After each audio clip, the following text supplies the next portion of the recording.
So, huh? Like that, yeah, I think Lady in the Water is probably his best.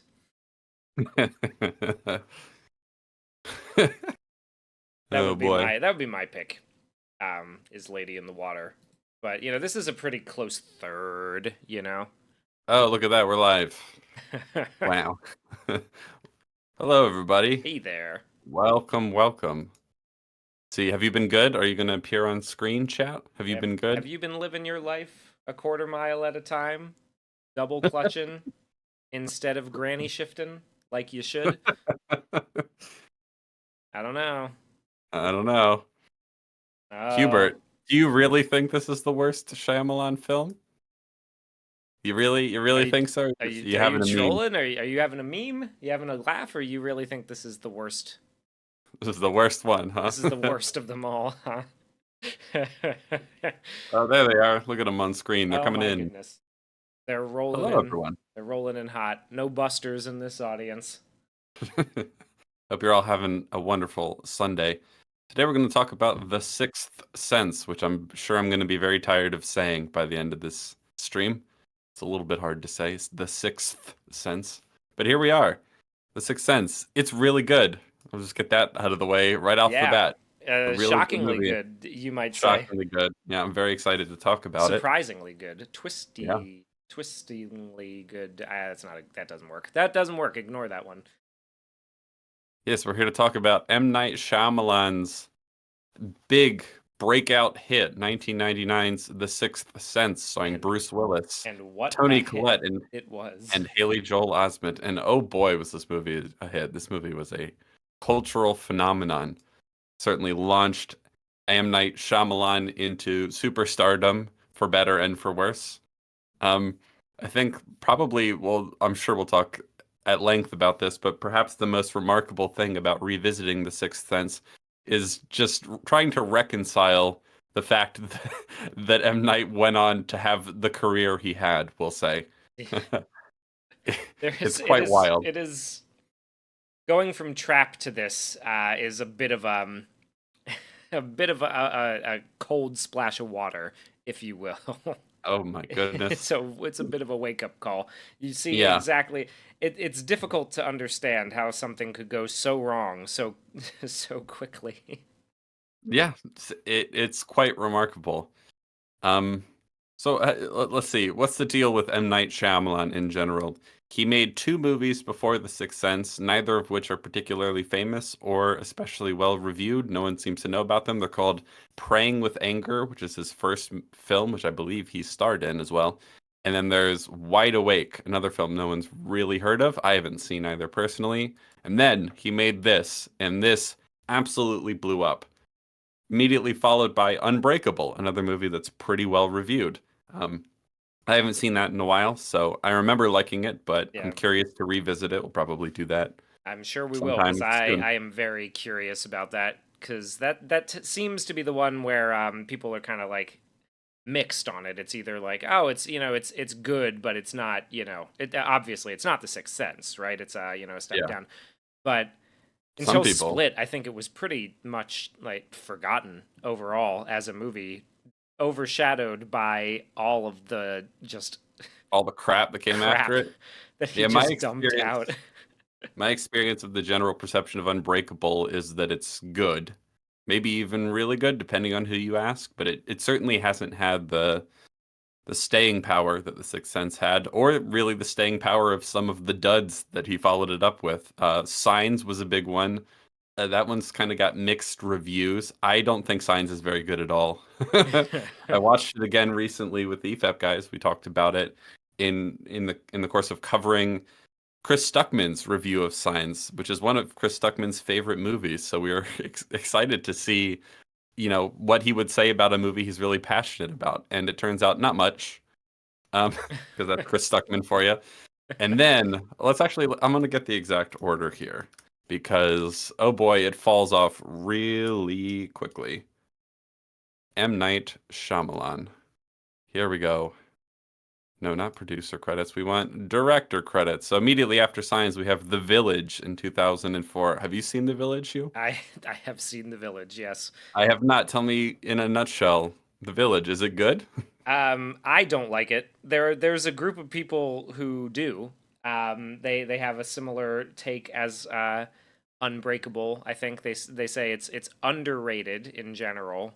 And I think part of the reason their usual line is that it's a pretty good movie until the twist, and the twist kind of drags the whole thing down. That's what I've heard, yeah. I don't like that movie very much. I didn't think it was pretty good. I didn't even like really enjoy it until the twist, and the twist only made it worse for me. So, Yeah. yeah, not a huge fan. But I know that there is, there's already people in the chat saying that they love The Village. So, Oh, I see. The Village was awful. I love The Village. So, yeah, that seems to be the discourse around. the duality of man, the Jungian thing. Yeah, the twist for the sake of having a twist. Well, And it is interesting that he kind of built his brand. I would suppose, I don't know if it's intentional exactly, but he did build his brand on the guy who makes the movies with twists. oh, So The I would Sixth say Sense it's obviously 100% has a big one. intentional. Has a big one. Unbreakable has a pretty sizable one as well. Signs, does Signs have a The twist is they're allergic to water. I don't know if that's a twist. There's It's, I mean, that's it's a setup for the daughter. Like the setup is the daughter is I putting don't know if that's a glasses twist. all I over the think place. that if there's a twist in Signs, it's the like everything happens for a reason reveal. I don't know how familiar, like how much you remember about that movie, No, but Signs has a big revelation that like, oh, everything that had been happening in his life was actually a build up for this kind of deal. I suppose that's a little twisty, but not really compared to what came before. The Village, I understand, has a big one, though I haven't seen it. the village's twist is that it's not New England Puritan village. It's real. It's the real world. Oh my It's goodness. right by Yeah, a highway. Oh my god, that's why if you you want can't New go through the England, woods. if you want a New England horror, just watch The Witch, says Yeah, I Mordecai. Yes, agree. The Witch is an excellent movie. I'm excited to revisit that in the coming months. So, let's More see. Daka says the twist in Signs is that God planned an alien invasion to teach Mel Gibson to be happy. Would you agree? Yeah, Yeah. that's sort of what I'm getting at is the twist is that everything happened for a reason, and that's honestly it really does damage to the movie. I don't think Science is very good at all. First of all, it's a lot of wasted opportunity more than anything. Like a stacked cast, a fun alien invasion premise, and I don't know. I feel like a lot of it goes down the tubes, especially by the ending, which some people will have the nerve to defend. But the water thing, I mean, it's quintessentially stupid. Yes, The idea that the aliens. that the aliens are running around a cornfield buck ass naked in the wee hours of the morning, like covered in dew. Those corn leaves would be. Yes. They're essentially just running through acid forests at that point. Yeah. But this is where the decline really starts in earnest, I would say. The signs that so Finds movie the three. Village, and then Lady in the Water.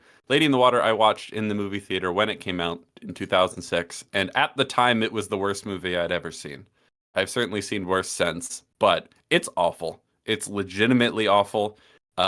This is where we get that infamous like M. Night Shyamalan lashing out at critics for not appreciating his most recent movies, where there's a critic in the movie who gets like a horrible death, and this is when that insecurity starts to come in. And Lady in the Water, I haven't seen it since it came out, but I hated it. It was one of the first movies I remember being annoyed that I paid my own money to go see. It was like it really inspired a lot of rage in me at the time. I was like, that was It was a awful, formative awful movie. experience. Yes, it really was. True, very formative experiment. The only time experience. I've ever watched Lady in the Water, I was home from school and I had the flu, and I could not make heads or tails of what was happening on screen at all. Yeah, well, I know it Paul wouldn't have. Giamatti was there. Yes. Is Lady in the Water the one where he writes himself as the important character who delivers key info to the characters? I think so. That's I one think of them. I that. mean, he does that in Signs too. Yes, he obviously shows up, I believe, in every single one of his movies, or most of them anyway. There might be a few exceptions. I haven't seen all of them. But I think we'll get to this, but his best cameo is in The Sixth Sense, and I think they all kind of go downhill from there as well. In The Sixth Sense is where it makes the most sense and where he plays the part most convincingly. The Lady in the Water is probably the most pretentious of his film cameos, I would say.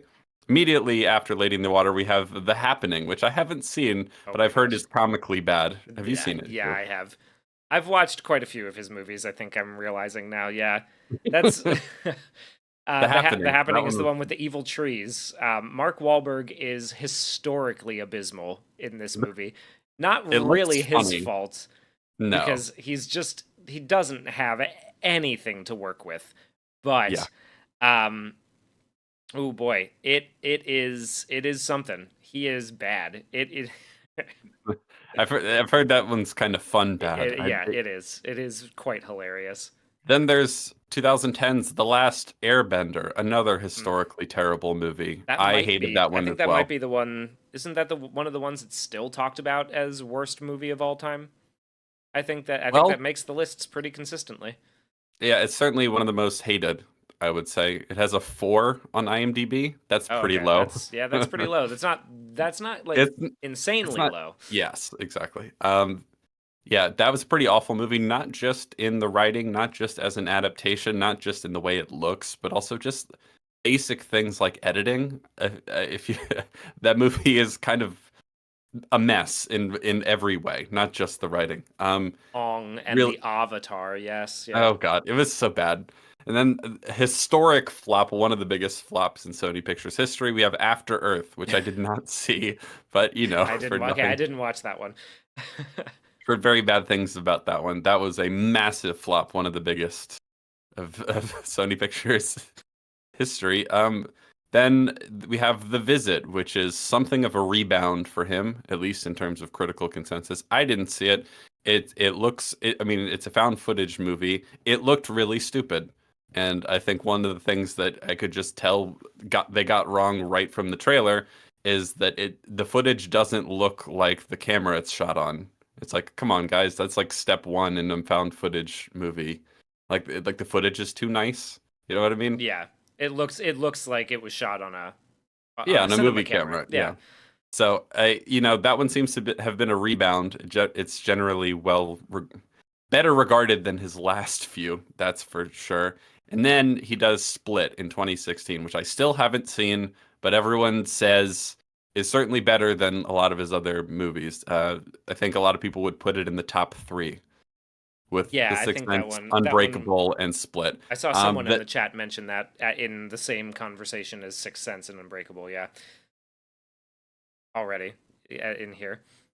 Yeah, so I still haven't seen that one actually. I find the whole split personality premise annoying personally, but maybe it's really good. Maybe it's a lot of fun. I don't know. And then he made Glass 3 years later, which everyone was kind of excited for because he did the thing where he's like, "Oh, Split and Unbreakable are in the same universe. Oh my goodness." And people are like, "Oh my gosh, he's back on his A game. Split was good, and he's going to connect this with Unbreakable, which is one of the other last good movies he made."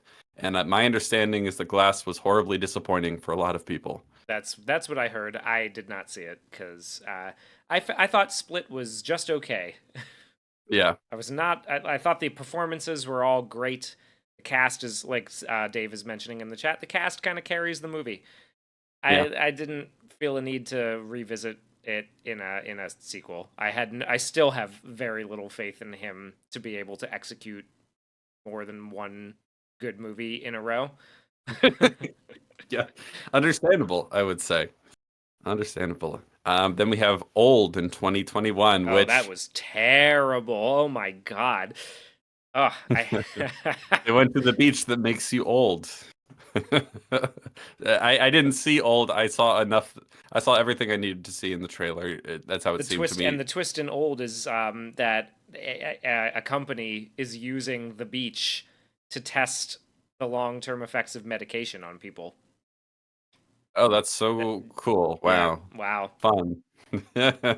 So you thought old was not good. Is that what you're getting at? I hated old. Yeah, it was bizarre to watch that Yeah. happen, and also very uncomfortable because I really didn't like the whole I understand going with the concept, you're rolling with the concept, but like I really did not like the part where the like 4-year-old or like the really young child rapidly goes through puberty and then despite still having the brain of a child, has sex and gets pregnant immediately like very quickly into this Yeah, I've excursion. heard people say that that's kind of off-putting if It's you a think very about it too off-putting much. thing if you think about it even a little bit. Yeah. So I try not to is is how I deal with that. Then we have Knock at the Cabin, which I thought kind of sucked. Not nearly as bad as some of his worst, but I did not like Knock at the Cabin at all. I was curious about it because it has a sort of, I don't know, vaguely Twilight Zone-y type premise, and it's based on a book that he didn't write. So I was like, maybe, maybe this will be it. I didn't think it was very good at all.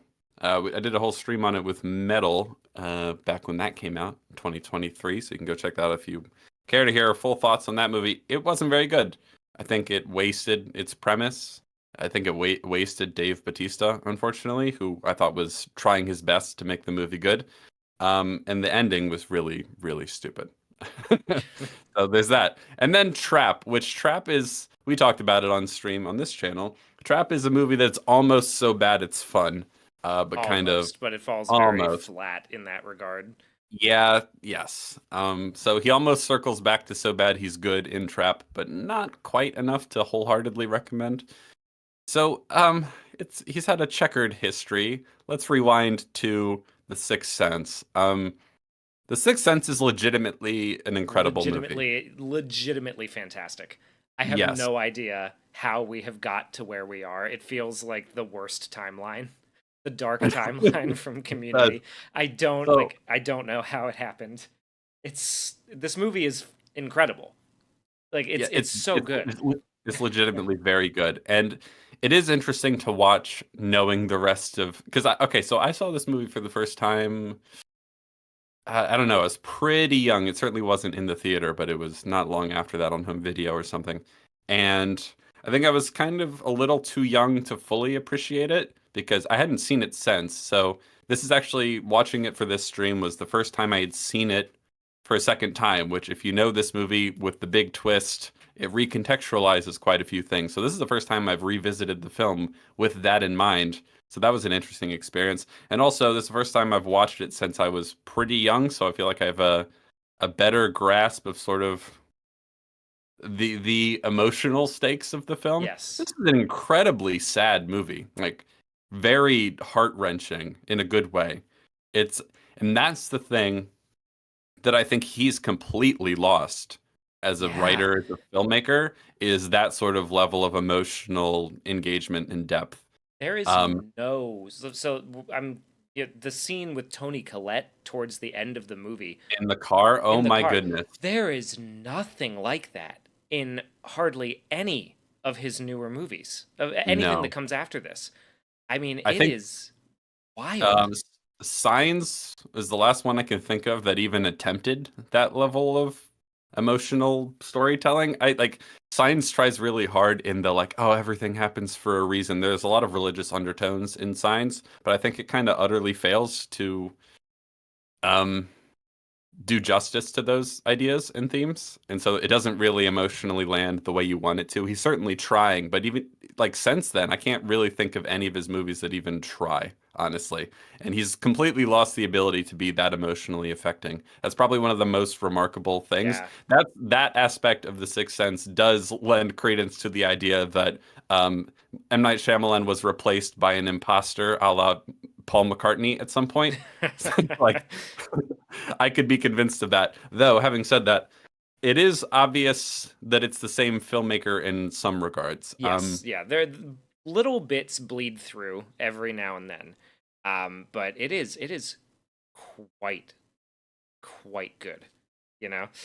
Yeah. So the aspects of like the DNA of of his later career that's in this movie. There's some humor. There's not too much humor in this movie, but it's just It's good. enough There's enough. that Yeah. balance out some of the more heart-wrenching aspects. And some of the jokes and moments are legitimately pretty funny. First one comes to mind is like just like fun, amusing, not hilarious, but amusing dialogue. In the very beginning, he's drunk with his wife. They're talking about the award he's just won as a child psychologist, and he's kind of drunk on wine already. And she says that he sounds like Dr. Seuss when he's drunk, and then he sort of plays into that Yeah. as they're talking later. That's amusing. There's some fun jokes later. I quite like when he's like, I thought Tommy sucked like big time or Tommy something like that. Tomasino sucked big time. Yeah. Yeah, there's some amusing stuff in the movie, and there's the use of a lot of wide angle lenses in certain scenes that I think like I see that in some of Yeah. his later work, but in basically every other respect, he's totally lost what made this movie so special. Yeah, well, and Whether he got it such be a great gradually or performance right away. Yeah. out of Haley Joel Oh yeah. Osment in this movie, right? Like there are Oh my some goodness. amazingly funny lines like when he asks Bruce Willis, "You want to be a second lieutenant in the Fifth Company Infantry? We're making our name into the Madong Peninsula."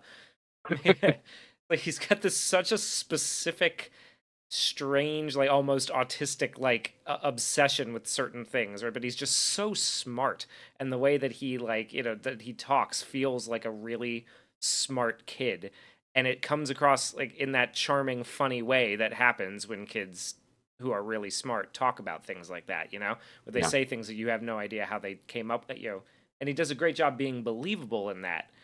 And Yeah. it's just it's Well, I'm certain. incredible and crazy that he was unable to like I don't know if it's that he's unable or if he isn't trying as hard, or if he just doesn't have the talent surrounding him to get these kinds of performances out of the actors that like he did in this one, like, It's yeah, it's a good question because I said this when we talked about Trap, when we talked about how good Josh Hartnett was in Trap, but a lot of other people in the movie aren't very good. I'm convinced that he totally lost the ability to get good performances out of people. So like if there are good performances in some of his later movies, it's because the actor just brought that to the table and we didn't need M. Night to coax it out of them, if you will.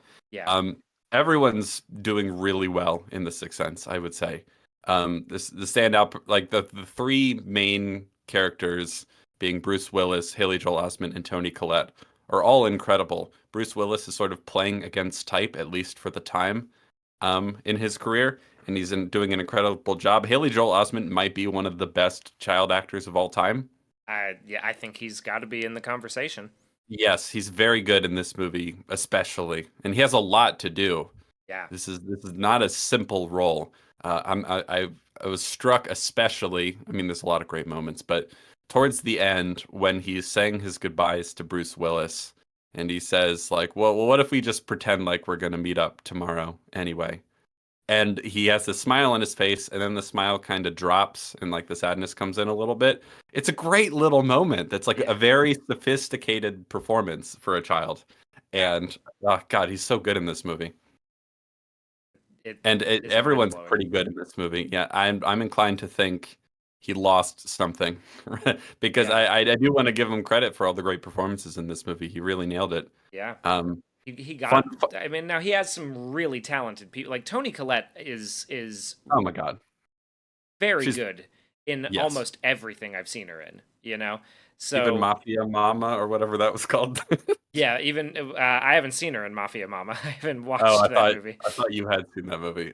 Never mind. No, no, I I haven't. You brought it up once that made me think you had seen it. But anyway, go ahead. no, I have not seen Mafia Mama. But yeah, she is very good in almost everything that I've seen her in, and this has got to be one of the standouts of her career. I mean, she is just it gets me every time and I Yeah. know it's coming, but that scene in the car at the end Yeah. gets me every single time. It's Yeah. heart wrenching and just And she incredible. nails it. She Yeah, nails it. it's the kind of thing that could be too saccharine or too over the top, like drama for its own sake, but it really lands in that scene, mostly due to the performances. Like Like the big long pause she takes before she says like, "Are you proud of me?" or whatever the question was. Like Yeah, little subtle things like that really help sell it. And she's incredible. I really like her as a sort of kind of tough Philly mom, you know? yeah, yeah, It's I don't know, there's a specificity to the type of person she is that like watching this movie I'm like, "Oh, I know that person." You know what I mean?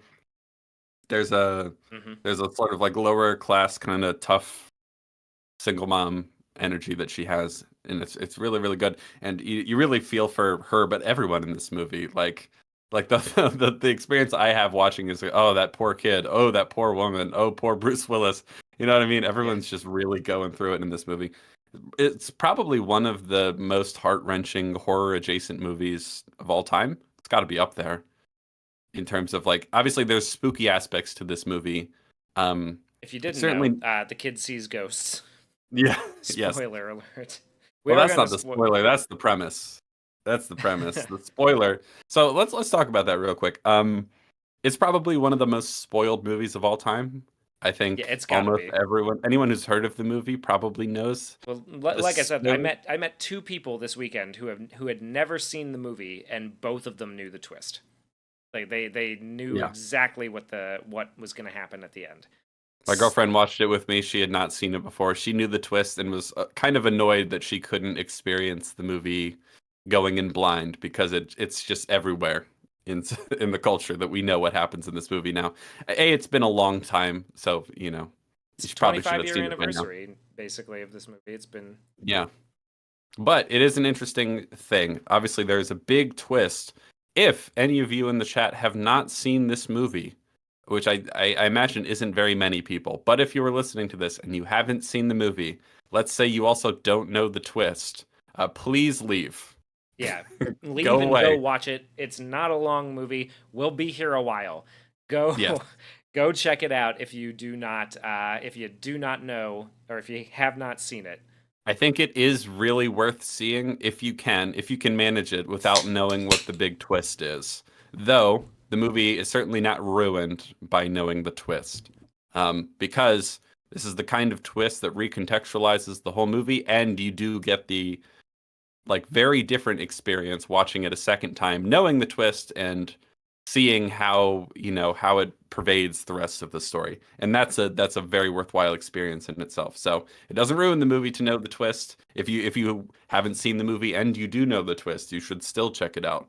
There's a lot that that's definitely worth getting out of it. It's a very very good movie. So we are gonna spoil it. So go away now if you don't want that to happen. Okay. He was dead the whole time. He's dead. He's been dead Yeah. the whole time. He's been dead since Yes. the first part of the movie. Yeah. So Haley Joel Osment is a troubled kid who can see ghosts, uh, and they are haunting him and sort of causing problems in his life at school and his life at home with his mother, whom he feels he can't tell about what he's dealing with. He's sort of feeling the weight of the world's suffering on him, and he can't talk to anyone about it. Meanwhile, Bruce Willis plays a child psychologist who is shot in the first uh, opening sequence of the film by Donnie Wahlberg, of all people. Oh yeah. Donnie Wahlberg plays a former patient of his who uh, breaks into his house one night, having some sort of manic episode, and ends up shooting Bruce Willis and himself. Now, we don't see Bruce Willis die in the scene, but in the rest of the movie plays out. The first time you watch it, if you don't know if you don't know that he's going to be a ghost the whole time, you just assume, oh, he lived, but it kind of had a uh, negative effects on his marriage, for example, and his general happiness. Um, but either way, Bruce Willis is dealing with the fallout of this former patient of his who had a psychological break and ended up killing himself, and he And feels like he failed him. yeah, well, and the kid asserts that he failed him. Yeah, that's the reason he broke into his Yeah. house and shot hmm him. Is yeah.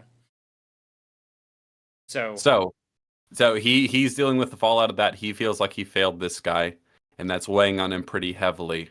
Then he comes into contact with this kid who is having a problem, and he sort of wants to help this kid out so he can maybe, sort of make up for how he failed the other kid. And there's some interesting details, like Haley Joel Osment has the same sort of light patch of hair behind his ear that Donnie Wahlberg's character has. So there's like a very obvious similarity, a little visual similarity that helps thematically connect the two. That like this is the next kid. Hopefully, I can help him. And then the other big thing that we're going to learn eventually is that Donnie Wahlberg's character also had the ability to see ghosts. And so that was part of why Bruce Willis failed him. He tried to medicalize the problem, he tried to psychoanalyze the problem, and wasn't able to help him because he didn't fully believe or understand what he was really going through.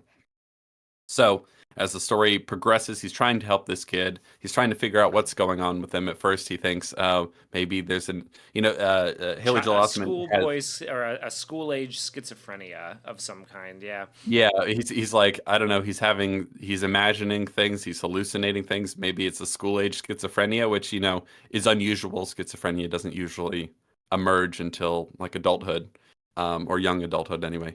And And so he's trying to figure out what's going on with him. Haley Joel Osment is having problems at school and everything like that. He has like cuts on his wrists.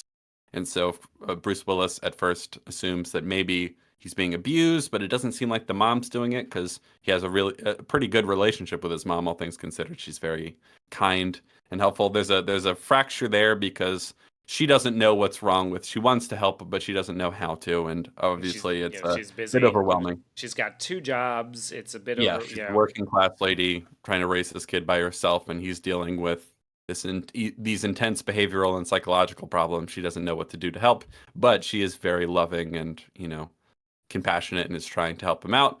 There's a really great scene, for example, when he comes home from school and they talk about their days, but they're obviously exaggerating and talking like, she's like, today I won the lottery and I blah blah blah. So they're like making up the happy fantasy of what their day was instead of actually talking about it as like a just trying to get through it like a coping mechanism, Yeah. which is a really interesting choice. And I love the detail that he says like, oh, I was picked first for dodgeball and then we won and then everyone carried me around on their shoulders.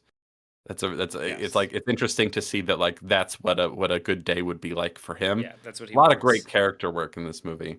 And yeah, he wants to fit in. He wants friends. He wants to be a normal kid, but he doesn't feel that he can because everybody whenever he tries, they either reject him outright or they're mean to him because they don't know what he's going through, and he's you know he is clearly not capable. He's a child, so he doesn't know exactly how to regulate his emotions all the time. So there's a really great scene where he answers a question from his teacher about what the schoolhouse that he goes to school in was originally used for.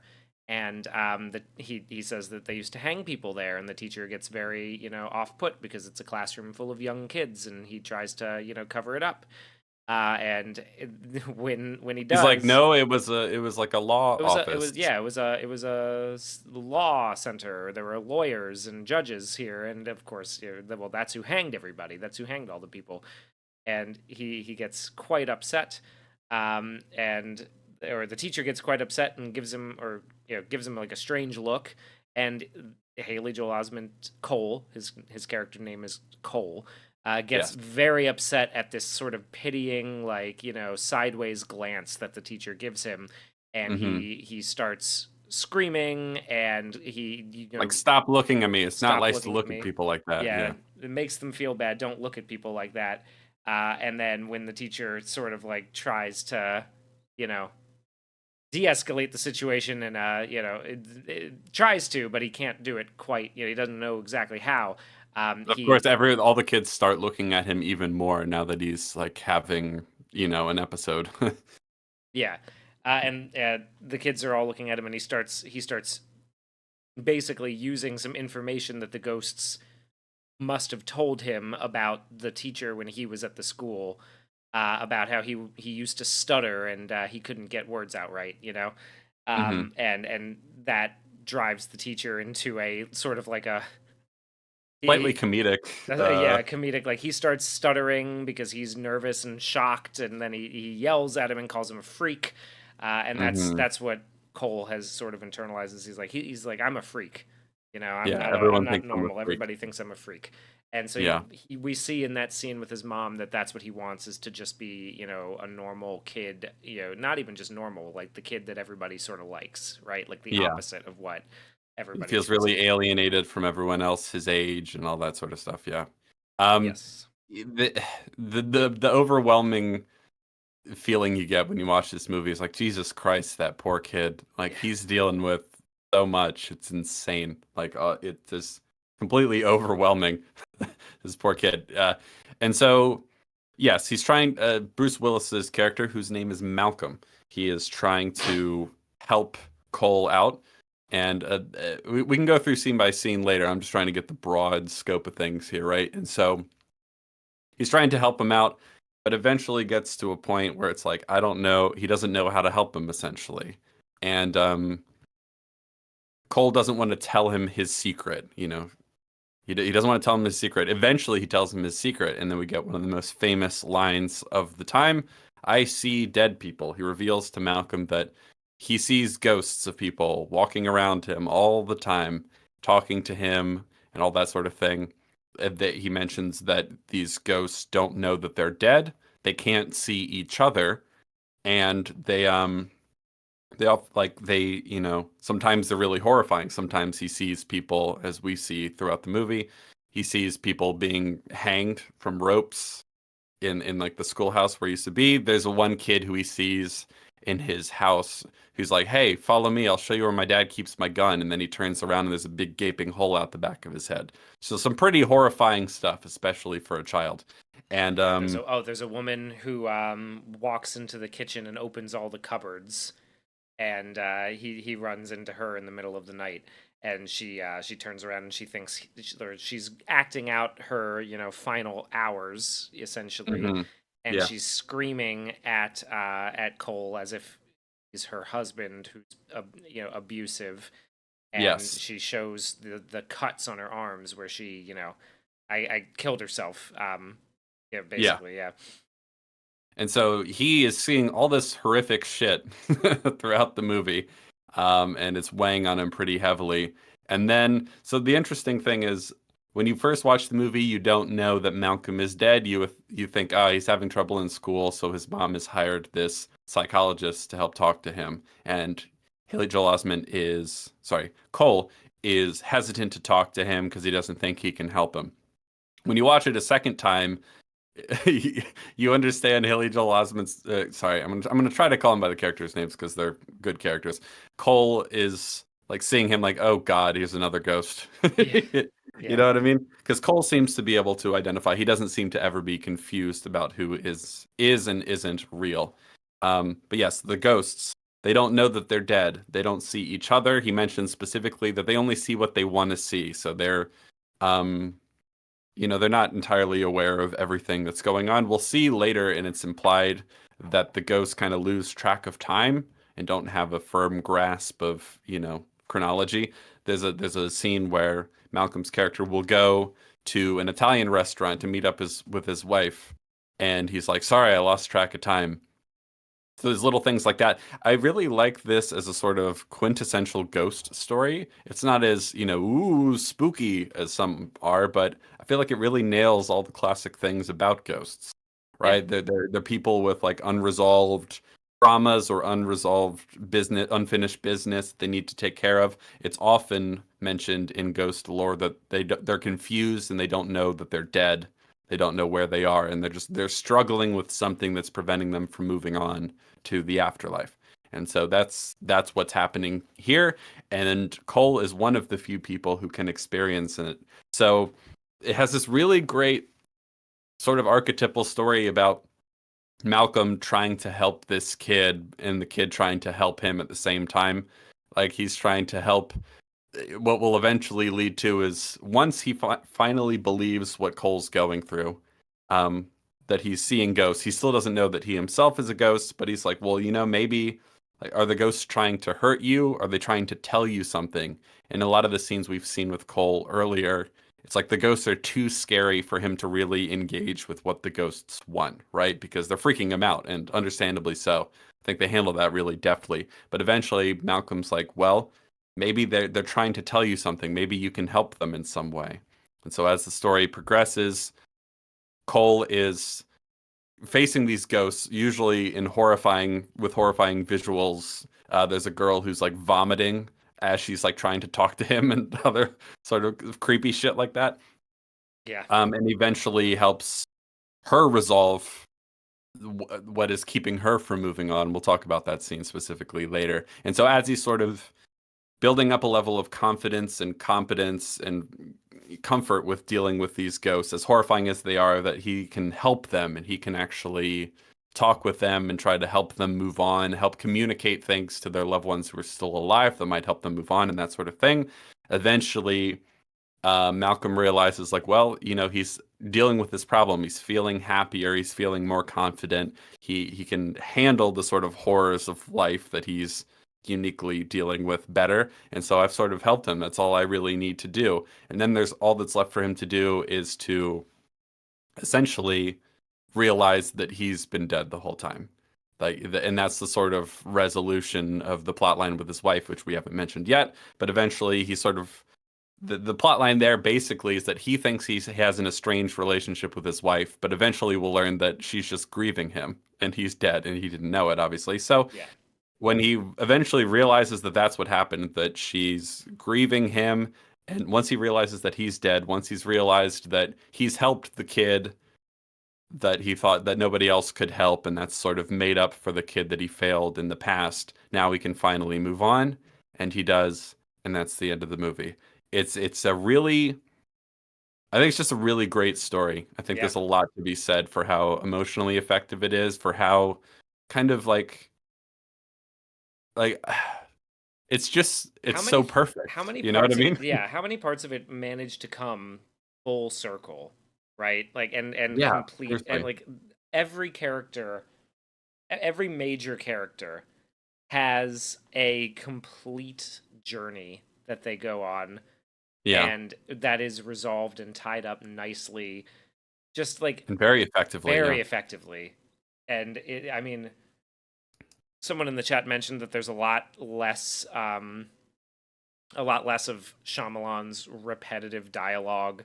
There's a lot less on the nose kind of stuff. Everything is quite efficient. I mean, there are little Yeah, moments where dialogue is maybe a little like maybe a little too on the nose, but it's not wildly noticeable, so it's not really like worth knocking against it. It's yeah. just it's very effective, very tight, and I hmm mean, honestly, the story is pretty much perfect. I mean, It's pretty damn close, I would yeah. say. So interesting. Before we sort of go through with a finer tooth comb, one of the things I learned, I was reading this book. This is a book. What's it called? It's called Best Movie Year Ever, at least according to the Oh author yeah, of this book. 1999. Yeah, yeah, yeah. Yeah, how 1999 blew up the big screen. So basically, it's just a big book about the sort of making of and the cultural impact of a lot of movies from 1999, which was indeed a good year for movies. The best, who knows? Hard to say. But a lot of great movies came out in 1999. The Sixth Sense was obviously one of them. And so in this book, I did not know this until I read it. I learned that the initial genesis of the idea for this movie, Shyamalan says, was he had this image in his head of a creepy kid at a wake talking to himself. That was the initial seed of the idea, and we actually do get that scene in the movie, which is cool. But his initial idea, his initial premise, was a kid who can see the ghosts of specifically serial killer victims, and he's got to help his dad, Interesting. a police detective, catch a serial killer. That was the initial premise. And he said he was writing that and it just wasn't working. And he has a line in here which I think is useful advice. He says, um, here's the quote: "If you start listening to the movie rather than your own agenda, good things happen." Shyamalan says it starts telling you, "I don't want to be this. I want to be that." So, if ever there was a good evidence What the fuck, that dude? you should rewrite and redraft constantly, this is a This would good be it. example. Yeah. Apparently, what we end up seeing in this movie is like the upteenth draft. He did many, many drafts that were quite different before he finally landed on this. And boy, am I glad he put in all that work. Not to say that you couldn't make a good story with that initial idea of someone who's like helping their dad solve serial killer cases, but it's not quite as it's not quite as interesting, at least on paper. But yes, Yeah, he went this through a lot of different drafts, a lot of different versions of the story before he finally landed on this, which I found very interesting. I did not know that. honestly, what's worse, what's kind of illuminating about that is that the first draft, where it's a kid helping his police officer dad find a serial killer by talking to the victims, that sounds like something that modern Shyamalan would write. Doesn't it? Yeah, that Yeah. that would not be out of place in, No. next to Trap or something, something like that. Yeah. So I wonder when he stopped taking his own advice is my question here, Yeah, because it's a good question. I that's a don't know. really that's a really good piece of advice, just to get it to to redraft and to but He also it shocks me that it comes from the guy who made, Lady in he the also Water and The yeah, seriously. Happening. He also adds it was a ripoff of the Silence of the Lambs originally, which is That interesting. is interesting because I was thinking the music from The Silence of the Lambs and the music from this do have some Yeah, strike similar there are some tones. similar. Yeah, I think you're right. It's interesting. Yes. So, what have we learned from that? Well, you should always redraft. Keep writing it. Keep rewriting it constantly. Keep honing it. Even if let's just say let's be bold enough to say that even at the time, M. Night Shyamalan was a mediocre writer. Like I know it's kind of audacious considering how good this movie is, but let's assume he didn't actually get much worse at writing as he went along. Um, what have we learned? Well, even if you're not great right out the gate, if your first idea isn't a good one, you can keep honing it over a long period of time and eventually come to something great. Yeah. It's possible. You can do it. And yeah, and like to have the awareness to know that it wasn't working. Hmm. That takes a particular level of self-criticism that, again, Yeah. or self-critique, I should say. Criticism might sound a little bit harsh, but it takes a level of self-critique to understand when your first idea isn't working, and Yeah. to then go back to the drawing board, or to just like to, to kind of like pull it apart and say, well, what parts are working and what isn't, and how can I change them so that they will Yeah. be, right? Like that takes a particular level of creativity and of ingenuity, that It's just dedication, and really. dedication. Yeah, Yeah. dedication, and that it's wild that that would be sort of what defined his career. And then we get to, like we were talking about earlier, Lady in the Water, where somebody who thought his movie was bad gets, like a stand-in for somebody who thought his movie was bad, gets this horrific on-screen death as sort of Yeah. like a petty Humiliation. revenge. Yep. It, bizarre, very I bizarre. think there's something to be said because this has certainly happened to a lot of artists throughout the ages. Um, that what made them so good from like at first is lost when they achieve success. Yeah, Whether it's other people that will be honest and criticize you, or whether, like what, because he had made two movies before this. Neither were especially successful. And he really dreamed, and this is obvious from the chapter I read, that he wanted to be Spielberg more than anything, right? Like it's mentioned in here that like on the walls of his dorm, he had like the Jaws poster and the Die Hard poster and everything. He was a huge fan of Bruce Willis and Die Hard, which is why he wanted him for this movie.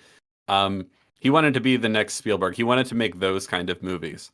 And the first two movies he made were not that. And so he was hungry. You know what I mean? yeah, He really wanted it. And he's like, no, goddamn it, I'm gonna make the next. And so knowing that, I think he's like later he mentions that like I was just really hoping this movie, because I think the budget of The Sixth Sense was $40 million, and he's like, I just need this movie to make 40 million so they'll let me make another movie again. Like he wasn't expecting it to be the massive hit that it was, but Like he was like he had a lot on the line. And I think after the success of this movie, he had less on the line for all future movies. You know Well, what I mean? yeah, certainly, because budget 40 million, right, for this movie. Box office number. Do you want to take a guess, or do you know? Oh, I think it was 300 million, was it? It was 672 million. God damn. Yeah, that movie was huge. I mean, he got a Best Director nomination and a Best Original Screenplay nomination at the Oscars. I'm sure he won some of the lesser awards, but yeah, it was a huge hit. He said, "Oh, there's a funny story, a funny anecdote in this chapter where apparently Shyamalan was playing basketball somewhere and like a pickup game somewhere in Philly, and there was someone on the team who didn't know who he was. They like threw the ball out of bounds, and someone else who had no idea he was there was like, "What, do you see dead people or something?" Like like the way it sort of pervaded the culture is like really quite remarkable. I mean, the movie was Yeah, huge, it's. I mean, big cultural touchdown. he he had the opportunity. Like this is very much. It feels a lot like a. It does feel a lot like a Spielberg movie. You know, like Yeah, an I earlier, mean, maybe maybe like not a. as bombastic as some of the action Yeah. adventure ones, but yes. No, it feels a lot like, I mean, Steven Spielberg probably could have done this and made it work, you know?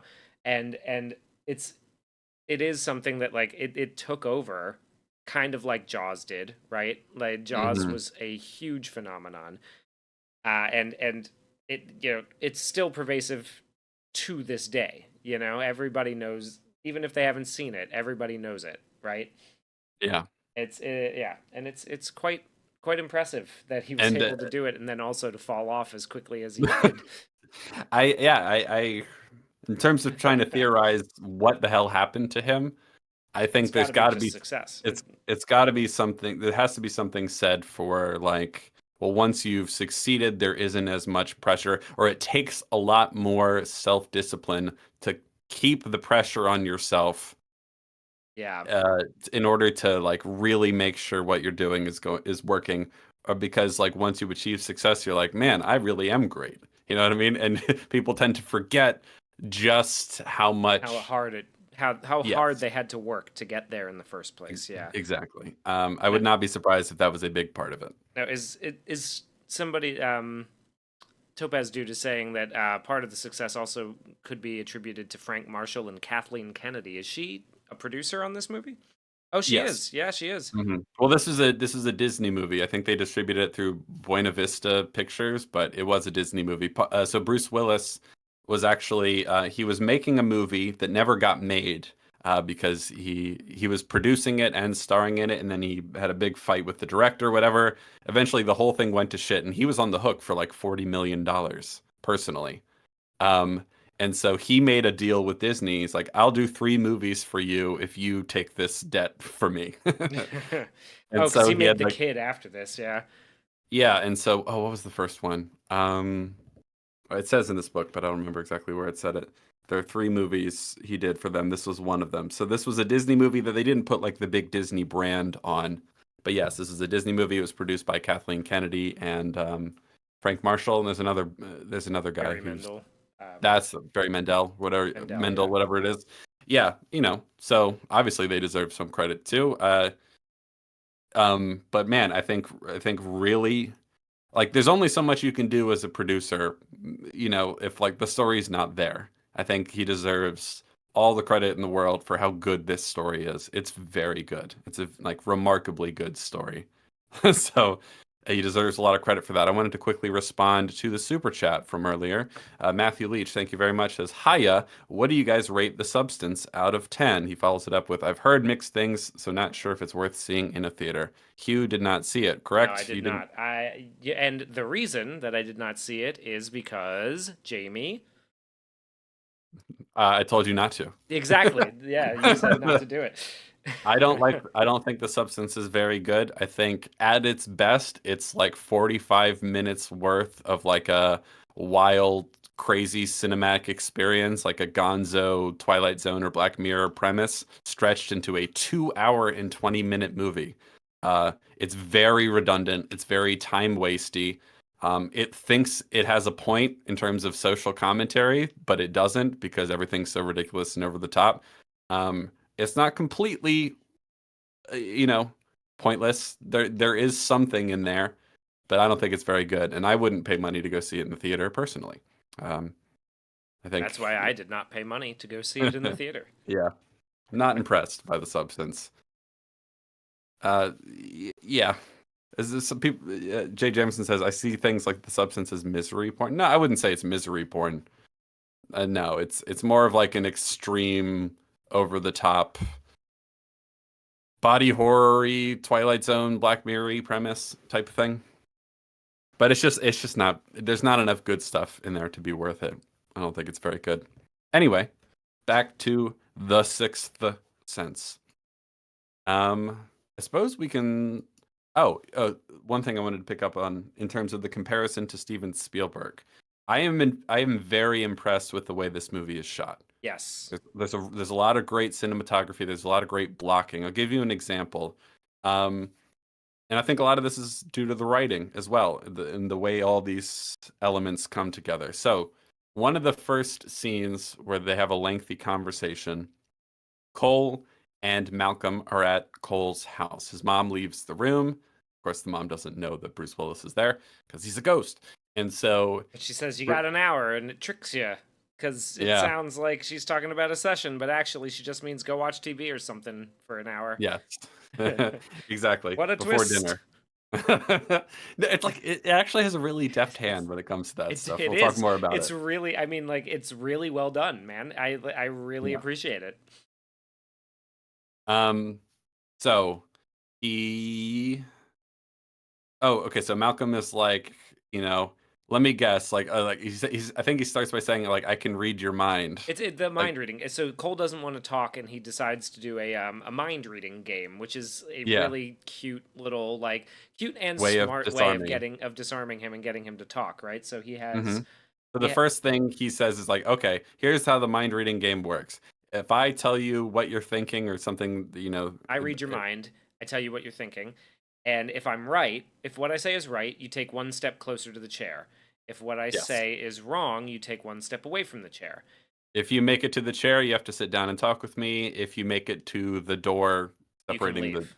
you can leave. Right. Yeah. So no, I think it's and this is a very well blocked and choreographed scene too. But I mean, it's all stemming from the writing because this could have just been he comes to sit down in the chair, they talk, he's defensive and sort of he puts off a wall at first, but eventually he gets through to him. Like you can still have all the same beats, but that he devised this little game like you come one step closer if I'm right, one step further away if I'm wrong really adds a sort of cinematic quality to the scene. It gives a lot more visual interest, right? Yeah, and And the way it they gives play it is so good. a lot more Yes. character work too, because Yes. not only like he doesn't just get what he asks for. Bruce Willis's Malcolm doesn't just get Mhm. what he asked for when he asked the kid to sit down. He Has has to earn to it. he has to earn it. He has to earn the kid's trust, and he recognizes this and begins with what seems to be something that he's tried a few it's clearly something that he's used in his job before, but Yes. it's a challenge that he has to overcome. And then Mhm. throughout the scene, it starts going well for him. The first few questions he gets them right, and Cole plays along and steps closer to the chair. Excuse me. And then he makes a mistake. He You but get something but wrong? Yeah. when he makes the mistake, when he gets it wrong, he gets more information. So it's like it's a little bit it's very well crafted in that it's not just like a succeed or fail scene setup. Right? Each Mhm. character has something that they want from the scene, but even if Bruce Willis's character fails, he's getting somewhere and he Yes, has because something to build Cole wants to upon. tell him what it was instead, Yes. right? Yeah. And that says a lot about his character too. Yeah, I think it says a lot about. Well, I think it was really smart to have him be like a child psychologist, and he's like a pretty competent one too. For example, like the idea of turning this into a game, very smart. It's a great way of getting through to kids to turn whatever you want them to do into a game. You know what I mean? Like not in a manipulative way, but it's just very effective. way of communicating with them, and so that shows a level of competence on his part as well. So we set up this game.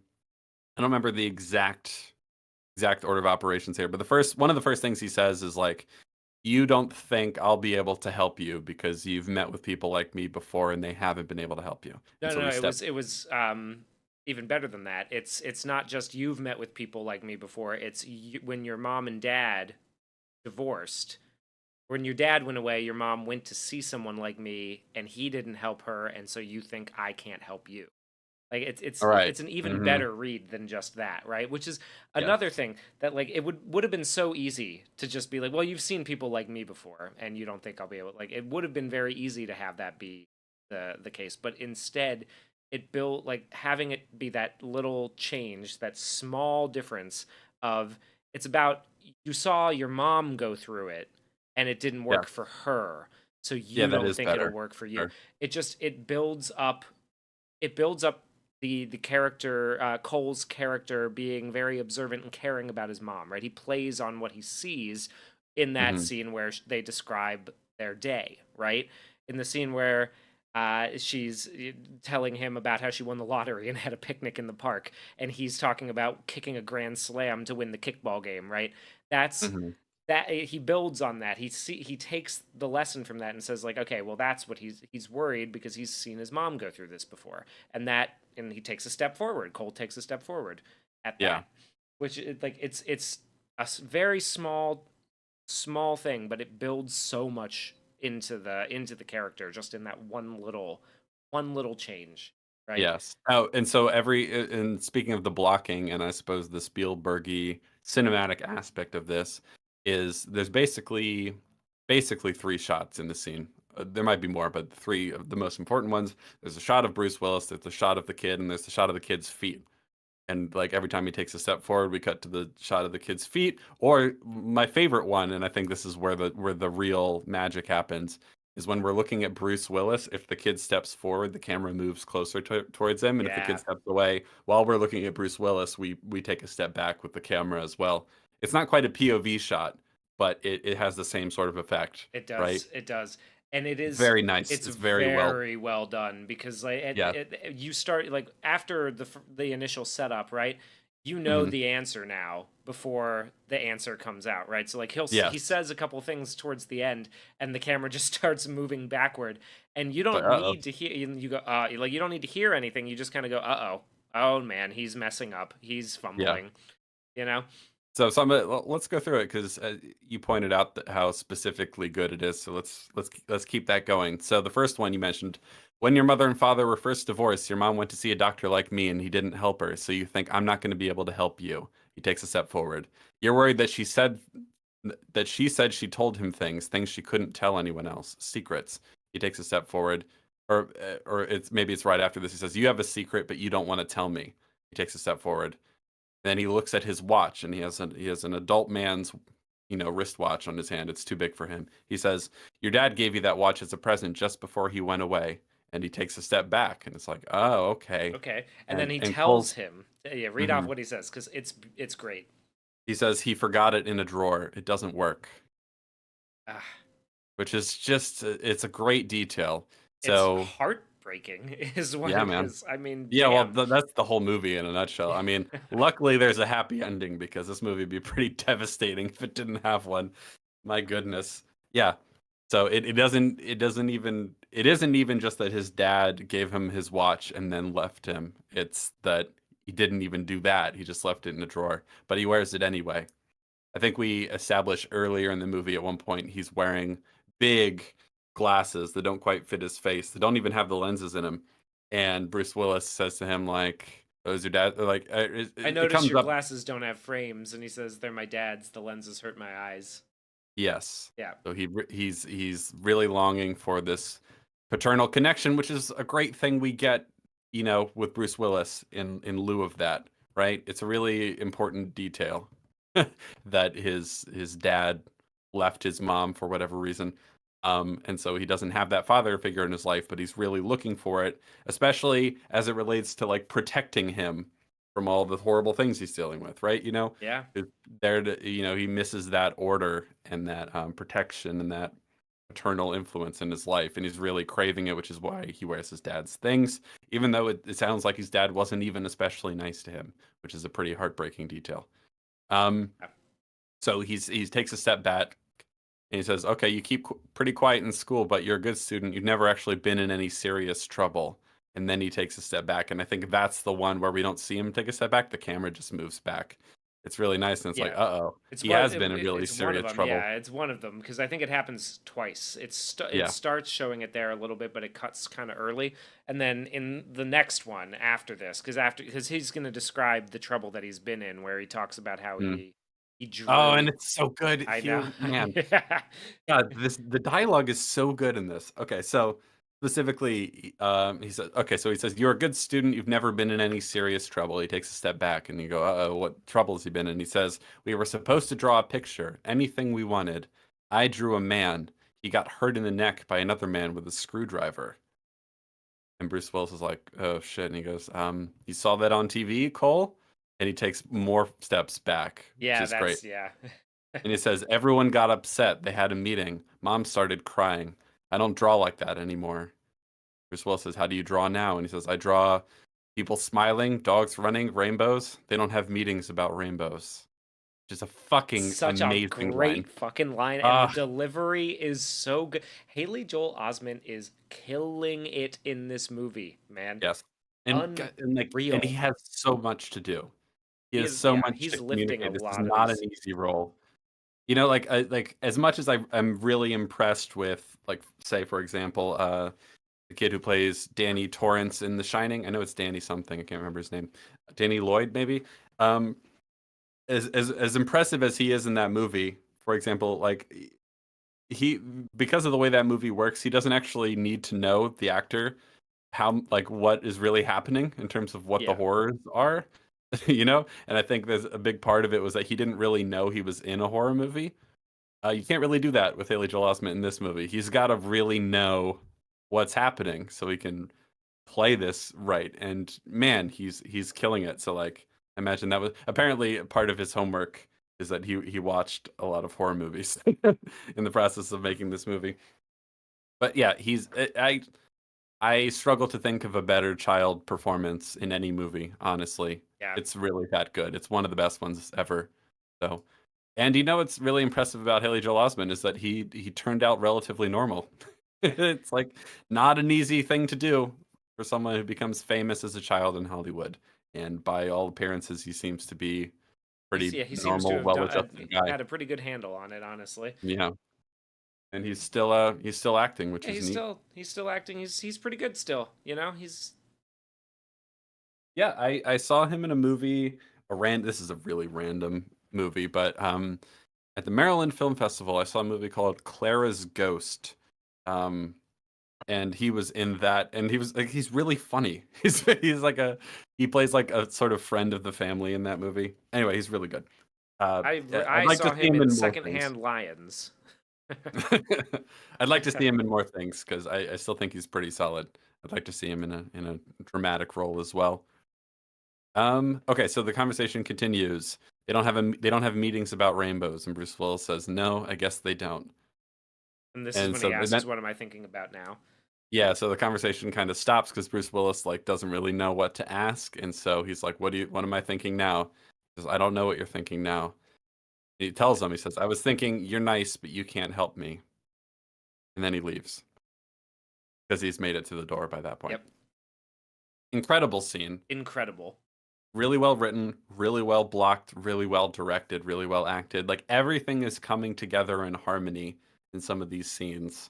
Make like honestly some of the best stuff ever. It's so good. I quite like the way it's shot and framed. I like that shot of his shoes as he's taking steps forward. I like the shot on Bruce Willis that moves back and forth. Back and forth. Yeah, This movie has a very sort of like understated production design and like color uh component. You know what I mean? It's very kind of muted, but it really fits. I think everything about this movie is like really A plus directing and production design and cinematography. I was gonna look up who the cinematographer was because it's that good, and I'd really like to know. Feel free to keep talking while I look.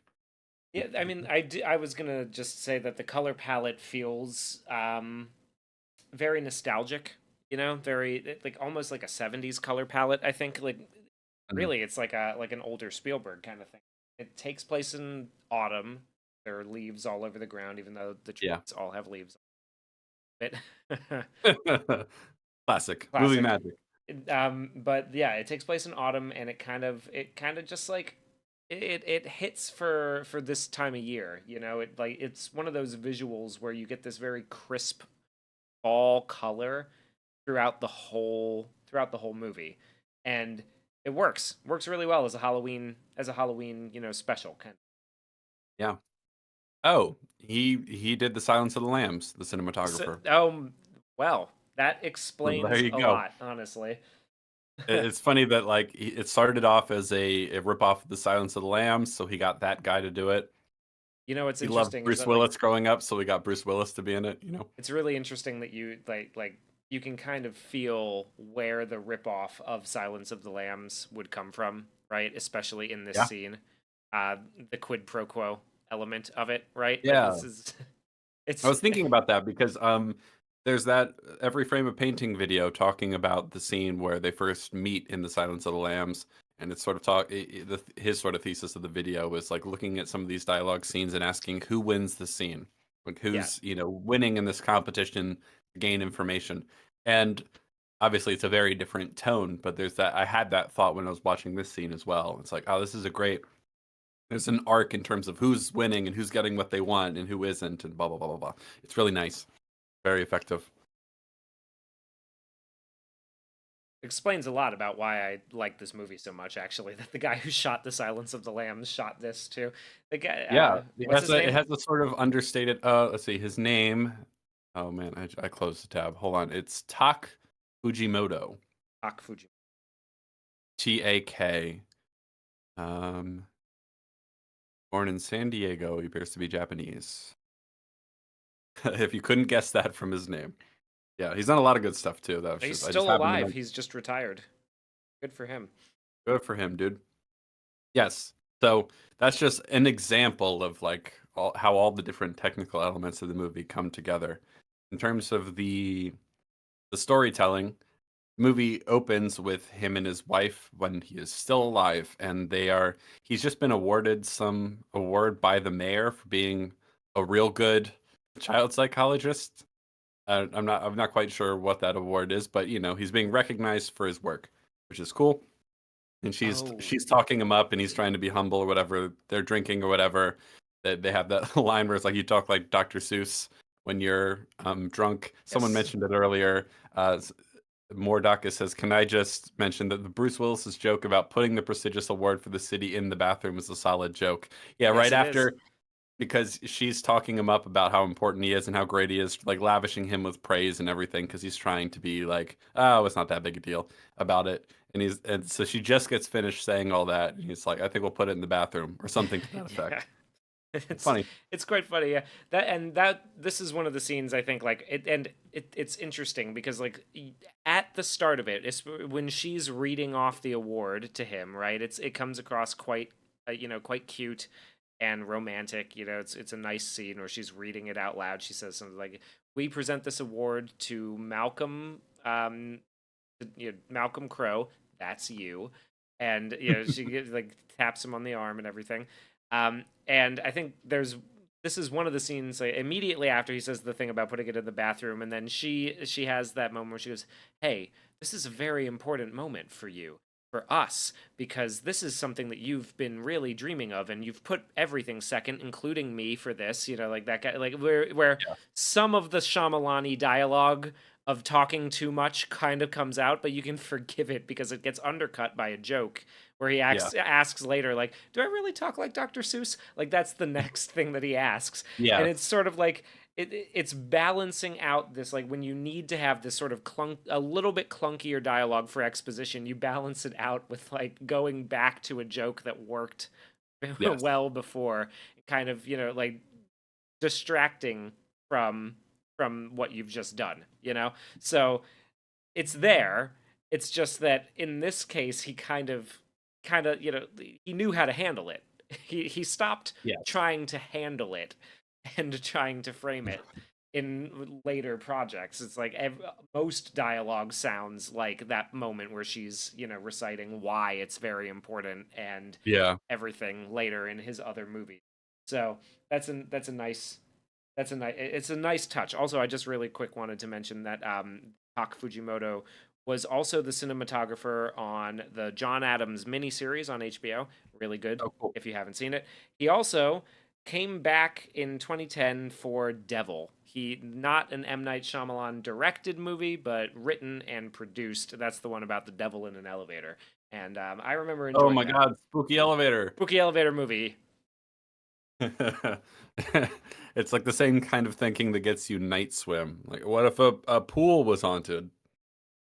What if an Yeah, what if elevator a was bull was haunted? and I like the Mordaka saying a psychologist who can rhyme on a dime would impress me.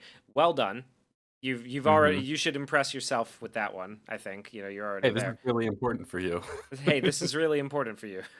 But it's not about the rhyming dialogue from him. I like that actually. It's more about just like the expositionary, like theme stuff, right? Where she's Mm. explaining to him that you've put everything second, including me, in order to help people in this city, and they're finally acknowledging it. Like that's the part where it's a I think little clunky on the exposition, and that's then the it worst gets you could say yeah about some of this movie is that like there's some things that are maybe a little on the nose. yeah maybe a little bit.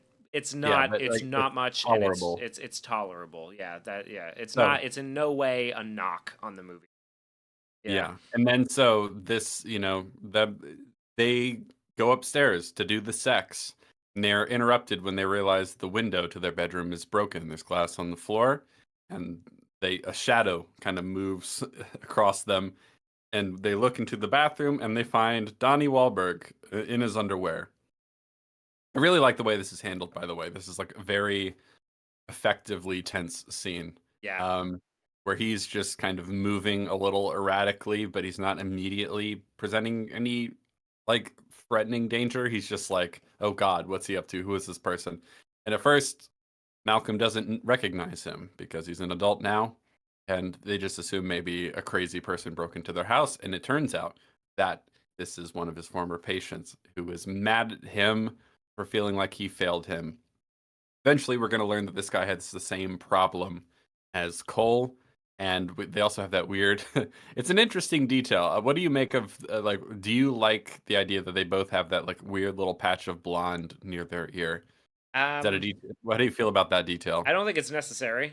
I don't. Well, it's definitely not It's necessary. not I agree necessary. there. I don't know that it's adding much because I think we already it's on theme already that Yeah, he's trying to help a young boy who has the same gift.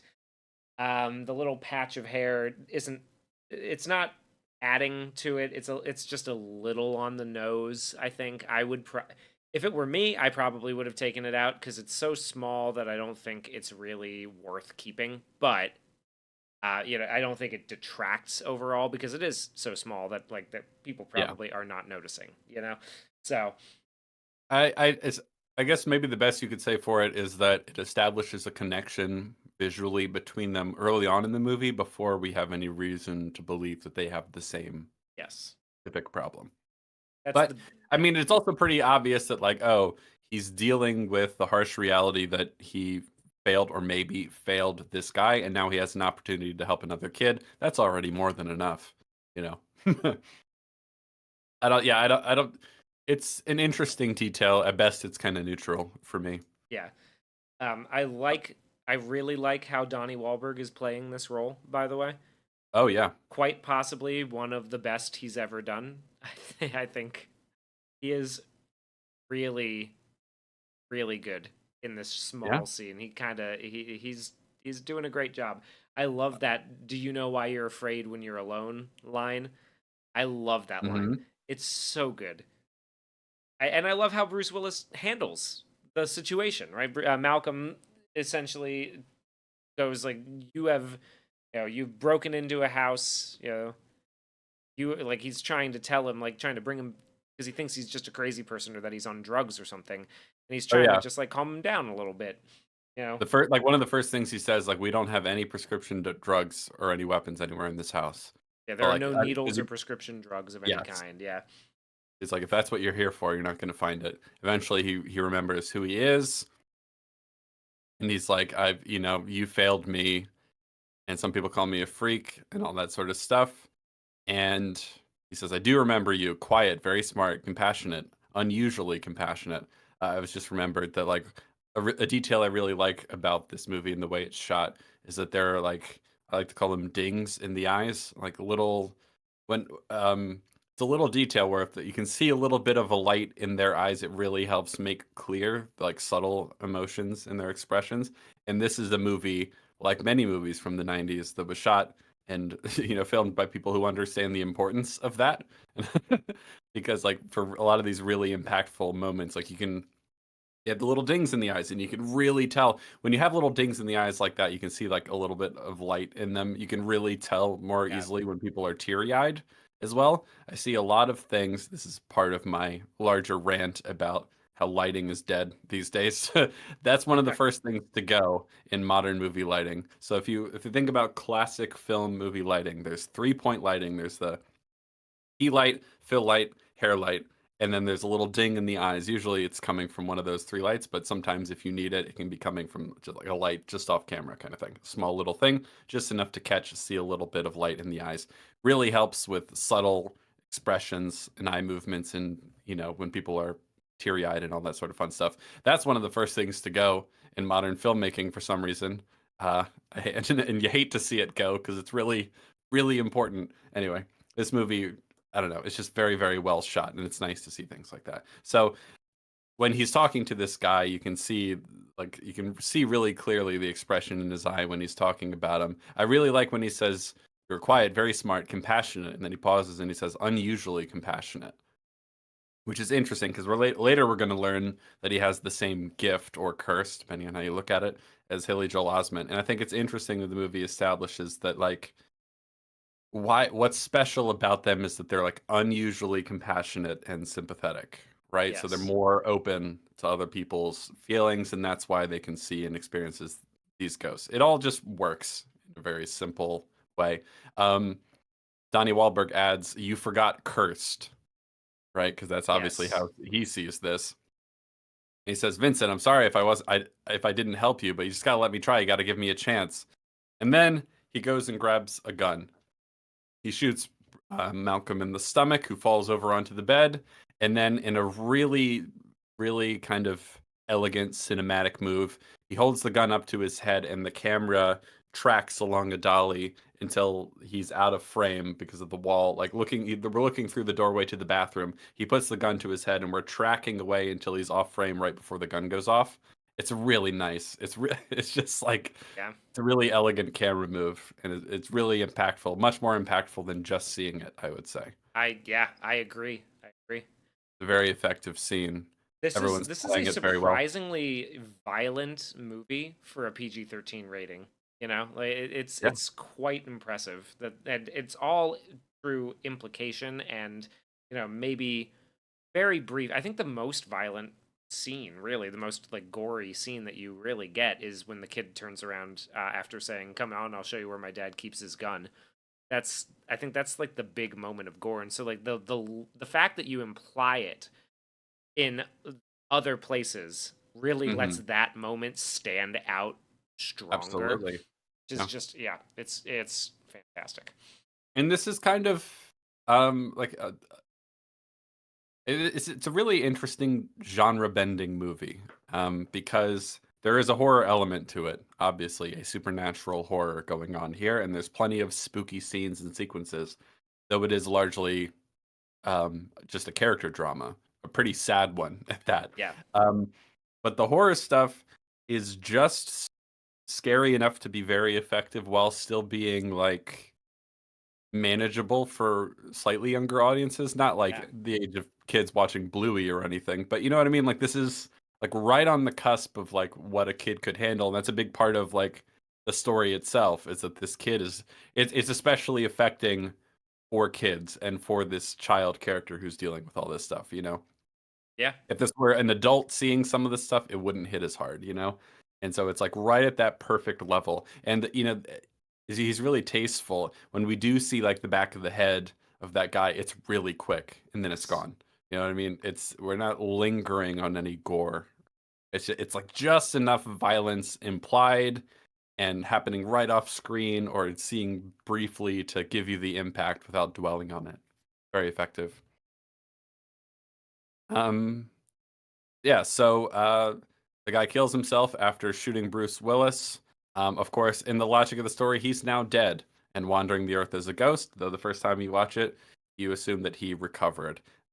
He is going to meet with, he has notes about this kid who he's supposed to meet. So I want to talk about this as it goes on because one of the things when you're reassessing the story with the twist in mind, um, one might question, and I saw an article earlier today where someone's like, "The Sixth Sense actually makes no sense," and so I was like, "Okay, let's see it. Let's see what you Let's see what got." you got. And the big criticism I think some people struggle with is like Bruce Willis, like how does he get this case or anything? Or, like how does he end up in the room with Tony Collette before There is, he? yeah, there is. So for me, it's not really about like how does he end up in the room with Tony Collette. It's more just like, did he just sit there and stare at her the whole time? Yes. Like, Here's did the like, and here's my answer to that. Um, Contributing to the sense of like they have a hard time keeping track of time. They don't know where they're dead. It's kind of a dream-like thing, you know, like how they mentioned in Inception. It's just like you find yourself in a place and there's no real thought of how you got there. You're yeah, just there now. And I think it operates very much in that regard, like in that way, where like he has in front of him notes about this case he's been assigned to, and he just goes with it. Like none of that happened before. Nothing to set that up happened. It's just it's happening. yeah. Kind of I like mean, like it's yeah. The only so I that I'm totally with, right. Like it's just yeah. he's there. He like the he for some reason this is like what he's and this is also kind of a religious movie, you know. So I think Hmm. we can Cole runs. Spiritual, There's supernatural, yeah. this well, there's a spiritual element and there's a religious element because where is Cole running? Right, like he's running to a church, Yes. when he's going to hide from the ghosts to claim sanctuary, which is a great scene we'll get to in a second. Mhm. But there's the one time that it doesn't fade to black, it fades to white at the end when Bruce Willis ascends into a higher like a different Heaven, plane, heaven presumably. Yeah. presumably. So Yeah. you can maybe make the argument there that it's like there's a higher power sort of pulling the strings at least to get him to help the kid, right? You could make that Yeah. argument if you wanted to. I You don't think could. it's necessary The because movie I buy also that, right? There yeah, is the scene where the scene where he's sitting with Tony Collette in the room does still kind of like it does it's by no means like a harsh criticism or anything. It's just like I do have that thing where I'm like, he just sat there and stared at her. He didn't try to say anything to her that whole time. Like, did he just materialize in the chair? Like, what I exactly think happened there? It doesn't it's break the a it movie for me. I don't. it raises the question, but I think the answer, truthfully, based on everything else we get in the movie, is that when we cut into it, that's when he finds himself there. Like, this is just the start of a dream, and in the logic of the dream, he assumes he's been sitting there with her waiting for Yeah, him to come in. that's fair. Yeah, I think it's plausible enough, but I can see that being distracting. Some of the other criticisms he made in the article I saw saying, actually, it makes zero sense. That's how I assume. It was an article, not a video, but I assume that's how he talks. I thought were total garbage. One, for example, was like it showed a scene where Cole is sitting in a big leathery armchair, and uh, Malcolm comes in to talk to him, and he's like, "How does he still have his office? Like, who's keeping the lights on at his practice?" And it's like, "Well, that's not his office. That's the school." Yeah, The movie's actually quite careful to like only have them meet in public or in at his house or at the school. Like they never go to Bruce Willis's office if he has one. You know, that's not a thing that ever happens. And then the other thing he mentioned was that like Tony Collette, like how does she? Well, if she can't see Bruce Willis, how does she call a psychologist? I'm like, She she didn't." didn't call a psychologist. Yeah, That's the thing. That that didn't happen. Okay, but with regards to like how Bruce Willis finds himself um tasked with helping Cole, you could make the sort of the god aspect sorry, the God argument. The other way is that it seems to be quite clearly established, regardless of that, that the ghosts are attracted to Cole specifically. Like Yes. they're not, he doesn't only see ghosts in the places where they died, they come to him. Yeah. He attracts them. He attracts the people that need help and want to tell him something and have these things to resolve. He's the So original Ghost Whisperer. yeah, so he has something like a light that attracts them. You know what I mean? He shines. Yes, he shines. There are some broad similarities to The Shining, I think, in some of the shots. For example, there's a specific shot in my head of Tony Collette like hugging him, like asking if he's okay. It's very much like the same shot where Wendy hugs Danny in The Shining. It looks almost exactly like to me. Anyway, Oh wait, wait. Georgius Rex in the chat makes an interesting point. He says she did call a psychologist. She says she's been praying. I mean, that's a there you go. There's an answer. oh, I didn't even think about that. Yeah, that actually, I neither did I, but that makes a lot of sense. She's been praying, and she like And then praying, Bruce shows and up. then Bruce shows up with Well, not Bruce, a Malcolm. yeah, But yeah. Bruce shows up with a case file full of notes about Mhm. what's going on with the kid. Oh, that's interesting. I didn't think about That is that. really Yeah. interesting. I like that. I like that a Yeah, because lot. there is a sort of there's an obvious religious sentiment at the heart of the movie. For example, one of the first scenes, he's outside the house where Cole is going to exit and then walk to school, and he's like supposed to meet with them, and Cole obviously sees that he's a ghost, and he's like, "No, I don't want anything to do with you." He runs to the local church, which has a bright red door. There's a lot of bright red objects in this movie. We'll talk more about that later. So he runs to the church, and so Malcolm goes to meet him there. He goes there to sort of get, some sanctuary from the ghosts. Later, he has this red little blanket fort in his room that he hides out in when he's scared of the ghosts, when Yeah, he needs refuge from them. And there's a lot of like figures that he's stolen. lifted Yeah, little religious figures that he has. Yeah, yeah, some are knights and stuff like that, which is an interesting thing, like looking for protection. Some of 'em are like statues of Jesus and Mary and all that sort of stuff. And of course, a lot of the characters are religious explicitly. Tony Collette's character is religious, for example. yeah. So, and I think it handles a lot of that stuff really, really well in a way that I would say doesn't feel preachy.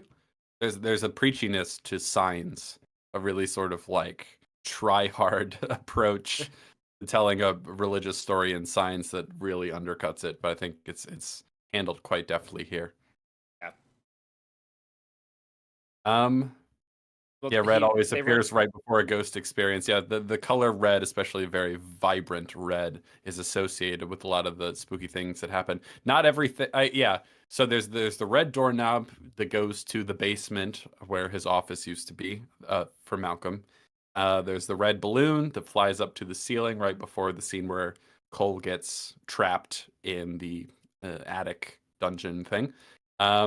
There's the red blanket he has for his fort.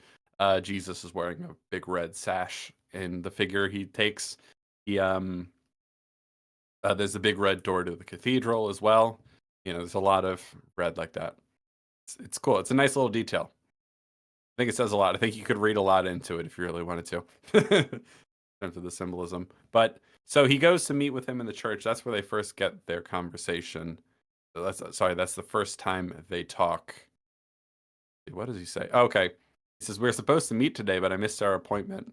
Because in the olden days in Europe, people used to hide out in churches. They would claim sanctuary. Carl says, "What were they hiding from?" He says, "Bad people mostly. People that wanted to put them in jail, hurt them." And then he says, "I noticed your eyeglasses. They don't have any lenses in them." And he's like, "Yeah, they're my dad's. The lenses hurt my eyes." And he's asked him what he was talking about with his little toy soldiers, and he was speaking Latin. This is really nice detail. He tells him what he was saying in Latin, but doesn't tell him what it means. And But he I says like, it's called Latin. Yeah, yeah, in like a real sassy, smart kid way. yeah. It's like he says, "De profundus." Pardon my pronunciation. I have no idea.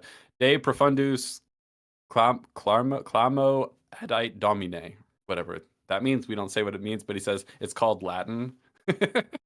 And I like how kind of sassy he is about it. It's funny. And then eventually he leaves. We see that he takes one of those little religious figures on his way out. Later, Bruce Willis, sorry, I'm trying my best here. Malcolm is looking up in a book what that means. He remembered the phrase and he's researching what it means in Latin. You remember what it means to you?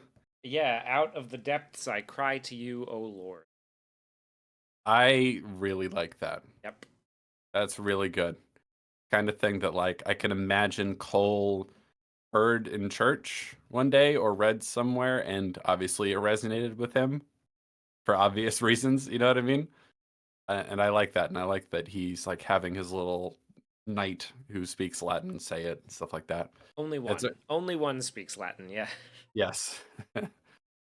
Man, it's really good.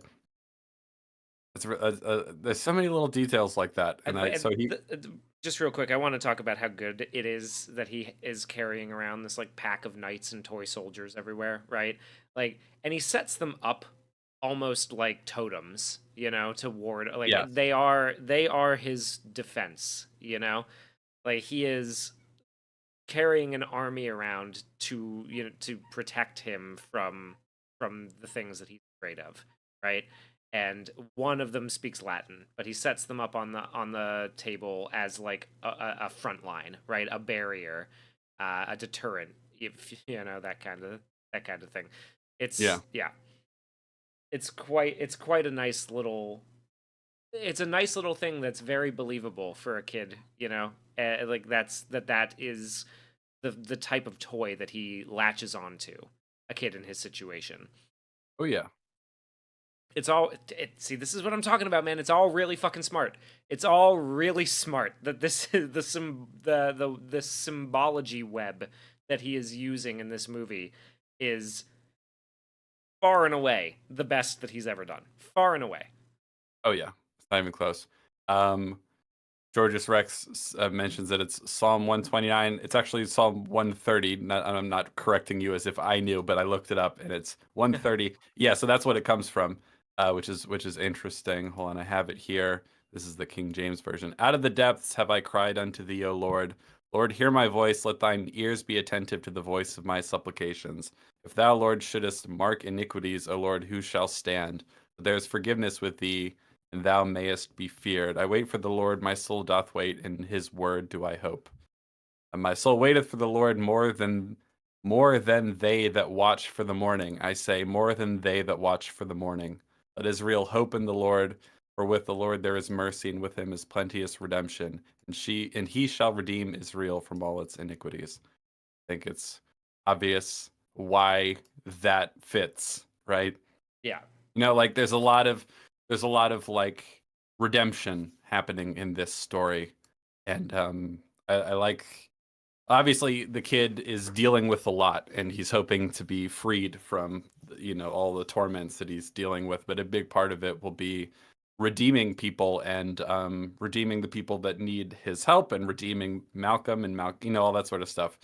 I think it's a really nice inclusion in the story, and it's sort of very much fits with the overall. Man, it's so crazy that he ever wrote anything this sophisticated. Like, It is. you know. Yeah, it's kind of mind blowing like, I mean, really, that's the part that shocks me the most, right? Is that it is on so many levels, and the more you watch it, the deeper you dig, the Hmm. more you can get out of it.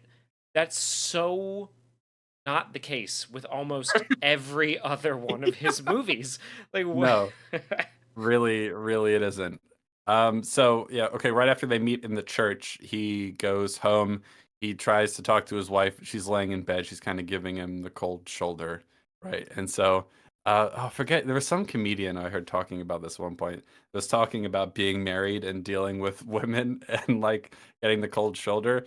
And he was like, that's what happened when we watched The Sixth Sense. We all thought it was more believable that she just wasn't talking to him anymore than he was dead. You know what I mean? There's some joke along those lines. It was pretty funny.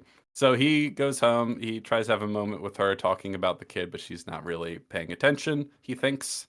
And so then he goes down to the basement in his office. He is researching the Latin, trying to translate it, and he comes up with that phrase.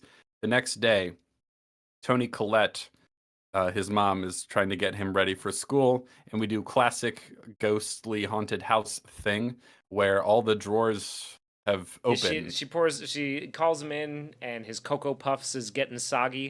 And that's the most horrifying part of the movie because soggy Cocoa Puffs, that's a nightmare.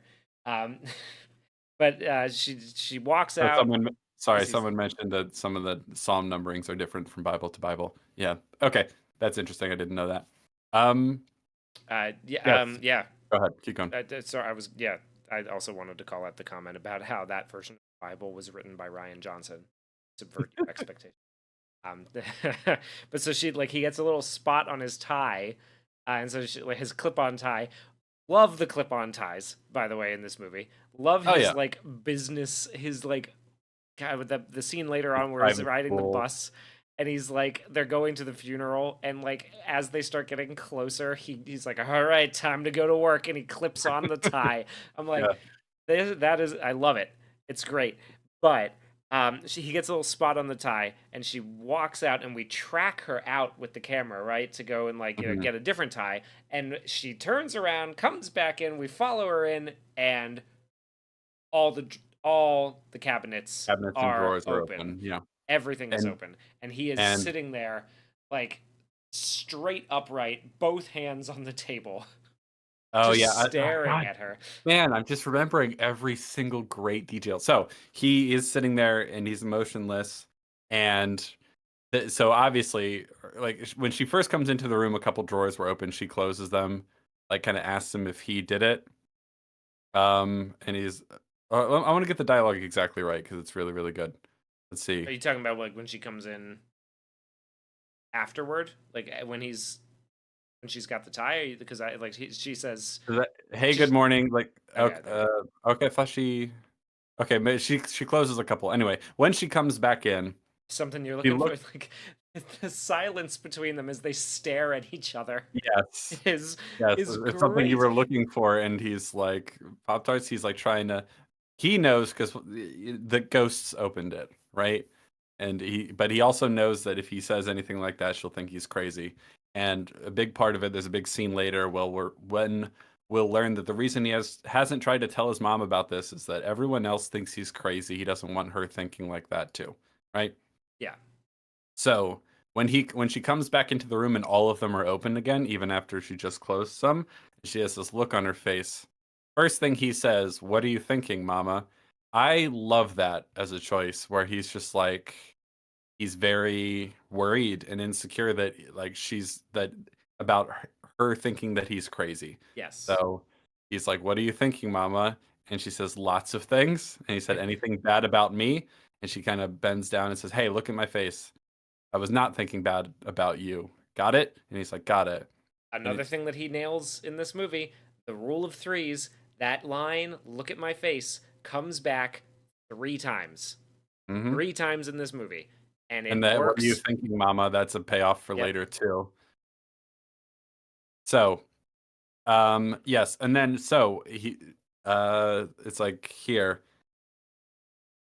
Okay, and then so then it's time to go to school. Sends him off to school, and as soon as he leaves, we get this close-up shot of like where his hands were on the table, like he was like gripping hard Yes. to the table, and he left that sort of I don't know, Sweat. like It's like moisture yeah. impact, yeah, on the table. That's such an amazing detail, man. That Yeah. like, It's fantastic because I mean, Council of Karens is mentioning it in the chat. Like, it shows number one, he couldn't have opened the drawers, but it also shows that he was afraid, right? yes, most importantly, yes, that he was terrified, and like she doesn't know what to make of it yet, but she does notice it, and then we obviously notice it with her. Like, and there's something like kind of ephemeral about the way it disappears too. Yeah. Like it's like a ghostly thing, and then it's gone. It's just it's so perfect for the movie. And you know, in terms of setting up, this is like the first big scene we have with those two, right? And she's worried about him, but it's like, no, I don't think you're a freak. I don't think anything bad about you. I just don't know what to think. I'm overwhelmed. You know, as the story progresses, she'll get more and more exasperated. Like, I just want you to tell me what's going on so I can help you. That sort of thing. But obviously, he doesn't want to tell her because he thinks she'll think he's crazy, which is great. It's great drama to set up between the two of them, and that's a really effective scene at doing that. It's just the handprints thing is such a Yeah. nice detail. So one little funny, or I guess amusing detail is that like he goes out downstairs, she's looking out the window, sees him walking off with a kid who he Tommy, it's Tommy Tomasino, right? Yeah, that's his name. has What? Such a whom he has paid to pretend to be his friend for yeah. like while his mom's looking. And then like once they're out of sight, he's like, "All right, you don't have to pretend to be my friend anymore." I'm like, "Oh, that's really interesting," because he's really worried about what his mom will think. So he's trying really hard to convince her that like, "No, see, I have friends. Everything's going great. You know, I'm only I'm only drawing rainbows and dogs running and all that sort of stuff now. Everything's fine. Trust me." Did you like that And arm around the shoulder bit? I improved, as all great actors do. he's a really funny side character to include. I especially like later when we get to see his cough syrup commercial and he's bad in it. He's really not good. It's pretty funny. Really funny. Uh, Gives him raw Pop Tarts to take with. Yes, raw, the word that. it's fucking raw. Um, yeah, but that's a nice little detail too, where like his excuse for why some of the drawers were open when she's like, "Were you looking for something?" He obviously didn't do it, but he's trying to put a face on it, and so he says, "Pop Tarts." And then the scene happens, and then as he's leaving, she sees the Pop Tarts in the open thing, and she's closing, like, "Do you want this?" And he takes it. It's like that's a nice little. It's just really nice detail. That didn't need to be there at all, but I'm No, really but glad it is. it's really good. So We've next, established our three big characters, right? We got yeah, Malcolm, we got Cole, we've got Mama, who yeah, and we have all the dynamics kind of established.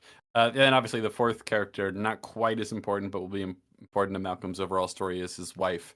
All we've really seen of her post incident is he comes home, she's already laying in bed, and he sort of starts to talk about his day trying to get through to this kid, and she's kind of half listening because she's like already kind of asleep, and then he leaves her be to go downstairs.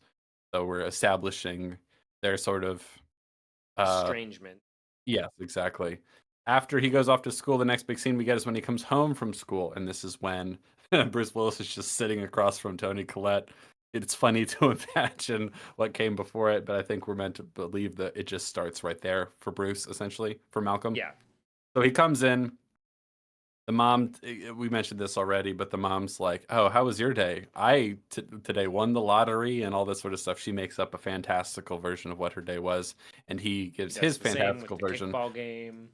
Yeah, the most important one for me, because it's a setup for later, is that everyone carried me around on their shoulders. Yeah, yeah. Like, and man, when that happens later in the movie, it got me so good, Hugh. I was It's like, so, dude, I love. Okay, so one of the things that I really love about that too is that it's not, again, super on the nose, right? It's not like the end of the movie is him kickball. winning a kickball game, right? Yeah, It's him kind of coming out of his shell a little bit. He's, like, I mean, it's a little. He plays King Arthur in a play about King Arthur that's like very, very silly, very yeah. like, like Amateurish amateurish, child play. whimsical child play kind of thing. But they all carry him around on their shoulders at the end, and then they all fall down, but they're all laughing about it, right? Mhm. Like it is the perfect way to close out that fantasy with like the fantasy but in reality, like with the Yeah, weight of reality on it. It's yeah. brilliant. Oh, it's so good. And man, I cried a lot during this movie, way more than I was expecting to. It's just so good, I man. had neighbors Everyone, over, and I was not about to. I'm like, I'm not about to cry in front of my neighbors because like they will roast the shit out of me. So I was very much holding back tears in the car scene with yeah, Tony Collette. I was like, that's oh no, amazing. But there's oh so get many out of here scenes quick. like that.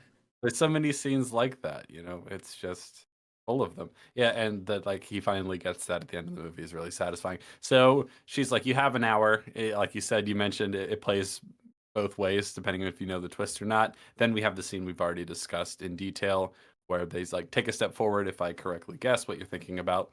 One little funny detail to add is like in terms of the humor in this movie, because M. Night Shyamalan has definitely embraced more humorous, over the top, campy aspects in some of his later movies. not enough even in some cases for me, where like that's all I'm really enjoying about Trap, and I wish he'd go further. But he's at least since Signs, because Unbreakable wasn't a very funny movie if memory serves. Signs is when he's like definitely trying to be funny. And there's a little bit of that in this, like I said, just enough to really cut through the heavy dramatic weight of what's happening. I really like that when Bruce Willis is like going into mind reading mode, he like puts his finger on his temples and he goes, He like does he's it like a Sean Spencer from Psych. yes, exactly. And he's doing fun little stuff like that. It's amusing. It says a lot about his character that he's like pretty good with kids and everything. That's a great scene. Immediately after that, because that Bruce Willis learns a lot, but he loses the scene ostensibly. The kid doesn't think he can help him, but we've learned a bit more about what he's going through. Then Bruce Willis goes to a fancy Italian restaurant to meet his wife, and he's like, "Hey, sorry, I lost track of time." No, the further Uh, he walks in, like, and this is an instance of the humor that yes, I really want to point out. He walks in, and the first thing he says is, "I thought you meant the other Italian restaurant I asked you to marry me in," which yeah, is like it's a funny line. it's a funny line. He's got a little bit of charm to it. She does not react the way he hopes that line, but he does appear to be very late. Like she's already on like after dinner coffee kind of thing. Yeah, But one thing we're establishing, obviously, the first go round, we're assuming that they have a bit of an estranged relationship after the fallout of what happened. And then once you know the twist, we're establishing that ghosts lose track of time, which is an interesting thing. They don't know they're dead, and I quite like the way this scene plays out because you might expect that she literally never says anything to him throughout the whole movie, but she actually does say a couple of things out loud as if she's there because she's grieving him and all that. And I think they're actually handled really well. And it's a tricky thing. It's like a real tightrope act. But he walks in. He says, "Sorry, I'm late. I thought it was the other Italian restaurant I asked you to marry me at." And then he starts talking about the kid in his case, and she's kind of like, you can read it as like, "Oh, you're late and you're just talking to me about your case. You're not asking me about me," or and all that yeah, sort of stuff. And he's talking. We sort of, where the camera's spinning around to over his shoulder. She picks up the check. So like they drop off the check. She grabs it before he can, which is a nice detail. And then she pays it and she says, "Happy anniversary," and leaves. I really like that because I think it would be a shame if she never said anything to him. It would make it a little too obvious. So having that be what she says really works because at first you're like, well, happy anniversary. This is supposed to be a nice anniversary dinner, but you're late and, you don't care about me and all that sort of stuff. And our relationship is strained. But then once you find out that she's just grieving him and that she went out to where, they got engaged to have a nice dinner and like mourn him. And then she says happy anniversary out loud. Like that's a really nice moment, no matter how you're looking at it. You know what I mean? I think that's the real marker of a good twist is that yeah, it's good both ways, and this is one of those examples for me. yep. It's a nice detail, and she's playing it really well too.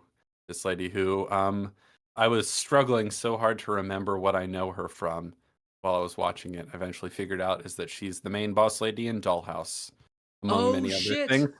Oh That's my the one. God, that's it. Yeah. Oh wow. Yeah. Okay. Well, Yeah. I know she's been in plenty of other things too, but that was the one for me that I was like, I know you from somewhere. I don't remember what it was though. damn. What a what a disappointing thing that Dollhouse didn't get to Yeah, do. It's didn't get to go I through know. Its its whole whole arc arc because and whole man, journey. It was pretty good. I liked that show. Hmm. Anywho, next, they're walking. Malcolm and Cole meet up on the street corner, and they're walking around. And I don't remember what they say. Do you remember what they say in this scene? Oh no. That's when they're talking about Tommy Tomasino, right? I think Cole asks, "Did you think the play sucked big time?" Tommy Tomasino acted in Oh, a we cough haven't we syrup haven't commercial. we haven't done the play yet, have we? No, we have not done the We play haven't yet. done the play yet. Okay. I don't remember what they're talking about here. Um, but we established a couple of things. There's something that the movie does a few times coming up where we're kind of cross-cutting. There's a conversation happening between Malcolm and Cole at the house, and meanwhile, the mom is listening to music on her headphones and cleaning up around the house. We establish she finally this. Tell me how you feel about this. She's looking at the photos on the wall, especially of the ones that have Cole in them, and she notices a sort of white, like light leak lens flare type orb in a lot of the photos with him. And this is a subtle clue that there's some sort of supernatural presence around him. We'll establish later in the movie that tape recorders can actually pick up what they say, but it's very, very quiet. It's an interesting Yes. detail. We'll talk about that when it comes up. But this seems to be something of classic Ghost, like, oh, they can be captured in a sort of ephemeral way in some photographs. Um, so we have this moment that I suppose is a little humorous. I still think it works, but it's a little funny that she just kind of notices them all at once. Yeah. It's Yeah. it's not totally unbelievable, but it is kind of a funny moment for me. What do you make of that detail? It's one of those ones where I'm like, right, you never looked at it before, but then I can also be like, well, she's got two jobs. She's been through a lot. Yeah, she probably hasn't looked at it before. So like, She hasn't noticed that they she all hasn't have it. noticed that they all have it, until she looks. It happens all the time. I don't have a problem with it. Hmm. I think it's, Um, I think it's while fine. she's Anybody while who she would use that as like an attempt at a valid criticism of this movie, fuck no, yourself. I wouldn't. No, I just think it's an interesting Yeah. detail. I like it because it's sort of fleshing out like this is classic Ghosts stuff. Yes. You know what I mean? All the hits are here essentially. Yeah, man, Um, it feels like it's not Poltergeist. What's the one? Oh, Omen. It feels like the Omen, right? It feels like a a little little bit, bit. yeah. Yeah. I'd say so. I can see what you mean. While she's walking around cleaning, she notices, well, first of all, she sees like the rainbows and happy people smiling photos, but then somewhere in his room on the desk, she finds a journal where there's much more horrific things Oh, written. oh, the free writing. Yeah, because he's asking Yes. him if he's ever tried free association writing, where you just start writing down a word and then as you write, Mhm. you just kind of like don't you zone out and you write and you write these thoughts that you didn't even know that you had, right? That are in your head, and so she sees What these he's, what he's yeah, been writing, and they are like it is horrifying, right? Like yeah. this is like quiet the damn baby, all the God, yeah, it's It's we creepy. never see like a full sentence, but we see a lot of keywords. And I also like this as another classic ghost spiritualist thing. A lot of spiritualists back in the day, mediums, people who held seances, who claimed they could communicate with ghosts, often claimed that they did so by free writing. That they would just go into a trance, supposedly, or for real, and they would just write freely, and then apparently that was supposed to be channeling the spirits, right? So that's a Yes. classic ghost thing that gets to show up in here. I feel like he really did his research and found a way of combining all these things in a way that isn't cringe, you know? Yeah. I find that really impressive, you know? Yeah. Like he understands ghost lore pretty well, and I feel like he's combined all these things in a way that they're more than the sum of their parts, which I like. We get little details of like when he's playing around with his toys, he's got a sort of knit like what is that on his face? But it kind of looks like chainmail the way it like sits on his face. Like he's got it's just like a winter hat, but like the way he's wearing it inside, it like feels a little bit like what a knight would have on. You know what I mean? And he's Oh playing with yeah, knights. he's And playing. Yeah.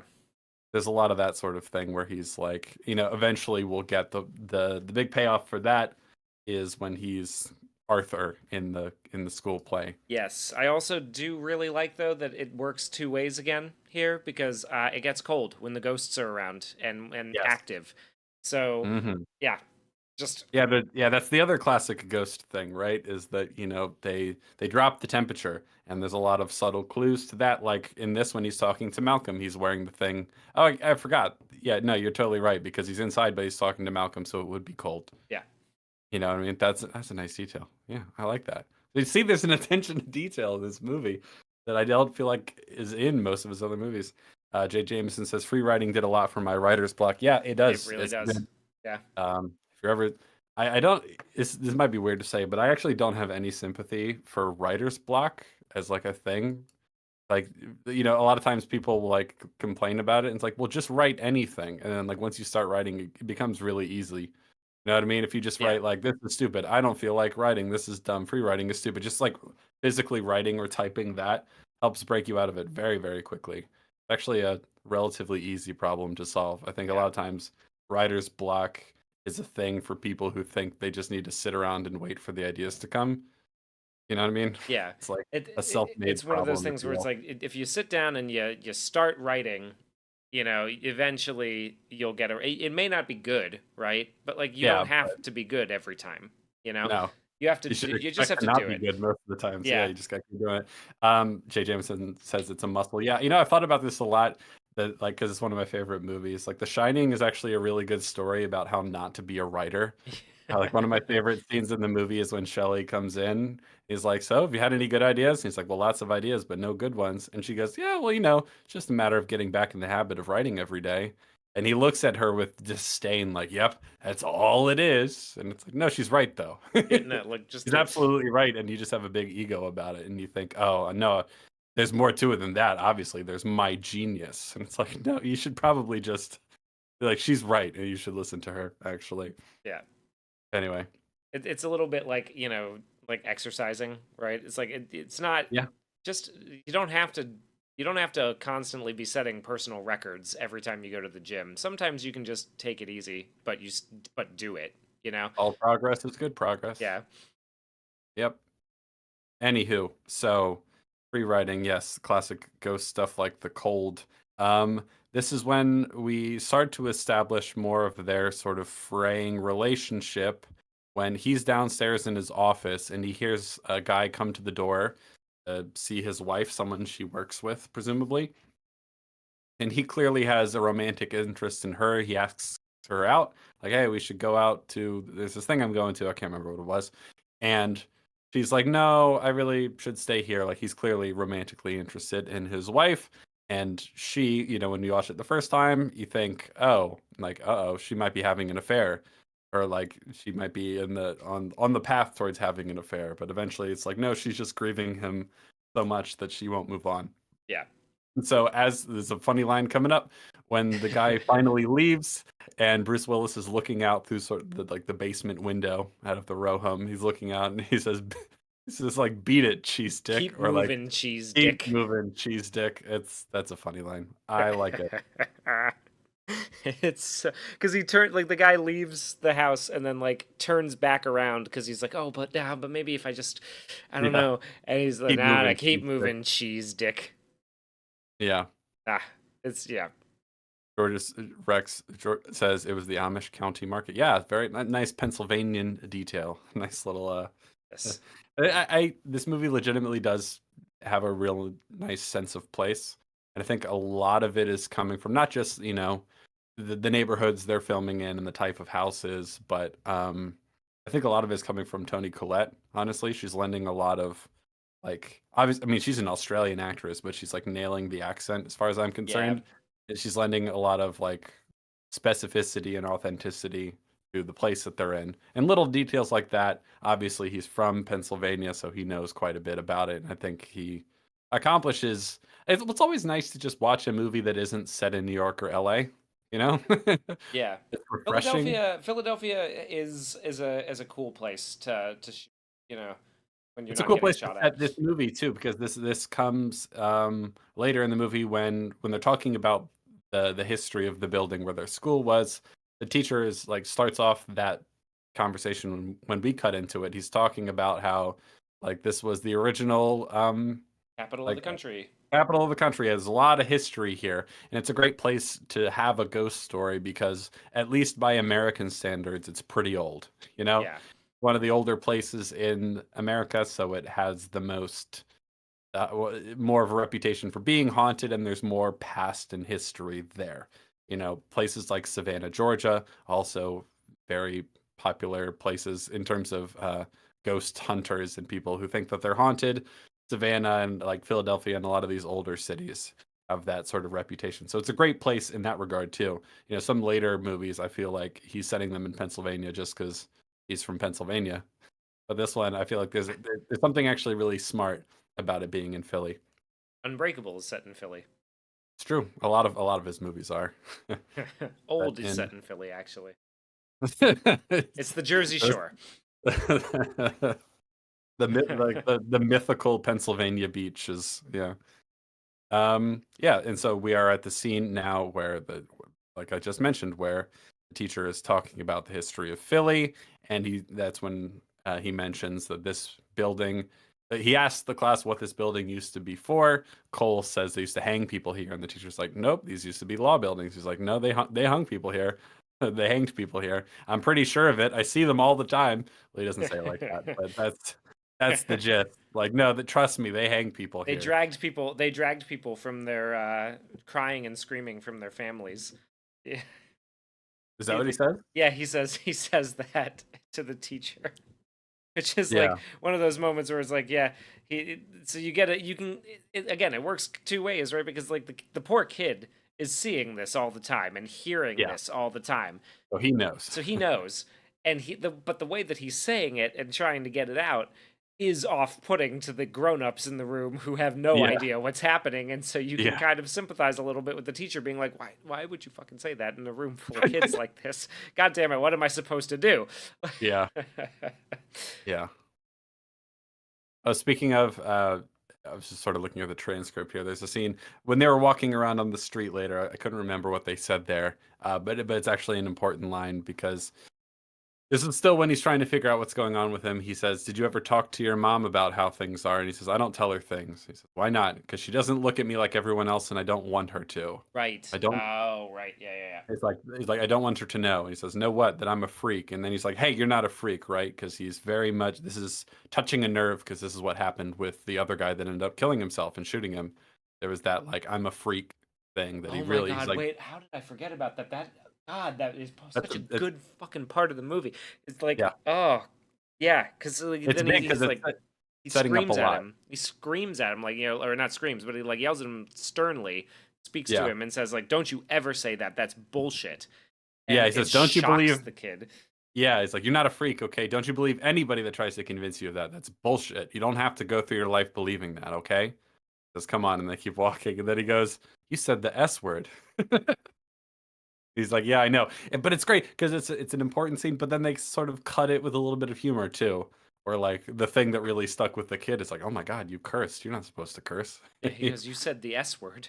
Exactly. But And you can that's a feel great it's so great because you can feel like the way, and this is all Haley Joel Osment's performance in this scene, right? Is like you can Mhm. feel the impact of that. Like nobody's ever said that to him, like in that tone before, right? Like his mom says, "I don't think you're a freak," right? I don't think like anything like that. I don't think you're. Yeah. Look at my face. I was not thinking something bad about you, right?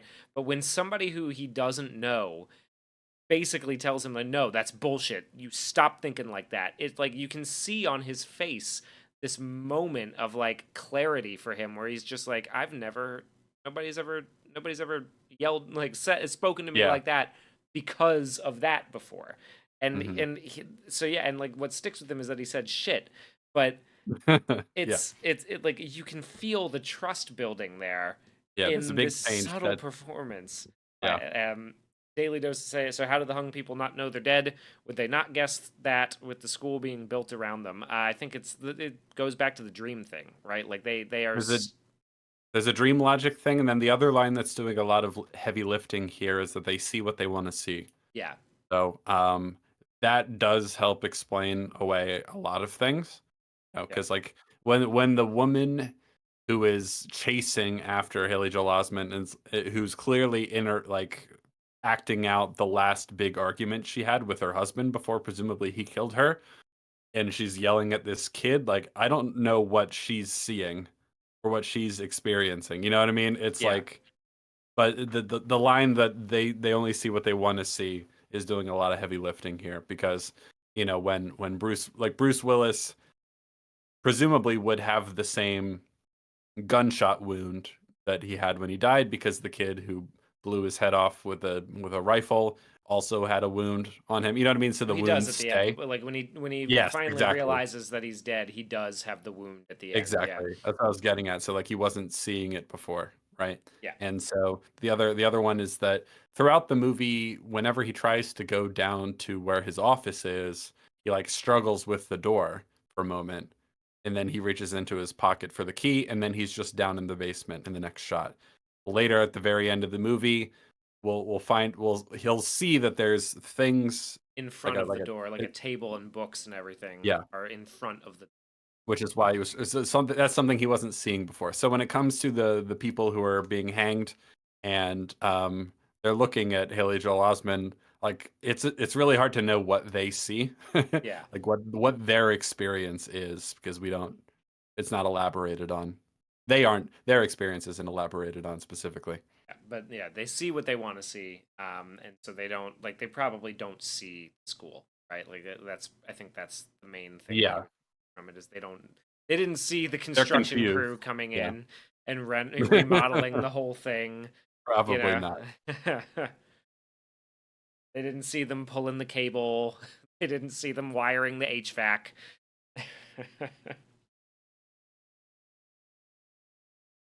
So So we just let's. talked about the don't ever say that you're a freak. That's bullshit. Hmm. We've Yeah. talked. So okay. Yeah. So the next scene, so that he has this incident at school where he kind of bullies the teacher into stuttering again. Love it. Um, Love to see it. you'll love to see it. And then so he has an incident, but the reason I wanted to go back to the scene where he says, "I don't." Everyone else looks at me like that. I don't want her to look at me like that. And then so we get the scene where he's having something of an episode in class, and he gets really mad, and he's like, "I don't like people looking at me like that. Stop looking at me like that. You know, you shouldn't look at people like that. It makes them feel bad." And of course, that's only making people look at him more. That he's just a kid and he's really going through it. And then he's yelling at him, calling Stuttering Stanley, Stuttering Stanley. Love that Next thing, line. Absolutely love it because the way that it builds up and Mhm. it is it's great, man. It's really really spooky the way that Yeah, he's just and doing. and then it builds up to a little bit of humor, kind of, where he's so riled up at him that he says like, "Shut up, you freak," and like that shot has a really wide angle lens on it. Yeah. And so, like, it's kind of funny, a little over the top, but in a fun way, I would say. So next we see him, he is in a room sitting in an armchair, presumably like a principal's office or something like that. He's alone in there. Um, and Bruce Willis comes in. He's like, "Hey, big guy, how's it going?" And he doesn't want to talk because he's having a bad time. And he's like, "Hey, do you like magic?" And Oh then yeah, he's like, I love this. "Observe the magic penny." He does a little magic trick for him. Could you describe the magic trick? Oh, I sure can. So he goes, this is a magic penny, but so I put it in my left hand and I do my little magic shake, and then penny's in my right hand. That's not the end of the magic trick. Then I do another little shake, boom, penny's in my pocket, right there in the vest pocket. Then I do another little magic shake, and look at that. It's right back in my left hand where it started. And he immediately gets called out. It's like, this is not magic. Just kept the penny in your left hand the whole time. And he goes, you think so, huh? And I love the line delivery for Haley Joel. He just goes, I didn't know you were funny. it's it's God, it's great. It's and then like later on at the birthday party when we see him trying the magic trick out on his friend, and his friend's like, "That's stupid. I want my penny back." But yeah, I love that like, what it does for his character, right? Is that like he tries to sort of endear himself to Cole with the magic trick, and Cole kind of just sees immediately through it, and Malcolm has to sort of has to sort of like pivot because he's like, oh well, shit, okay, I guess that didn't work, you know. Guess I've Yeah. got to try something else. But I love Cole's response. I was saying like when he goes, "I didn't know you were funny." It's like it's such a It's good really good. delivery. And then just to jump ahead because I love the way this is reincorporated When later. he does it for his friend at the Yeah, birthday party. he's at a birthday party, and at this point, he still doesn't have a great relationship with a lot of the other kids. there's a kid there, and he's like, "Hey, want to see a magic trick?" And he does like a sort of even worse version of the same sleight of hand trick. Um, and then the kid's like, "That's stupid." Yes, it's supposed to be funny. He It's, goes, it's "Well, it's stupid. I want stupid, my and I want penny my back. penny back." Yeah, it's great. So good. And I like that. I love the detail that he does the magic trick, it doesn't work, but then it still sticks with him because then he tries to He do tries to it. do it to Yeah, his friend, yeah, like because he thinks it's funny. Like he yeah, actually like it's and because he likes him. That's the thing that it establishes for the character is that there is trust building there, right? Like even though he isn't it like he's not fooled by the magic trick, he's not taken in by the magic trick, and it doesn't work for him, right? At in that moment, it's not what he needs. He still copies it yeah, because that's sort of what Bruce Willis is provide or Malcolm is providing to him at this moment is like a father figure that he's imitating, yeah. which is it's so well done to do that. Like, the subtlety, the sophistication of it, just like Their working on all those gradual different levels. bonding over the It's course of the yeah. movie. It's Again, really well done because we're still not at the point where he's really told him what's truly going on. So no, Bruce Willis still at this point thinks in the movie that I don't know, maybe he has like early onset schizophrenia or maybe he's being abused, but I'm not sure by who. Like he still doesn't know a lot. He still thinks that like I don't know, maybe hospitalization will be necessary. So like we've got a long ways to go before he finally is willing to admit what's really happening to him. So we got to slowly bring down these walls. We got to slowly bond them. And I think the movie is an incredibly deft hand when it comes to that. Getting back to Malcolm and his wife's plot, he comes home after meeting with Cole and trying to do the magic trick and it not working. He comes home and on the TV is video from their wedding. A friend of theirs, presumably, is talking to the camera about how much she admires them as a couple and how much they clearly love each other. It's a happy memory. He's watching it, he's smiling. He goes upstairs and his wife is in the shower by herself. It's unclear if she's crying or not, but she's, it's having an unclear if emotional. she's crying, but she is naked, and he watches for a little bit. And then he tries to go down to the basement. He like tugs on the door and it doesn't open right away. And then we cut to at the birthday party and Cole is trying to do the magic trick for the kid. And he's like, "That's stupid. I want my penny back." It doesn't work. It doesn't endear him to the other kids.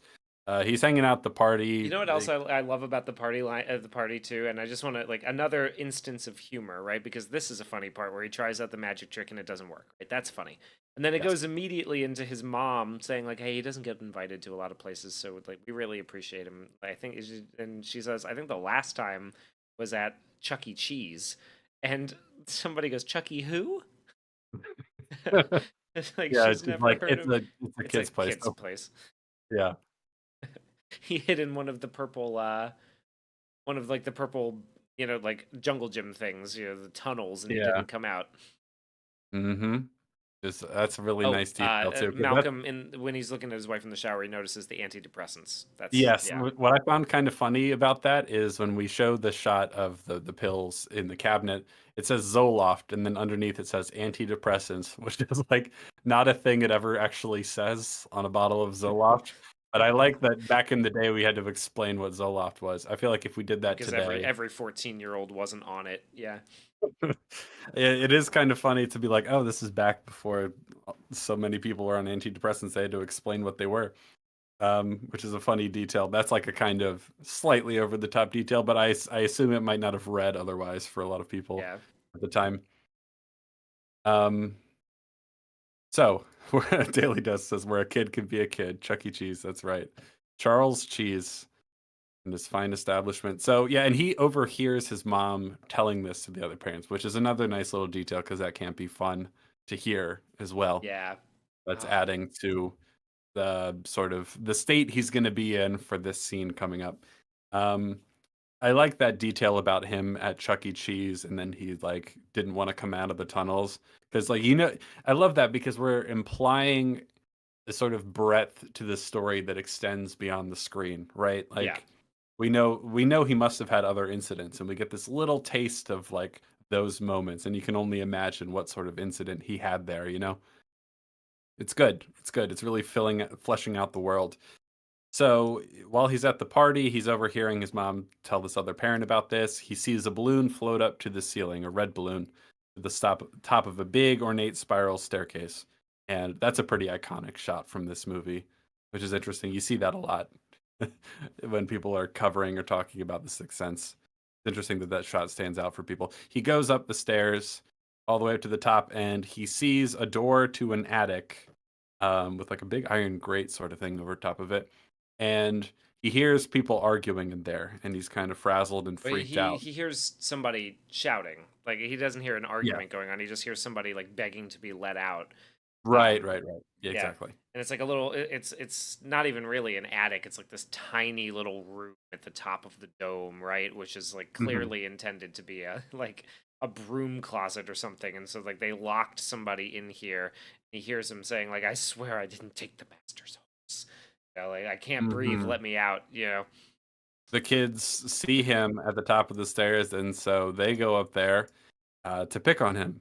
They say like, "Hey, you want to play a game? It's The called." kids see him at the top of the stairs, but like they're having a discussion of like, yeah, the star of the commercial always gets his own trailer so that he has space to think about his character. I love that. It's like But really the other kid calls him egotistical out. He's kid. like, "You had one line. You had like two lines." Yeah,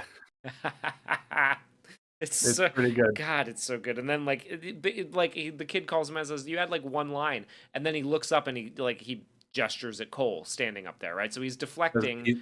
exactly, he's deflecting. Right, Exactly. yeah, He's like, which is a nice little detail. It's a nice little thing like, "Oh, you called me out." Like, well, what if we just turned our attention towards him and making fun of him? And so they go up there and they're like, he mentions like, "Oh, my dad made me invite him." yeah. They go up there and Cole's like, "Happy birthday, Derek." And he says, "Is there something you want to see in there?" And he goes, "No." Like, "We're gonna put on a pretend play. Want to be in it?" Okay. It's called Locked in the Dungeon. Yes, Cole, and you get to be the one locked in the dungeon. It's like, I mean, it's like messed up, obviously, what they do, but it is kind of funny the Yeah, way that plays out to me. And so then they lock him in that room. Now, he like you can kind of hear the muffled yells from downstairs, which catches the attention of his mom. His mom runs up, and this is the part.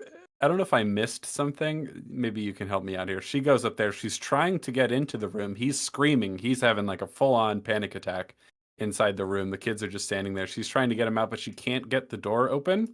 yeah. The door can't isn't opening, and then it finally And then it unlocks itself. Yeah.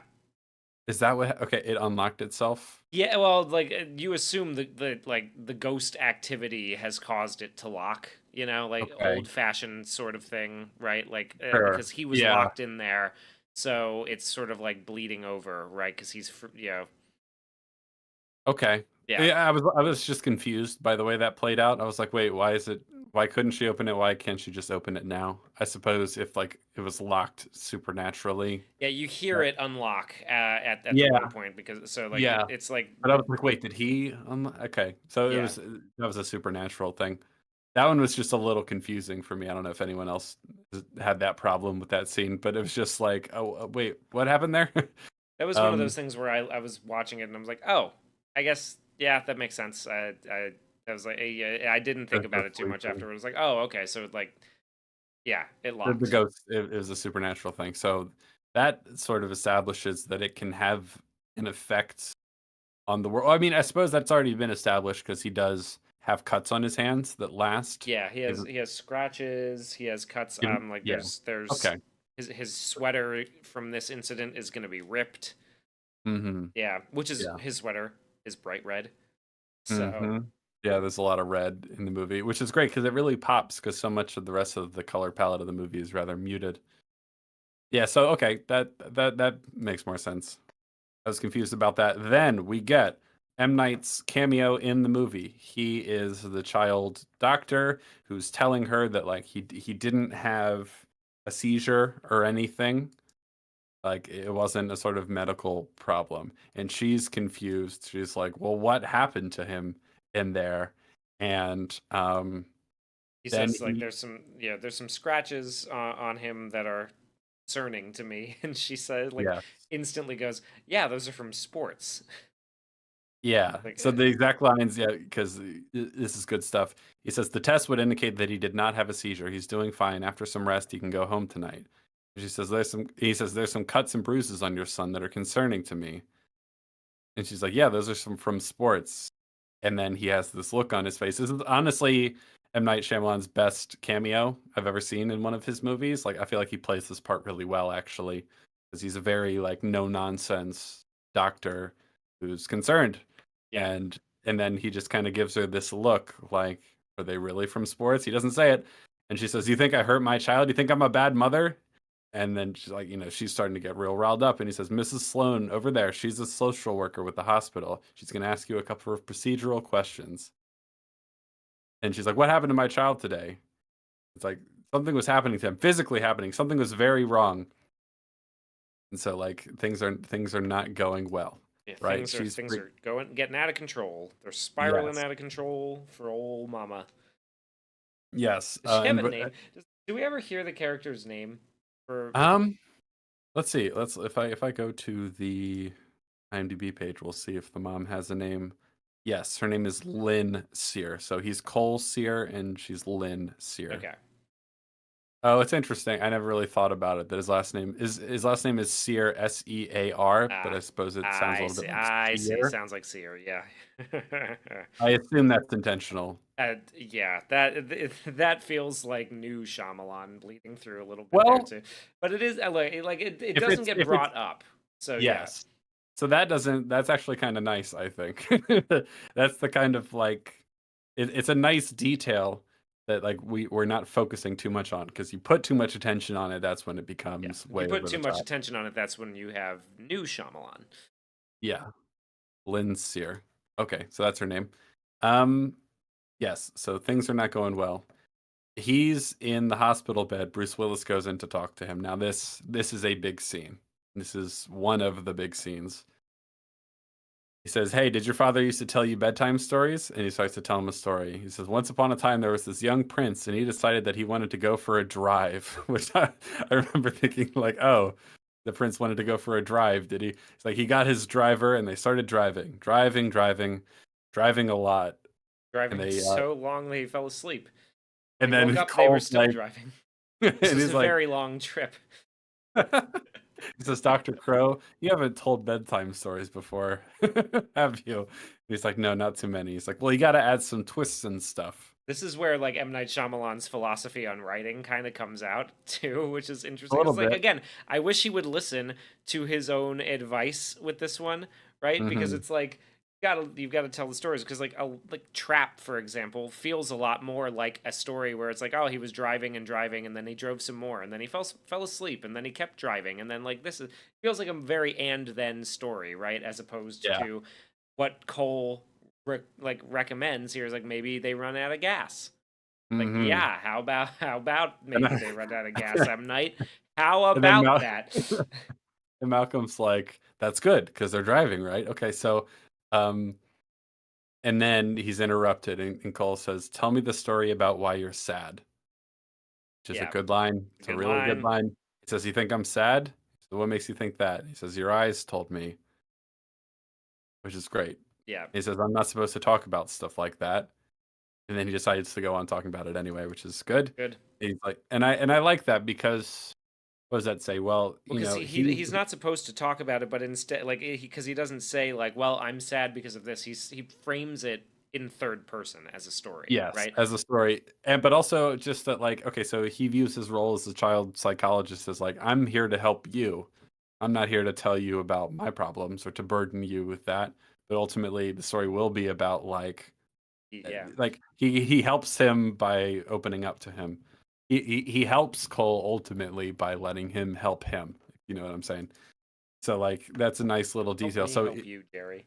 exactly, help you. This is once upon a time there was a person named Malcolm. He worked with children. He loved it. He loved it more than anything else. And then one night he found out that he had made a mistake with one of them. He couldn't help that one, and he can't stop thinking about it. He can't forget. Ever since then, things have been different. He's not the same person that he used to be, and his wife doesn't like the person that he's become. They barely speak anymore. They're like strangers.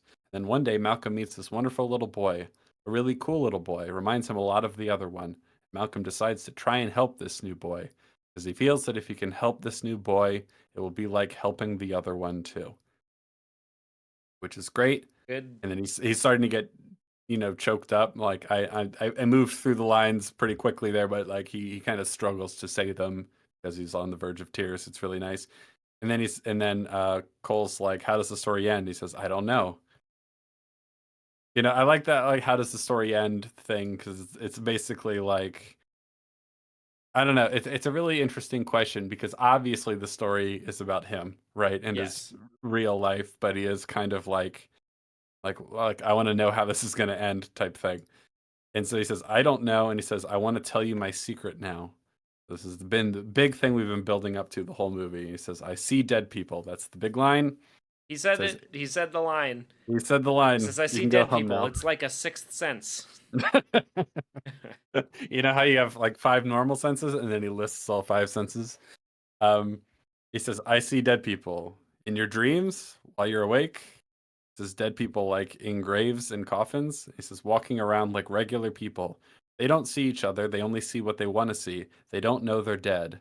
How often do you see them? He says all the time. This will be a line that comes up with the recontextualization later when Bruce Willis realizes, "Oh, I'm one of them. I'm a ghost."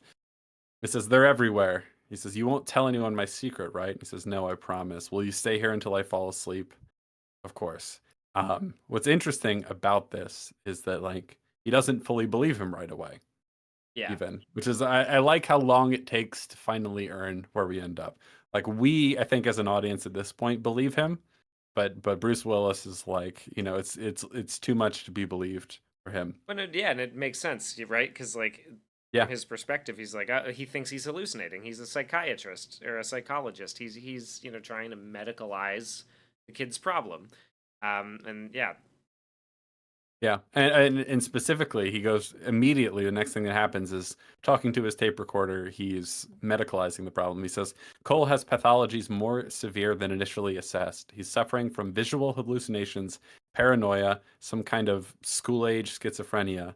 Medication, hospitalization may be required. and I'm And then not helping him. he clicks off the tape recorder and adds, "And I'm not helping him," and that's weighing on him quite heavily. Then there's a fun little moment just for furthering Lynn's character. This is like where the sort of like tough single mom scene comes in. Yeah, She goes into like she comes home late from her second job or something. She goes home, he's lying in bed. Or like no, she brings him home. She brings him home from the hospital, sorry. She brings him home, she puts him in bed, takes his shoes off, like notices there's a rip in his sweater, looks at where that rip would have been on his body and finds like scratch marks. scratch marks and bruising. And this is upsetting to her, obviously. She gets on the phone, and I quite like this. She says, "Hi, this is Lynn Sear, Cole's mom. And yeah, I'd like to talk to you about your boy and his friends keeping their goddamn hands off my son." And I was like, "Oh, that's good. Get I him, really like get get him, him." Lynn. I like how she's like really like the rage is there, right? And she starts off kind of polite, but then can't even finish the whole sentence before getting there. You know Yeah, what I mean? yeah, I like that. I really like the way she performs it, and I think it's a good line. And that's all we get from that. And then we cut away. He doesn't linger on anything too long in this movie, and I really admire that. Like there are some things that happen. It's just brief enough to be like, "Oh, there it is," and we're done with that. You know. yeah. Then we get now that we know his secret that he sees dead people. This is the point in the movie where we start to see explicitly, other than Bruce Willis, of course, some of these ghostly apparitions from Cole's perspective. So he gets up in the middle of the night and he needs to pee, and he's very nervous about running to the bathroom, and he runs really quickly, right? The Which way is, that he runs is like it's really, really funny too. Like it's yeah, he chooses a very fun physical portrayal of it. Of yeah. yeah, I mean, it's good. It's really believable. He's got like the rip in his undershirt still, yeah. and then he's peeing, and then we get a shot of the thermostat slowly going down. We're like, uh oh, And next time we cut to him, like we can see his breath very clearly. Yeah. He sees the woman who we mentioned before has got the big bruising on her eyes and mouth, and she's like having the argument with her abusive She husband. like walks past the bathroom and he thinks it's his mom, so he walks into the kitchen to Hmm. talk to her. She turns around and she thinks she's having an argument with her abusive husband, and She's like, "No, dinner is not ready. What are you gonna do? You can't hurt me anymore, Nettie. You're a terrible husband, Nettie. Look what you made me do, Nettie." And she has cuts on her arms, yeah, presumably from where she like ended up suicide. killing him. Yep, Yeah, yep. you can't hurt And me anymore. yeah, he runs into the sanctuary of his little red pillow fort that has a "Do Not Enter" sign on it, which I like. There's a little statue of Jesus with a big red like cloak Yeah, and the heart.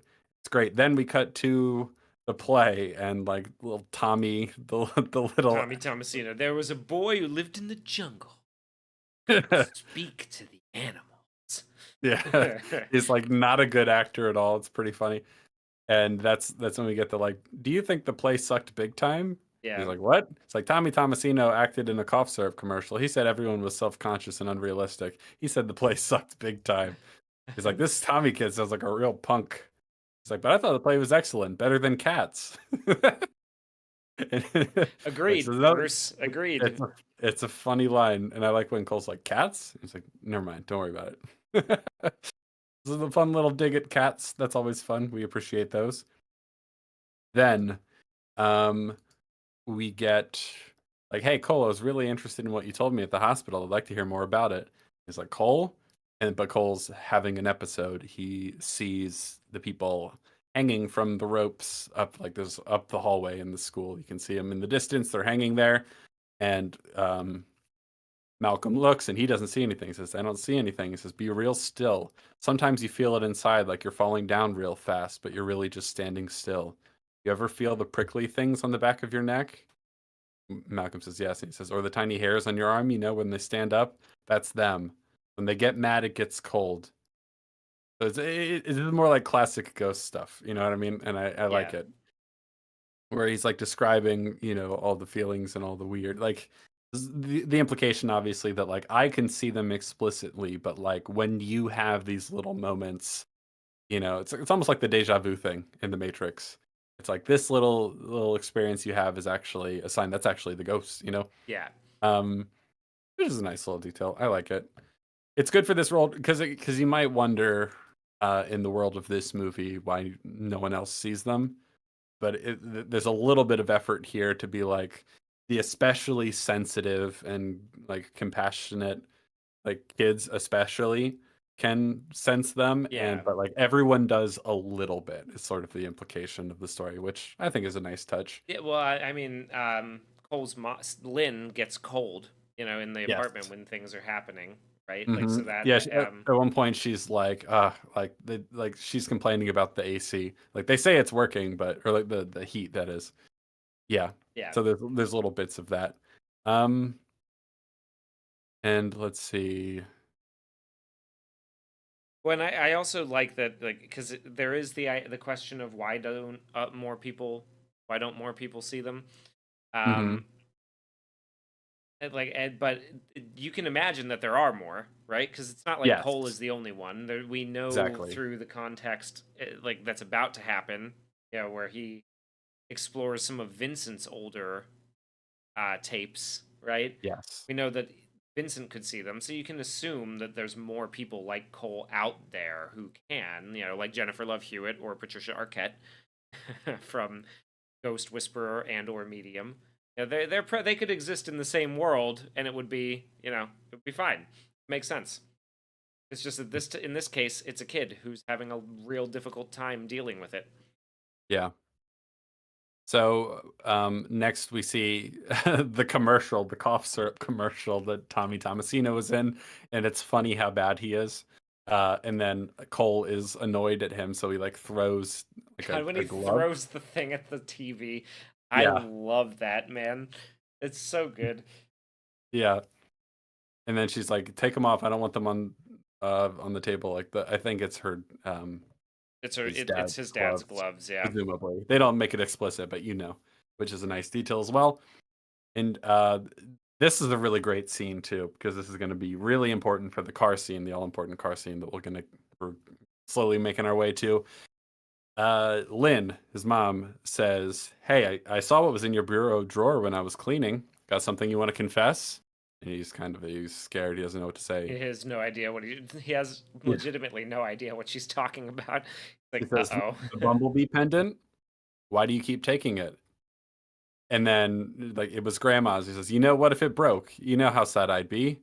And he says, "You'd cry because you miss grandma so much." And she says, "That's right." And then he's trying to he's trying to plant the seed because he doesn't want to say what's going on with him. But he says sometimes people think they lose things and they really didn't lose them. It just gets moved. Says, "So did you move the bumblebee pendant?" And he says, "Don't get mad." And she's like, "So who moved it this time?" "Maybe someone came in our house, took the bumblebee pendant out of my closet, and placed it nicely in your drawer." Maybe. Maybe. And she's like, "God, I'm so tired, Cole. I'm so tired in my body. I'm tired in my mind. I'm tired in my heart. I need some help. I don't know if you noticed, but our little family isn't doing so good. I mean, I've been praying. I must not be praying right. Looks like we're just going to have to answer each other's prayers." And she says, "If we can't talk to each other, we're not going to make it." This is all It's so all good. good. It's all really good, and But I yeah, go ahead. love like just to like the recontextualization of that line is like how did Bruce Willis get the case, right? Like Hmm. I love the idea. I love it. Yeah, I love that like idea that that it's unanswered prayer. I think that's yeah. great. I think that Yeah, beautiful. it's really good. And she's like, "Now tell me, I won't get mad, honey. Did you take the bumblebee pendant?" And he says, "No." And she kind of like shakes the table a little bit and the silverware kind of clatters. And she says, "You've had enough roast beef. You got to leave the table." She yells at him. He says, "Go." And then he leaves. And it's like, oof. It's Yeah. brutal because and I like how long it takes to earn all this stuff. You know what I mean? Like none of this comes easily. It takes a long time to finally get people to communicate with each other in this movie in a way that feels believable. Like this kid is worried to death if he tells her what's going on. Like, That she's gonna treat him like anybody, like everybody else treats him. Yeah, yeah, like a freak. like a And freak.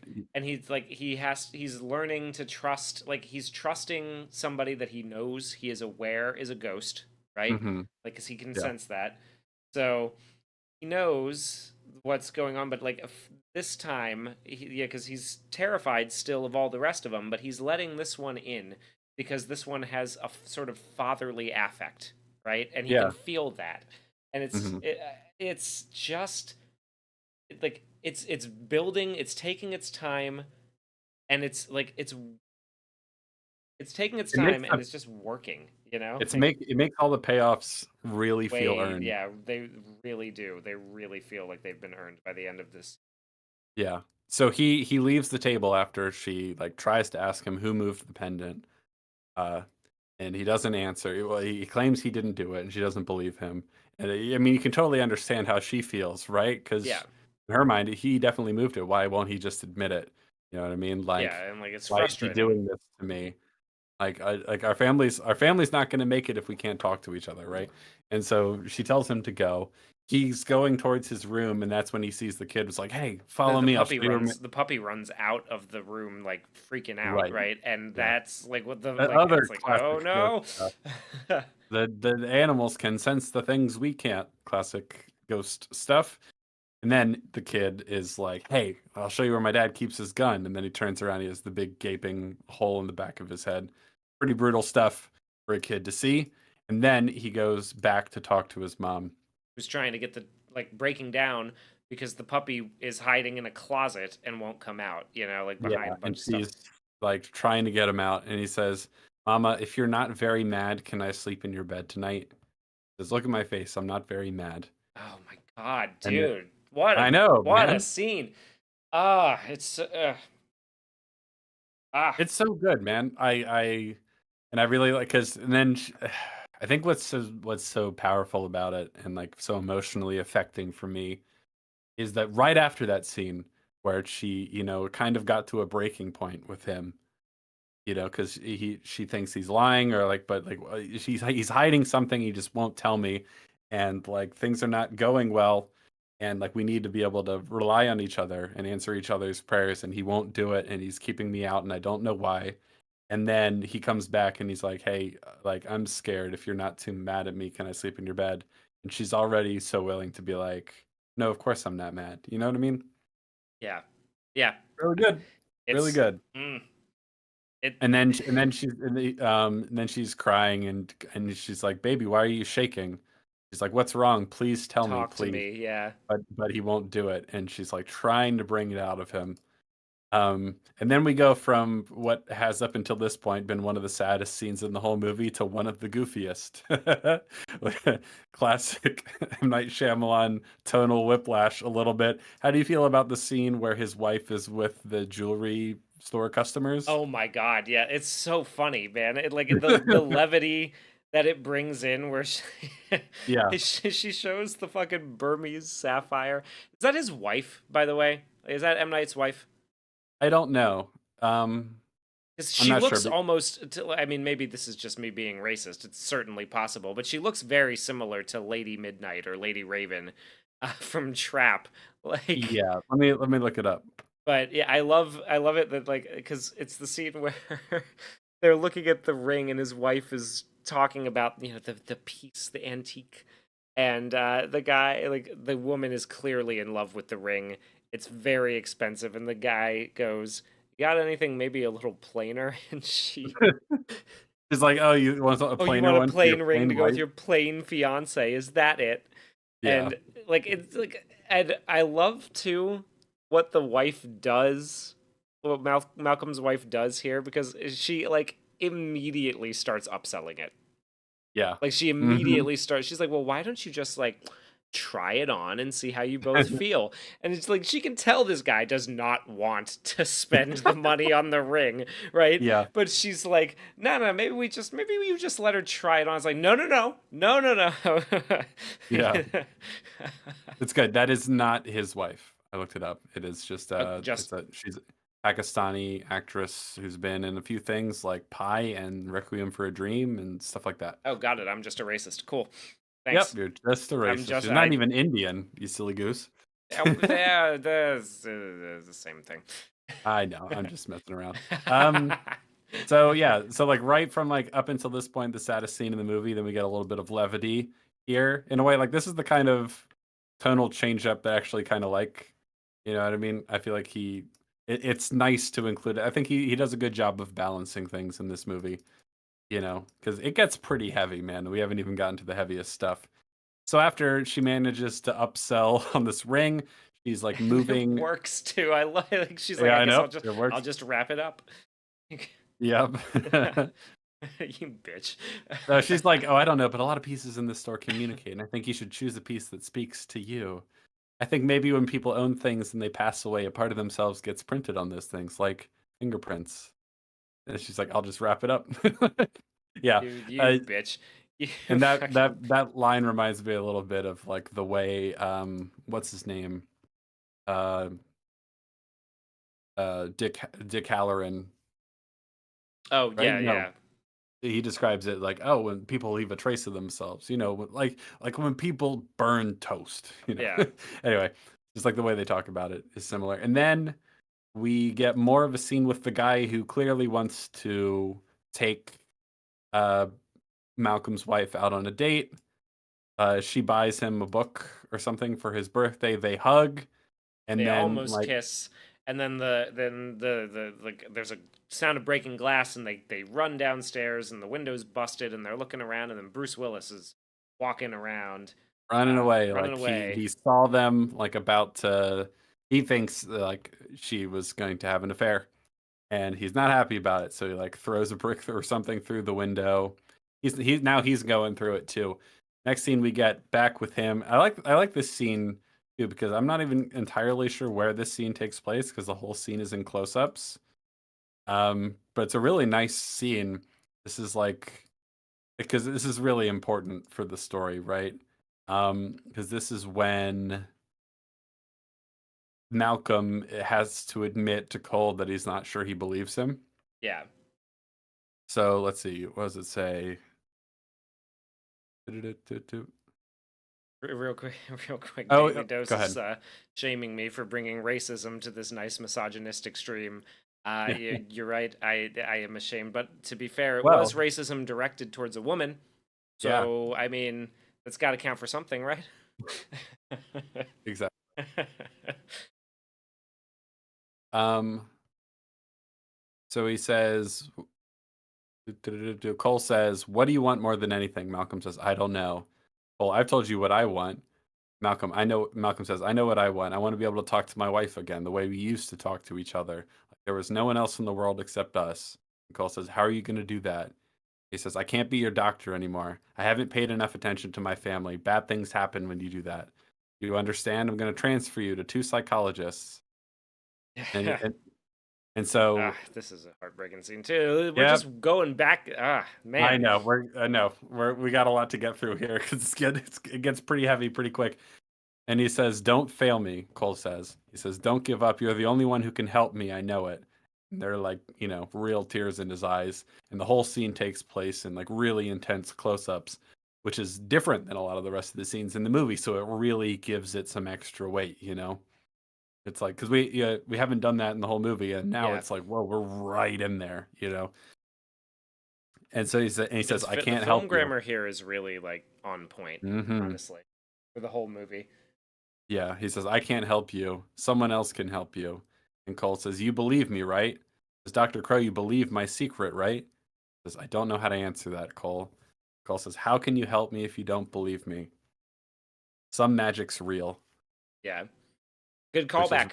Really good callback on the writing to the penny trick. I like it. yep, yep. It's very, very good. And then so now Malcolm is, thinking he's faced with like, I don't know how to help you, but of course this feels like failing another one. You know what I mean? So like, what Yeah. does he do? Ugh. He doesn't know how to believe him. He doesn't know how to believe his secret because it's just so crazy, right?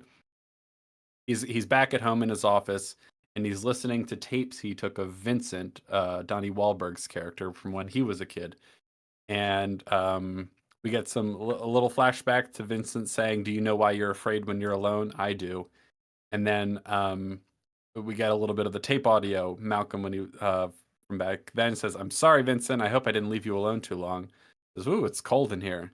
Vincent is sobbing. He says, "Vincent, why are you crying?" And Vincent sniffles. He says, "You won't believe." He says, "Sorry, Vincent. I hope I didn't leave you." And then he's sort of rewinding and listening to things over and over again, and eventually realizes that like he should rewind further, and he does. And he says, "Now you know what? I never liked him either. When I was a kid, I had this blood test done, and I threw up chili cheese fries all over this male nurse."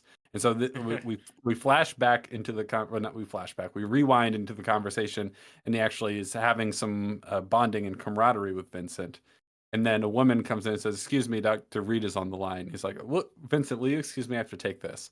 And then while he's gone, something clearly happens to change the mood because when he comes back, Vincent is crying and he's like, "You won't believe me," right?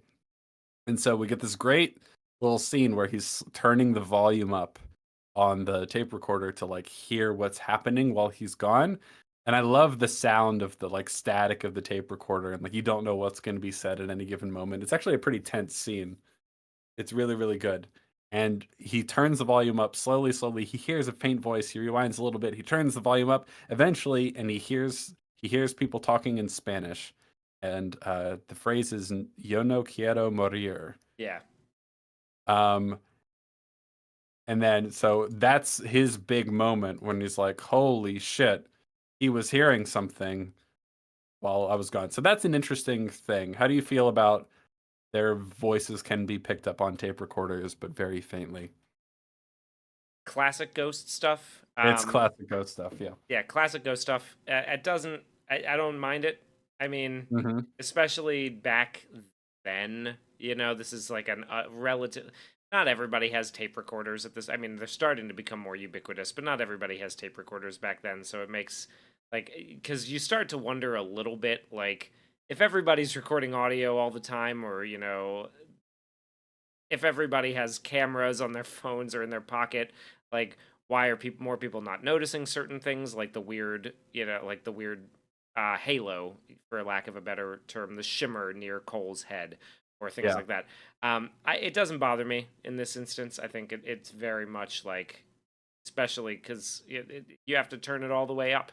He has to turn it all the way up to Yeah. hear the voice, and it's still And it's very, very and faint. yeah. It's through the hiss, and I like that Mhm. they kind of play with the idea. I mean, this is clearly inspired shit from like Ghost Hunters, right? Like, Mhm. Well, I mean, yeah, this is a lot of ghost stuff, and so I like it in that regard. I think there's something about it that feels a little like I don't know why you'd be able to hear them in a tape recorder, yeah, but it's a little bit, but like I just it's I not don't know. enough to really bother me. But it's just a slight little thing. I'm just thinking about it, just wondering if there's any way to accomplish the same thing without that. But it's kind of hard. Yeah, Um, it's interesting because obviously, like something happened while he was gone. Is that enough for him to realize he must have seen or experienced something? I don't know. I don't know. It's an interesting little detail, but this is a big turning point. This is when Bruce Willis believes Cole now, yeah. right? So it matters, and I think it works. But I think a it's little, fine. It a little, doesn't bother me too much. It might bother me more in a different movie. You know what I I mean? think so. Like, Yeah, yeah. yeah. There's something because also Bruce Willis is a ghost in this scene. Like, how does that factor into? You know what I mean? Like, he's not really there listening to the tape recorder in a real material sense. So how does that affect things? I'm not sure exactly, Yeah. but I definitely think it works in all the other regards in terms of character development and stuff like that. So then he goes and finds Cole in the church, and he says, "You've been running around, make you feel better." Yeah. I like to run around; it's good exercise. You want to ask me questions now? And then he says, "Do you want to be Lance Corporal in Company M, 3rd Battalion, 7th Marines? We're being dispatched into the." What is he? How's it pronounced? I can't remember how he says it. Oh, Like some Kenyon like, do you Robbins? want it's like a very specific line Mhm. about like, do you want to be a second lieutenant in the Battalion Marines? We're getting dispatched to Modang, the Modang Peninsula, or like something, Something like that. basically, yeah, like a very, very specific. Oddly specific in a Yeah, funny way. And I like how kind of like his hair is all frazzled. Cole's like he's kind of manic in the beginning of this scene. It's kind of yeah. funny. Um, and then he says, maybe later. He said, and then Cole notices a change in Malcolm. He says, something happened, didn't it? He says, you wigging out? And he goes, yes, I think I am, I which is a love the great like line. a Yes. really good line. Like, I love. Okay, so the Vietnam references here give Hmm. a little bit, even a little bit more flair, right? To a little more flavor, depth to the characters. Because like, who did he pick that up from? Right, his dad. Obviously, Yes. he picked it up from his dad, who's a Hmm. Vietnam vet who left the family. So it's like it's just you don't need to say it, right? We No. know, we get it. Yeah. Yeah, Yeah. yeah, So and I love the like, are you wigging out? And he's like, yes, I think I am. yeah, yeah. And he asked him, do you know what yo no quiero morir means? It's Spanish. It means I don't want to die. He says, what do you think these ghosts want when they talk to you? He says, I want you to think about it, Cole. I want you to think about it really carefully. What do you think they want? And then Cole says, just help. He says, that's right. That's what I think too. They just want help, even the scary ones. I think I might know a way to make them go away. He says, how? Listen to them. What if they don't want help? What if they're just angry and they just want to hurt somebody? He says, I don't think that's the way it works. How do you know for sure? He says, I don't, which is great. Really Okay, good, so really, really good, because that really, is a legitimate question and a yeah, legitimate concern. yeah, because these people are terrifying. A lot of them like represent and come with a lot of very violent imagery. You know, It could be a like ghost of a guy who died in Nam too, not necessarily his father. Either way works, I think. yeah, But yeah, it's that's a good certainly point. slightly more meaningful if it was his dad, but Yeah, unsure. Maybe he just watched it in the movie. Like, there's a lot of possibilities, but I think it's meaningful either because way, there's lots of so good many flavor things like there. that, especially because a lot of it is kind of subtle and he hasn't drawn a lot of attention to it. I mean, he mentions the glasses and the watch, but like the gloves, that's much more subtle and things like that. the interest in sort of the knights and soldiers and stuff like that. And it's not hard to imagine that his dad might have been a soldier. You know what I Yeah. mean? But it works in a number of ways regardless. And so I really like this scene a lot because I really like Bruce Willis's performance, underrated in this movie, I would say, because Tony Collette, Tony Haley Collette Joel gets a Osment lot of got a credit. Yeah. lot of love that's very much well deserved. But Bruce Willis, I really like just the way he says, "Yes, that's what I think it is too." Like the way he says that is really good. Like he's like really glad Cole senses that maybe they just need help. You know what I mean? And the way he phrases it is really nice. He says, I think that's what I think too. They just want help, even the scary ones. Like, and that might be a way of helping them, making them go away to listen to them. And of course, it's obviously a very real concern that Cole would wonder, like, what if they just want to hurt me? And he's like, I don't think so, but I don't know. This is a risk, right? Yeah. And this reminds me, so somewhere, I'm sure this is on YouTube somewhere. I can't remember where I saw it, but Jordan Peterson was talking about a like a friend of a friend's kid. His parents were going through a divorce and they were fighting and things were not going well in the family, and the kid kept having these nightmares. And one time he like, well, when Jordan was over, this kid told him he had this nightmare that like there was a dragon and it was like spewing forth these like smaller little creatures with beaks that were like pecking at him and stuff like that. And like it's kind of like horrific, monstrous nightmare this kid was having. And Jordan Peterson was like, well, what can you do about it? Like, what are you going to do about it? Like, just like trying to put it in his head that, like, well, maybe there's something to be done about the problem. And the kid, on his own, though he had not really thought about, like, it's a thing he could have any agency over, the kid was like, I'm going to make a shield out of the dragon, and then I'm going to go down into the belly of the dragon where all the fire is, and I'm going to kill it there, and that'll stop it, or whatever. Like, he just Yeah. generated this whole kind of like symbolic, kind of dreamlike way of solving the problem. And what I find really interesting, why I bring it up now, is that like Cole is dealing with this problem. He's seeing all this horrific imagery. He's having these nightmares essentially, but waking ones. But like, there's no sense that he has any agency or thing to do about it. Right? It's just a thing that's plaguing him, that's cursing him. He doesn't know what to do.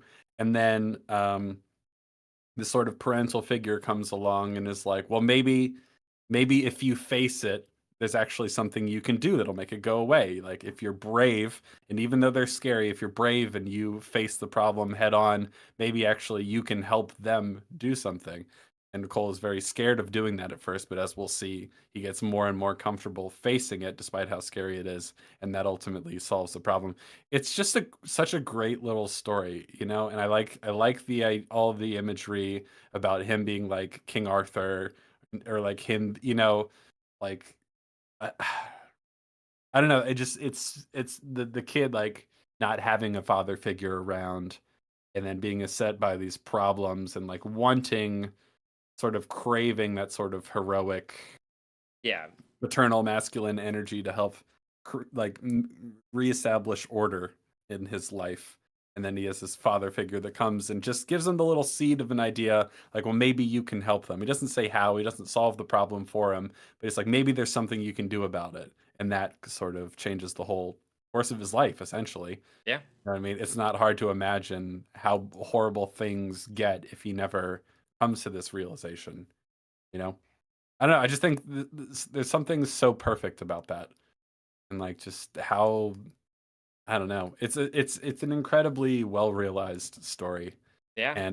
and so now we've established. I don't know. Maybe there's something to be done about it. Maybe even if they're scary, they want something from you. Maybe you can actually help them. And so, what's the next one? Oh, there's a nice little scene where like he goes to see his mom is having a nightmare in bed. It's kind of funny. Yeah. The mom's like, "I'm gonna kick their ass" or Who's hurting something you, like Cole? I'll kick their ass. Yeah. that. And then he like kind of like caresses her. It's like, "You sleep now." And then we have another like nightmare sequence where this time there's a young woman who like is vomiting Like, Yeah, his what? tent opens up. Yeah, the little clothespins that hold his fort blanket fort together kind of pop open, and then the camera kind of like tilts down, and there she is, and she's vomiting all over the place, and it's Yeah, horrifying. I love yeah, that. I love the way that it's done. Right, it's like a jump scare done well. Right, because like we yeah. see it, and then we circle up, and then we go back down, and boom, there she is. And And he gets up and and she's runs not going away. ooga booga. She just goes what, and like Yeah, vomit comes out of her mouth, and he runs away, right? And then he runs away to a safe distance, and the sort of blanket fort collapses, and it's it's just being held up covering by this her. Yeah. figure, and he slowly, because now we're like taking steps to face the horrors of life, and so he approaches it and he lifts the blanket, and he's terrified, and man, he's playing this part so well, and he looks at her, and she just looks like broken and And hurt sick, yeah. And she and well, and she sick. says, "I'm feeling much better now." And Hmm. he says, "Do you want to tell me something?" Yes. He starts off on the path, right? And then the next scene Hmm. is them riding the bus together, right? Yes. Yeah. Ah, it's so good, Hugh. Man. This is And another thing that he seems to have forgotten how to do in, since this movie in particular, is that he's not getting into scenes as late as he can and out of them as early as he can anymore, right? He's like he mhm. kind of sits around in the he sits around and lets them linger too long. This one, the beats are he's cutting at the right times almost every Yeah, single time. There's yeah. a lot of The fade to like blacks here too, which but like in between scenes. like chapters. Yeah, They're like chapter breaks. and like normally that might bother me in like other instances, but in this one I'm like, no, it works totally fine. Uh, Hmm. yeah, Yeah. So then we cut away right as he asks her, "Is there something you want to tell me?" With this great like horrified like sort of like nervous expression on his face. And then we cut away. They're on the bus, and it's him and Malcolm. They're on a bus. He like puts the clip-on tie on. yeah. He says Um, something about she came a long way to visit me, didn't she? And he's I guess yes, she I did. guess she did. And then he's like, as they get closer, he pins the little like he pulls the clip-on tie out of his pocket and like pins it on. Like, all right, time to go to work. Yes. And they I go to like a wake that is happening, and this is apparently the scene that was the initial inspiration, the seed of the idea for the whole movie of the like kid at the wake, which is really interesting that like this was the first image yeah, he ever got as an idea. Um, this is so really like the climax of the movie. yeah, it's close. Yeah, maybe not the emotional climax, but this is the first time they managed to help a ghost out, and it's really like where things take a turn, Yeah, right? This is a continuation of the same scene or the same sequence we were just talking about with the girl who was vomiting, but we don't quite know where it's going yet. It kind of leaves you in anticipation, like, what are we doing here? What's this all about? So everyone's there. They're like mourning the loss of this girl who appears to be like, I don't know, 11 or 12 years old, maybe young. older, Yeah, something like that. And everyone's mourning her, whatever. Um, Cole and Malcolm kind of sneak upstairs. They come to a room with a whole bunch of dolls and stuff like that, presumably the girls' room. They're looking around, and then Malcolm because doesn't go in with him, right? Because no, yeah, he says, "I'll be out. I'll be right out here," right? yes, yes, and I'm so glad you mentioned that because it's like something he needs to do himself, Yeah, right? Because he does sort of represent he ultimately comes to represent like a very positive paternal figure, right? And because this is something he needs to do himself, he can't do it for him, and part of that's a testament to like how good of a child psychologist he is that he knows that or that he recognizes that it's something he needs to do himself. But it's also great narratively because it still needs to be scary to feel earned, right? And it yeah, is like when he's walking around the room, eventually, like the girl's hand reaches out from under the bed and grabs him and like causes him to fall to the ground. And so it's like scary, but like not overwhelmingly scary. And so this is something he needs to like do and face himself. So I really like the choice to have him wait outside in the yeah. hallway. Really, really good stuff. And so the girl is underneath the bed. She startles him, but then shows a box. We don't know what's She pushes a box yeah. towards him. Yes, and then very slowly, Cole comes downstairs with the box, and he's looking around the room looking for someone. He eventually finds who he Yeah, concludes and is real the quick dad. before we go any further, I just want to point out, like, as he's walking through, like, and this is like another thing, right? The bright red comes back, right? The bright red of the door, but Hmm. it comes back in a way that really emphasizes. So the mom, you know, as we end up finding out, right, is a bit of a freak, a bit of a monster, and Yeah. she is at a funeral for her daughter, wearing Is a it? bright red dress Yeah. or a wake. Like she's at a memorial, like something for her daughter's death, wearing a Hmm. bright red dress to match the roses that are being delivered, which is like Yeah. she's the only one in red, and it's like it's not necessarily subtle, but it is like you don't know yet what the story is. But Hmm. you can parse it out just from Something's seeing wrong. that, like her Something's wrong with character, that. something's wrong with that image, is that she's Yep. wearing this bright red dress. It's really well done, you know, and it ties in visually with the the other red aspects of the movie. Yes. So he comes downstairs with the box. He finds the dad, and let's see. He says, "Are you Kira's daddy?" Yeah, Hmm. yeah, nods. She wanted you to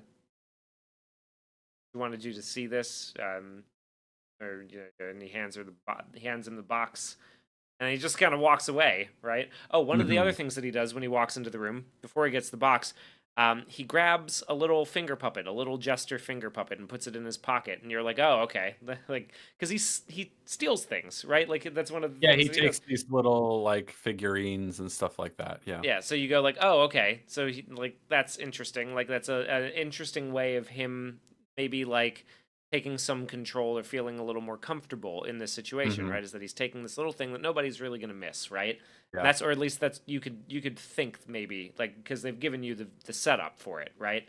Yeah. He hands the tape to Kira's dad, and Kira's dad watches it, and it's a little puppet show that she was filming. You know, she was Hmm. the little thing, funny little line, right? Like, it's a boy and a girl, and the boy comes up and asks the girl to dance, and she says, "Oh, I really just came with my friends."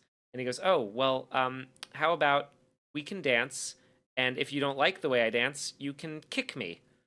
And it's like, "Oh, okay then." And then she just starts like And having them dance in the box, and then then there's a it kick. Yeah. stops. Yeah, like it Mhm. stops, and she moves the thing, and there's a video. It's videotaping her as she runs back into bed, right? And like she pretends to be asleep, and the mom comes in and mixes like floor cleaner or some chemical or some shit into her soup on tape, right? Yeah. And it plays out a lot slower than me reading it out like that, but it is like it, it, ah, it's a gut punch, you know, Yeah. especially the first time you see it and you're like, ooh, wow. Yeah. Because there was, I didn't mention this earlier, but leading up to it, before they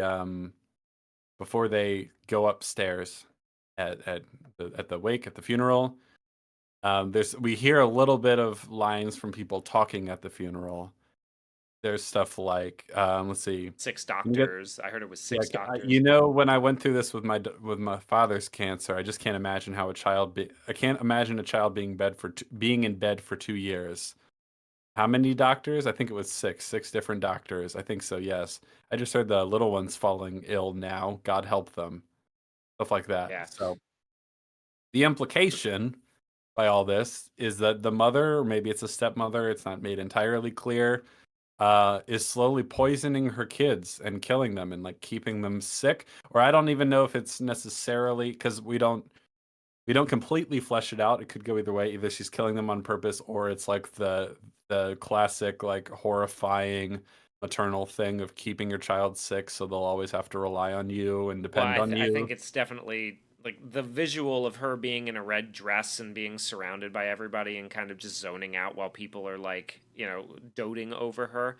Hmm. I think that's signaling like that it's something like that, right? Like a Yeah. Munchausen's by proxy Well, thing. especially because if she was, yeah, especially Oh, because yeah, if and she there's was, Dave, Munchausen's by by proxy. yeah, And yeah. nowadays she So, just translated.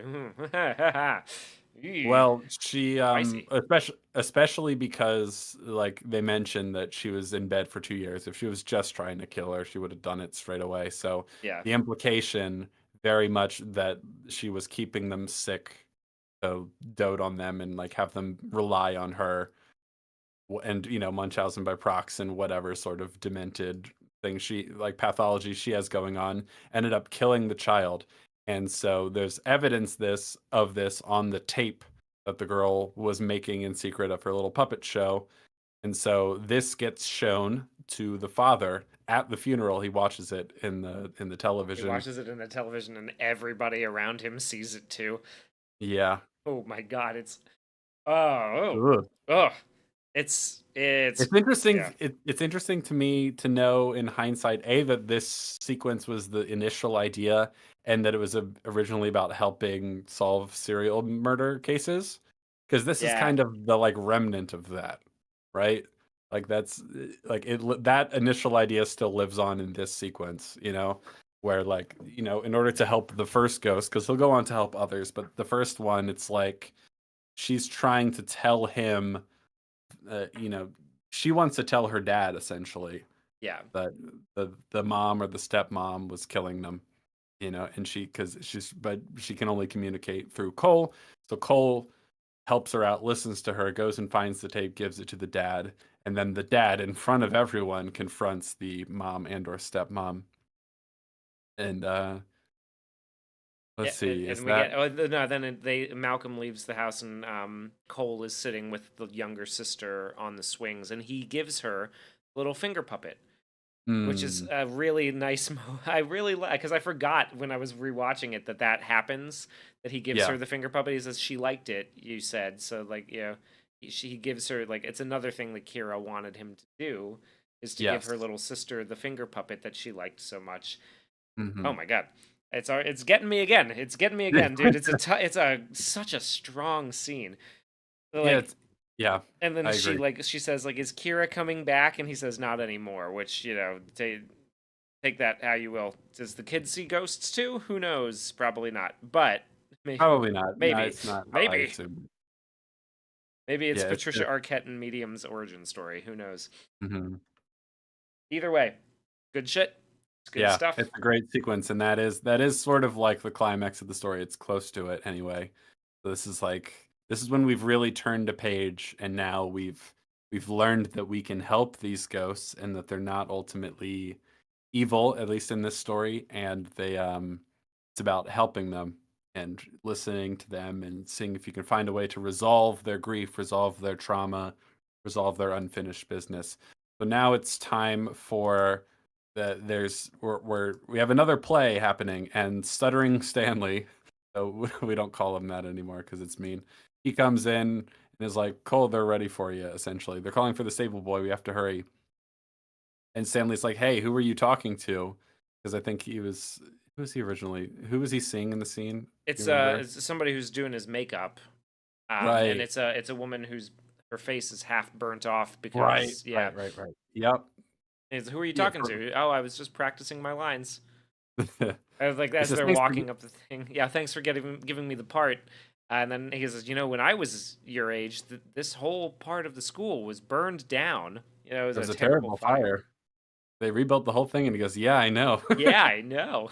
That's a kind of darkly funny line. I really like that. Um, yes. So, what is the next thing? Oh, now The it's next thing time. is the play. Is it? The He play, gets out there, and Tommy man. Tomasino is the village idiot.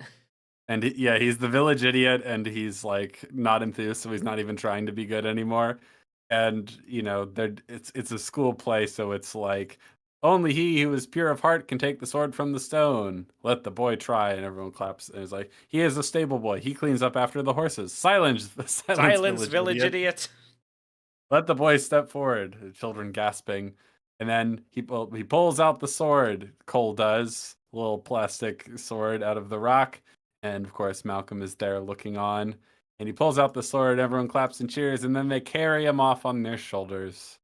And then And they it all got me. collapse. They all fall down, and they're all giggling and everything, and everybody's laughing and clapping because it's cute.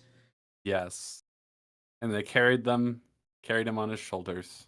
And it's a nice moment. It's a nice payoff from that earlier scene. You might have It forgotten is. about, but it's so good. You might have forgotten It's so about it good. if we didn't keep talking about Yes, how much we exactly. like it. Yeah. Man, it's just so good because I mean, obviously, what has happened in that time jump? Well, he's learned to face and conquer what he was afraid of, and he's learned that he can actually have agency over it. And so he's starting to turn around. He doesn't feel as cursed and plagued by what he sees anymore. That he feels like he has a purpose, and he can help people and can feel good about himself. And it's not as scary as it used to be. Now he can have more benign relationships with these ghosts and all that sort of stuff. He's more confident.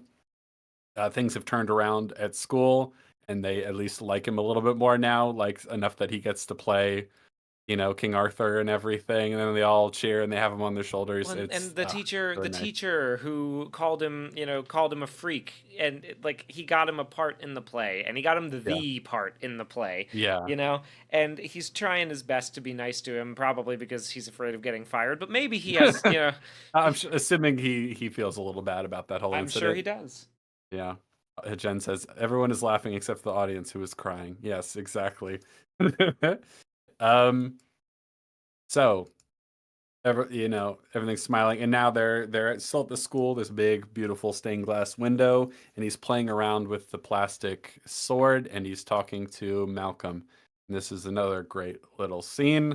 We mentioned a little bit about this earlier, but man, the performances are just incredible. So doop, doop, doop, doop, doop, he says, I thought you were really great in the play, Cole. And he's like, yeah. He's like, you know what else? I thought Tommy Tomasino sucked big time. Great. I love it. It's such a great little callback. It's so unnecessary but nice. You know what I mean? It's like I really like how good with kids and legitimately kind of funny Malcolm is, and that's a great little callback, and it makes Cole smile, which is great because Cole hasn't smiled a lot in the movie, so it's really refreshing to see him happy at the end, especially with how sad so much of the movie was. Yeah, That like we finally get to see Cole like happy and thriving like a normal kid is really nice. It's great. yeah, yeah, and So then and he's playing I on the liked his stairs. It's great. yeah, like Yeah, Tommy Tomasino sucked big time. It's a great line. yeah. Um and then Cole says to him, I got an idea how you can talk to your wife. He says, wait till she's asleep, then she'll listen to you and she won't even know it.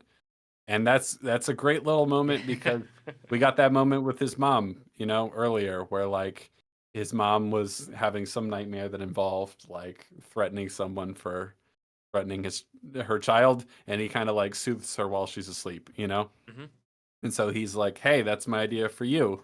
Of course, Bruce Willis still has no idea he's a ghost. Um, thinks he's just getting advice from the kid. He says, "I'm not going to see you anymore, am I?"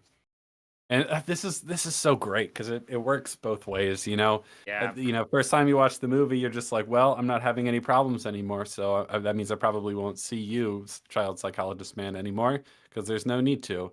But then, obviously, with the twist, that yep, it's just like, well, I think if I help you, then you'll disappear. you know, and I think he's already sort of assumed because there's kind of two stages to resolving Malcolm's character arc. One is being able to help save uh, help save Cole. Cole, and the other is The other is resolving with his wife. But yeah, Cole's sort of the big one, right? Because it was like kind of the whole reason he's dead is because he felt like he failed that other kid, and so now he senses that he's helped him out. He's like, I'm not going to see you anymore, am I? He says, well, I think we said everything we needed to say. Like maybe it's time to say things to someone closer to you. And then one of the more heart yeah, wrenching lines in the movie is maybe we can pretend like we're going to see each other tomorrow, just for pretend.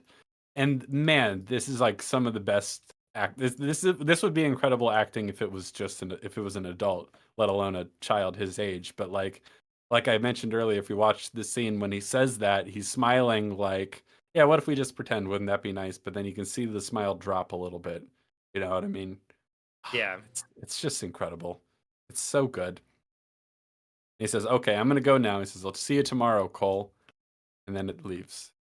And now we get to the most emotional scene in the entire movie. This is going to be hard to get through for me. yeah. This is Uh, tough, man. it's What a so good because this is the real emotional climax to the story, as far as I'm concerned. yeah, I mean, there's quite a few of them, like everything in like the last 30 minutes of the movie is pretty damn emotionally effective, but this one in particular. So after he says goodbye to Cole, um, his mom and him are stuck in traffic because there's been an Great accident tracking ahead of shot them. from the front of the Yes. accident too. So, and you Yeah. can see it like briefly in the trailer. When it goes Mhm. by, the flare turns on, and then the camera That's how we follows. cut into it. Yeah, Yep. how we cut into it, and then the camera tracks all the way down to where Cole and his mom are parked.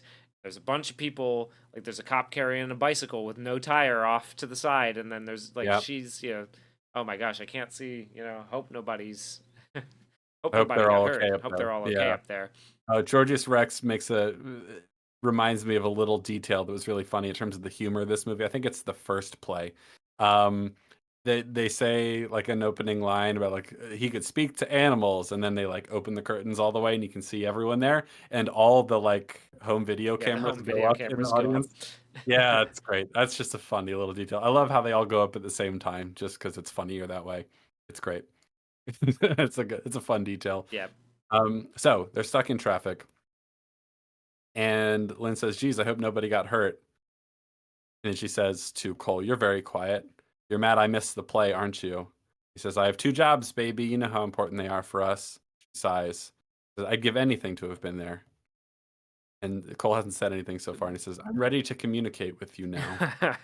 Which is very very fun, very cute way of him saying it, right? Like he's Yeah, he's he's stumbling through. He's not quite sure how to broach the subject.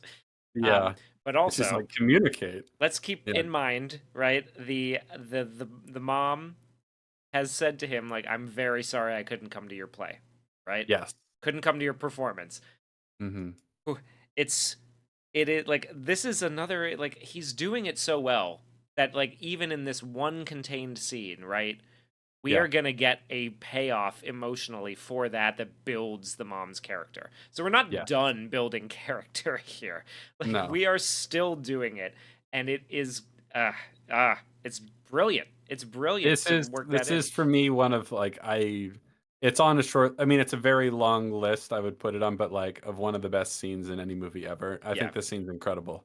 Like it's just beat perfect in every regard. And it's just like it's this is the scene where I remember as I was watching with my girlfriend who had not seen the movie before. She knew the twist, but she'd not seen it before. After this scene ended, she was like, "This is the same guy who did Trap?" Like, and that's the feeling you get when you watch this movie in hindsight. You're like, this motherfucker, this is the guy who did Lady in the Water. Really? This is the guy who made Avatar, The Last Airbender. Yes. There's no how did he do this? Like I have no idea. Let's jump into it. So, I'm ready to communicate with you now. She says, communicate. Says, tell you my secrets. And she says, what is it? He says, you know the accident up there? Yeah. Someone got hurt. A lady, and she died.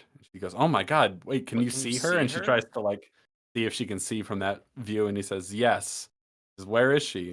He says, "Standing next to my window." And the way that he delivers it is amazing, Oh man. yeah, Like, oh God, it's really like good. Then we it's get yeah, she has this look on her face like, "Excuse me," and then we get a shot that's more or less from her perspective, but obviously it's not her perspective because she wouldn't be able to see it. But a lady with a real bloodied up head and a bicycle helmet, the woman who died in the accident ahead of them is just standing right outside the window, and then she walks off, right? yeah, um, it's a really great shot. I really like in terms of the film grammar that it looks exactly like it would be a POV shot, only she can't see it, you know what I mean? It's a really interesting choice. So and she says, "Cole, you're scaring me," and he says, "They scare me too sometimes." Fucking great line, really good. And she says, "They," says, "Ghosts. You see ghosts, Cole? They want me to do things for them," which I would say strategically, not the best line to no, say. not the best line.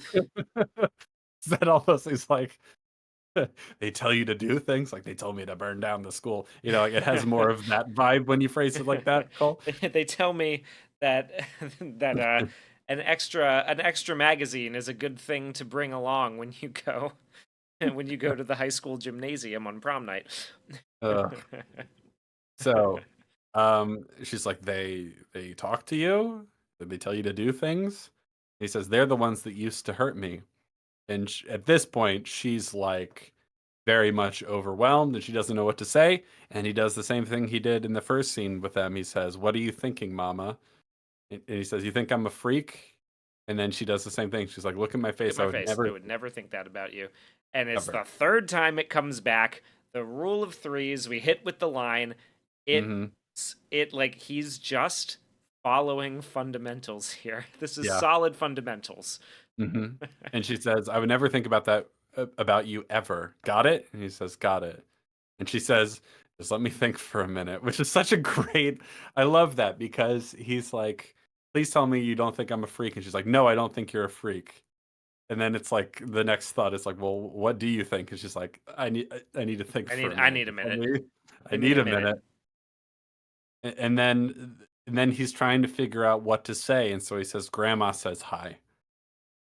And that like really changes the Ish- tenor of the yeah. conversation. Like her eyes get really wide when he says that, if memory serves. No, it's sort of. She kind of does one of those like looks at him like yeah, but the big bug eye kind of look comes a little bit later when Yeah. when he Well, yeah, tells her it the thing. certainly it gets more Yeah, intense, but like that which I there's love a it, change. right? Like she Yeah. gives him the look, and yeah, So grandma says hi. She says she's sorry for taking the bumblebee pendant. She just likes it a lot. So we've paid that off too. That's another payoff. yes, Um, and she says, "What?" He says, "Grandma comes to visit me sometimes." And I love her reaction here. She's like, "Cole, that's very wrong. Like you shouldn't be making up things like that," is basically what she's getting at. yeah, She says, "Grandma's gone, you know that." He says, "I know. She wanted me to tell you." And she's like, "Stop," because she's getting upset. Like, "Cole, please stop." So she wanted me to tell you that she saw you dance. and And that that's when the look like she like turns what? and looks. Yeah. Oh, And oh, that's the God, way it's so he good. cuts through it, right? She Yeah, wanted me to tell you that she saw you dance. She said when you were little, you and her had a fight right before your dance recital. You thought she didn't come to see you dance. She did. She hid in the back so you wouldn't see. Now, of course, while he's saying all this, Tony Collette is just giving the performance of a lifetime yeah, here. absolutely. It's like hard to describe in words how good she is in this scene. She hid in the back so you wouldn't see. She said you were like an angel. And now Tony Collette is just sobbing at Stopping. this Yeah, point. She said, "You came to the now this is the part of the scene. This is the real kicker. It's a little writerly, but I still really love it." Um, he says, "She said you came to the place where they buried her. Asked her a question. She said the answer is every day. What did you ask?" Right? yeah. And then big pause, like through her sobbing and crying and voice breaking, which she absolutely nails. She says, "Do I make her proud?"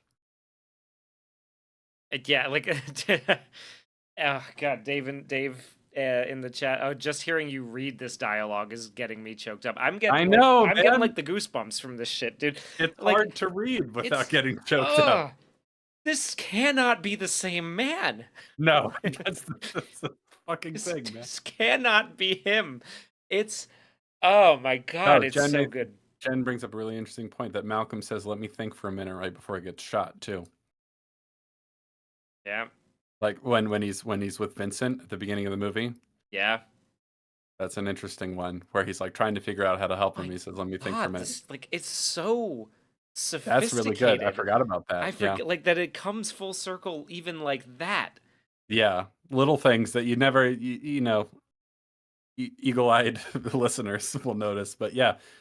Okay. So Oh let's my keep pushing forward. god. That's the big one. Now that's the big moment, right? So she's okay. So we start off. He admits that he sees ghosts, and she's like, "You're scaring me." And he's like, "Mom, what are you thinking? Please tell me you don't think I'm a freak." And she's like, "No, I don't think you're a freak. I just need to think." And then to cut through to that, he says, like, "Grandma says hi," thinking that will console her, right? Yeah. But it doesn't right away. At first, she's like, hey, you shouldn't be making up things like that. It's wrong. Grandma's gone. You know that. We need to face the fact that grandma's gone. And then, like, but he keeps going. And then she's starting to get more and more mad at him. She's like, "Stop doing that," until we get to the dance thing. And of course, that's the big twist because that's something Cole would never have heard, right? So that obviously is lending validity to the story because that's a thing that she either hasn't thought of consciously or has never told anyone in years, right? And so there's the dance recital. They had a fight right before it. You thought she didn't come to see your dance, but she did, and she thought you looked like an angel. Now, that's obviously something of a little emotional payoff for the beginning of the conversation too, because this whole scene is stemming from her being late to see his recital, right? Yeah. And there's this bit where she's like, "You came to the place where they buried her, asked her a question, and she said the answer is every day. What did you ask?" And then this is like, because I think why this is so heart wrenching is that like especially of like that generation and even older, where I think it was maybe much less likely to hear your parents say, "I'm proud of you," sort of thing than maybe it is today, where like at least culturally there's, Yeah. you know what I'm getting Yeah, at, right? yeah, I So, gotcha. like, someone of her generation especially, but, like, this is something everyone can relate to, right? Like, you imagine that, like, especially that, like, right before she died, or, like, that she had this fight, right? And, like, that was the big concern, is, like, that she's wondered her whole life, essentially, like, I wonder if she's proud of me, right? And she finally gets an answer to that question, and that's one of the things I think is really strong about this movie because it hits all the ghost stuff, right? Yeah. The scary stuff and the sort of, people find a sort of reassurance in the idea of ghosts sometimes. And especially in that regard, that like maybe they could get a little glimpse of a little moment with grandma or their parents or whatever. They get a little bit of emotional closure or whatever. Now, whether you believe any of that's real in real life is another thing entirely, but like that we hit that beat in this too, I think is incredibly strong writing. And obviously, like the way she says, like, "Do I make her proud?" is just Yeah. unbelievably heart wrenching. It's It's such an amazing such a scene. it's yeah, and somebody mentioned like remember when she lost the Oscar to Angelina Jolie. Now I haven't seen Girl Interrupted, but it is difficult for me to believe that this Yeah. could be less deserving of an Oscar than it. It I would just wouldn't say wouldn't be hard to imagine. Yeah. Yeah, I don't think that I don't think this I don't know if that was the correct choice. I think Tony Collette is absolutely giving the performance of a at this scene alone, right? Like if Anne Hathaway can win for Les Miserables, Tony Collette could win for this, like Yeah. for sure. I mean, and like to say nothing of how good Haley Joel Osment is in this scene too. Also Like, nominated. Yeah, for yeah. Lost to Yeah. Michael Caine in The Cider House Rules. Also never seen that one. So I don't know. Oh, this was actually damn, this was actually a very good year. Holy shit. Wait a minute. I don't know the Cider House Rules, but Tom Cruise in Magnolia nominated, Michael Clark Duncan for The Green Mile nominated, Jude Law for Talented Mr. Ripley, and Haley Joel Osment for The Sixth Sense. That's a hell of a lineup. Yeah, it was a strong year for It's a movies. very good year. So, and then of course after she says like that, "Do I make you proud?" line, and then they go in for a hug, and we finally sort of like that's the emotional height of the movie for me. Is like they finally broke through, right? And I like that Cole is the one who initiates the hug too. Like Yeah. that's just it's a nice moment. Really good. Yeah. I'm not crying, you're crying. Shut up. Ah, it's so good. And that's the end of that scene. It's Truly, I that's the end think of their stories. That's the end of one the of the better scenes ever put to film. yeah. Honestly, I just think Yeah, it's that good. I would agree. And it's the end of their stories. It's like it's the resolution. That's where Yeah. they yeah. That's the Everything last from we this see point of forward Cole, is right? the last we see of either of those two characters. That's a Mhm. wrap for them. Yeah, and it doesn't overstay its welcome too. We have the breakthrough. We get the moment where like if like they finally get through to each other, they hug, we're out. Boom. Done. Yep, It's done. efficient, it's powerful. Don't linger any longer than you have to because you might diminish the weight of what you just did. Get out of there, right? Yeah, get out. Go ahead, leave. it also, I mean, like to have like the choice to have him be in a play, right? Like to call back to the kickball game, right? But Mhm. in a different way. So he gets what he wanted, but not how he expected to get it, right? Yeah. Great. Well done. You did it already. But then by adding the play in and then having the mom miss the play and then calling back to the idea that she thought her mother missed her dance recital. Yeah, and And that that's why she's especially, that's like, that's why a that's her little first thought. defensive. Like she's like, Yeah.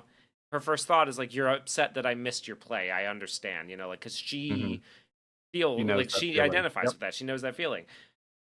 And to have that and then to have it like be played out in that it's I mean it's it's such incredible writing Yeah. that like I like somebody mentioned like do you think he paid somebody else to write it for him. I don't I like maybe I don't know No, like you know what? It is funny because of how far he fell, but, yeah. No, I wouldn't wanna he do. definitely Yeah. like he clearly knows, right? Because in that book you were quoting with him from, he clearly understands like how to make a story work, or he did at one point.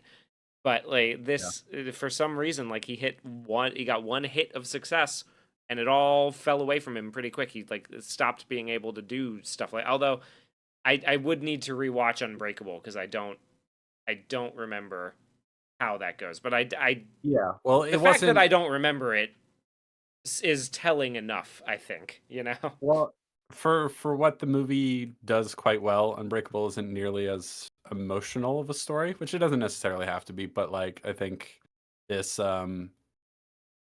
packs a bigger wallop Yeah, for in sure. terms of the character writing and everything like that. But, though I do remember liking Unbreakable, I don't remember liking it as much as this. Um, but anyway, he didn't fall off all at once, but he fell off. Close. Holy It shit. was fucking close. Yeah. Signs might be like a 50-50 split between things I like and things I really don't, but yeah, it happens pretty quickly. And so, but here's the thing. I didn't think this before I rewatched this movie. Now I am convinced that this movie is so good that I don't even care that he hasn't made anything else on the same level. I'm like, hey man, you made such an incredible movie, and as I wouldn't want to actually try to diminish his accomplishments here Yeah. because he wrote something really incredible. And he And yeah, and he directed it. Like he not only did he write an incredible story, but he put it on film in a wonderful way. Right? Like this is top tier. We've talked about the way the film grammar works in this, in this movie mhm, several times. There's so many scenes where the cinematography is just perfect. yeah, Like absolutely perfect. So yeah. yeah, this is a true masterpiece. I, Um I I really think so. I really think it deserves the hype. It really does. But we're yeah, almost there. We're almost done. We got through my favorite scene in the movie, but there's more to come. We're not out of the woods yet. now we get to the big one. Now we get to the big one. He comes home and he finds his wife asleep on the couch. By he you mean Malcolm, of course, yeah.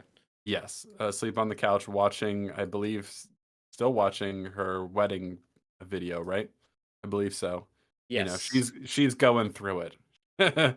You could say she fell asleep on the couch, and he sits down next to her, and so there's see, he says Anna, but she doesn't answer right away. But she says to herself, "I miss you," and he says, "I miss you too."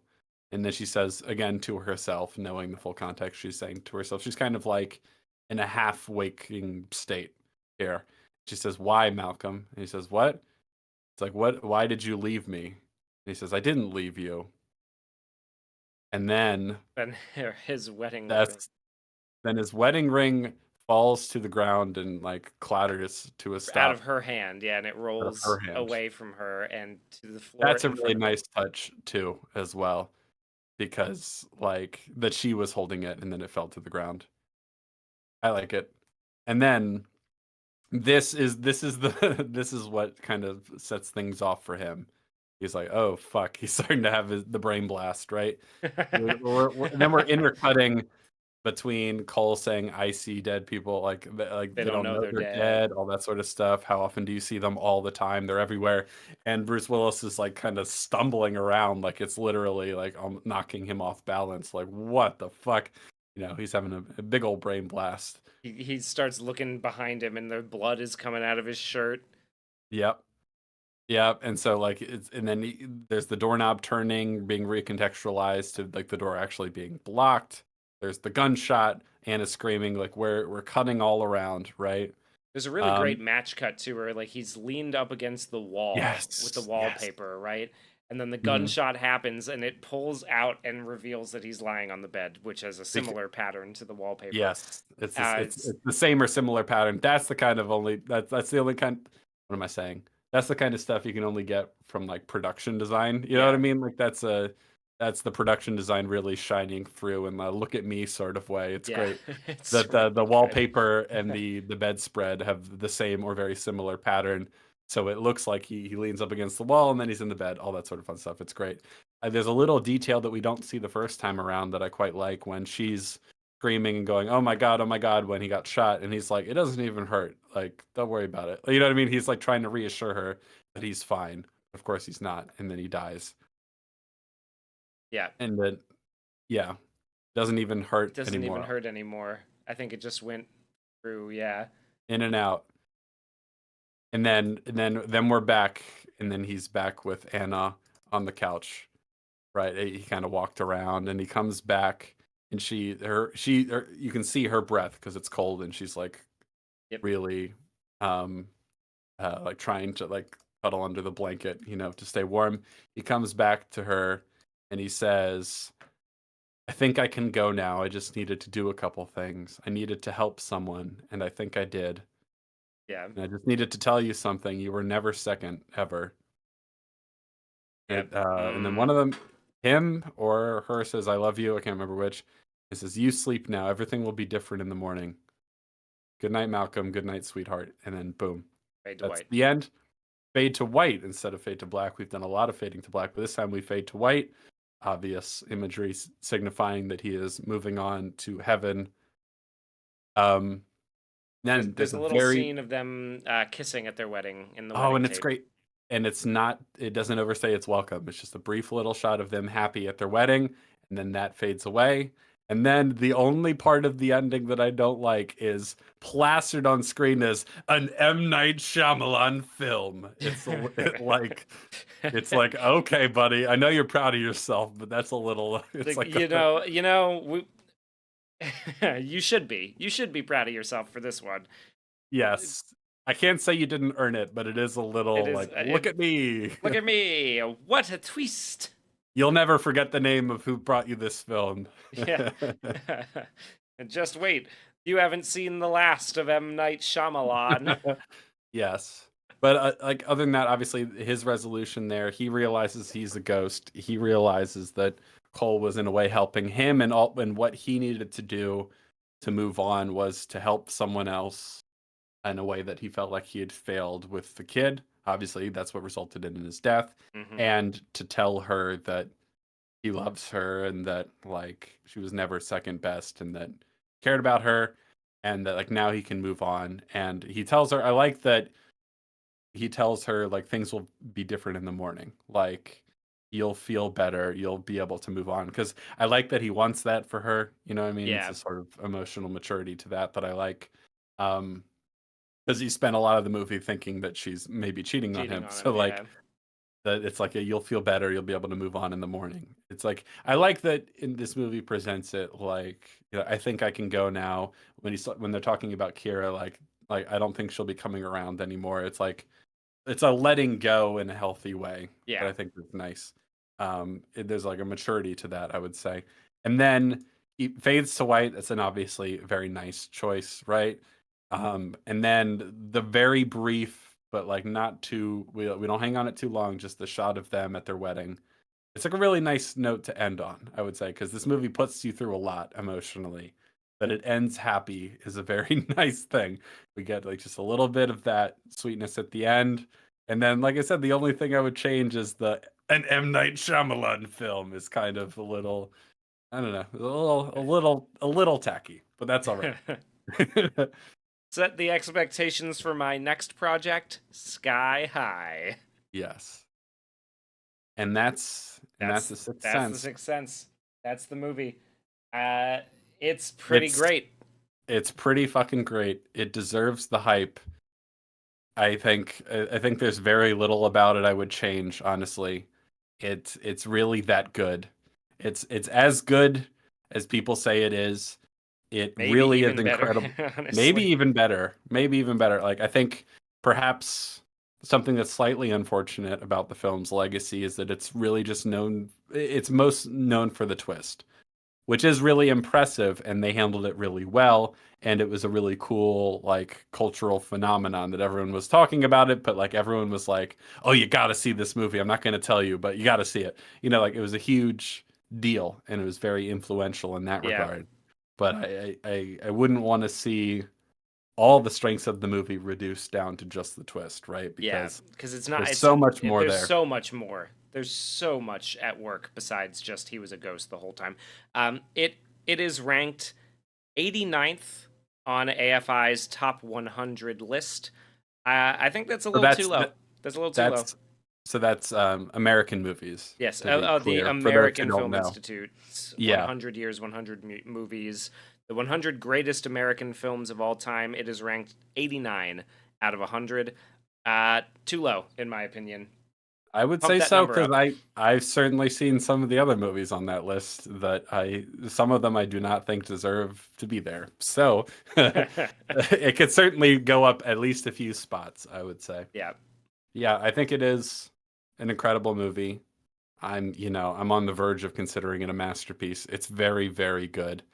Uh, it's worth the hype. It deserves to be remembered as one of the better movies, especially of the time. And of as Incredible the only performances. great movie M. Night Shyamalan has ever made. Maybe the only great one. Yeah, I got to see Unbreakable to know whether Unbreakable is great or whether it's just good. But man, I just think what's crazy about M. Night Shyamalan's career is that like he hasn't made anything nearly this like emotionally resonant for me since, and it feels like at a certain point he's just not trying to anymore. You know, like is there anything with this much heart No, I don't think later in so. his Not in his lexicon, I don't think. Yeah. I don't like it doesn't even feel like there's as much of an attempt. It's you know, he made something truly incredible here. It's a shame that he will never reach this high again. It seems like, though, what you could say about him is that, like, Split kind of came at a moment, like, a real low point in his career in terms of public perception. And Yeah. it seemed like he did find something to turn it around a little bit, at least financially, right? That movie was a financial Yeah. success. He Dude, certainly rejuvenated his career that way. I remember like in the immediate wake of Last Airbender, right? Like I was working at a movie theater at the time, and there was a trailer for the elevator movie Devil, right? And you could feel like I was. It was a packed theater. I think we were going to see Inception. Everybody, and the trailer comes on, and you could feel everybody kind of being like, "Oh wow, this looks pretty interesting." Like everybody's kind of like doing that thing where you lean a little bit forward, you like perk your ears up a little bit, and then the name like from producer M. Night Shyamalan came on, and this huge groan just went through the whole theater. Like the whole theater went, "Oh," and like I've Yeah. never heard that happen for anybody else's name. Like it was just he like it was I don't think we're overstating exactly how big of a collapse this Yeah. popularity was. Like it was huge after Oh, that Daily point. Dose makes a good point that I totally forgot about. That Split he wrote around the same time as Unbreakable and Sixth Sense and just didn't make Oh, it that until makes then. sense. Yeah. Yeah. So it really is that he just can't do it anymore. He can't. No, like man, it's a shame what's happened to him. It's a shame because man, he was cooking with this one. I really, Topaz, I see that you disagree, but I think you're wrong. I think this movie Yeah. really is that Oh, great. Did he disagree? Oh yeah. Just right, if anything. Okay, I could maybe see the argument for just right. I don't know, man. Like the way that this became such a huge cultural phenomenon, like I that just it was Well, lightning I in a mean, bottle from the performances, and then it also hit at just like such a. I mean, it really like stuck with people. Like yeah. it really was just like yeah. I don't I know. might maybe be able to come up, as you mentioned, with 100 American films that I like more. Maybe. I Maybe. doubt it. I doubt it actually. But for sure, what I'll say is that I've looked at the AFI Top 100 list, and I know that there are movies on there that I think are worse than The Sixth Sense. Movies that are ranked higher that could easily, that Yeah. this movie could easily supplant. So Yeah, it's, that that yeah. that's yeah. That I'm gonna stick with that as well. Like there are some that I would like demote hard and put this one up there instead. Yeah. Yeah. For sure. Man. What a film. Yeah, It's I think what's really interesting about it to me is in terms of the like they don't make movies like this anymore aspect is that this is a really interesting movie tonally in terms of genre and tone and all that. Like it's a really emotional character drama with some spooky elements, which is something we don't see a lot of anymore. We see sometimes in television, maybe like sometimes in streaming shows, you can be a bit more experimental with genre. With hmm movies, there's more of like if you want people to show up in the theaters, you got to be pretty clear about what genre you are and stick to it. Like, but like this movie was a massive success, and I think a big. I don't. I watched the trailer. The trailer definitely the original trailer positions it as a spooky psychological horror thriller type thing. Like it's not leaning on the character drama of it. It's leaning on the spooky. Oh, this kid's seeing spooky ghosts and stuff. But I think the movie, like when people saw it, I'm sure some people thought it would be scarier than it was. But I think people were so emotionally gripped by it that they're like, I don't even care, like that it's not as spooky as I thought it would be. This movie was a smash hit, and I think it deserves it.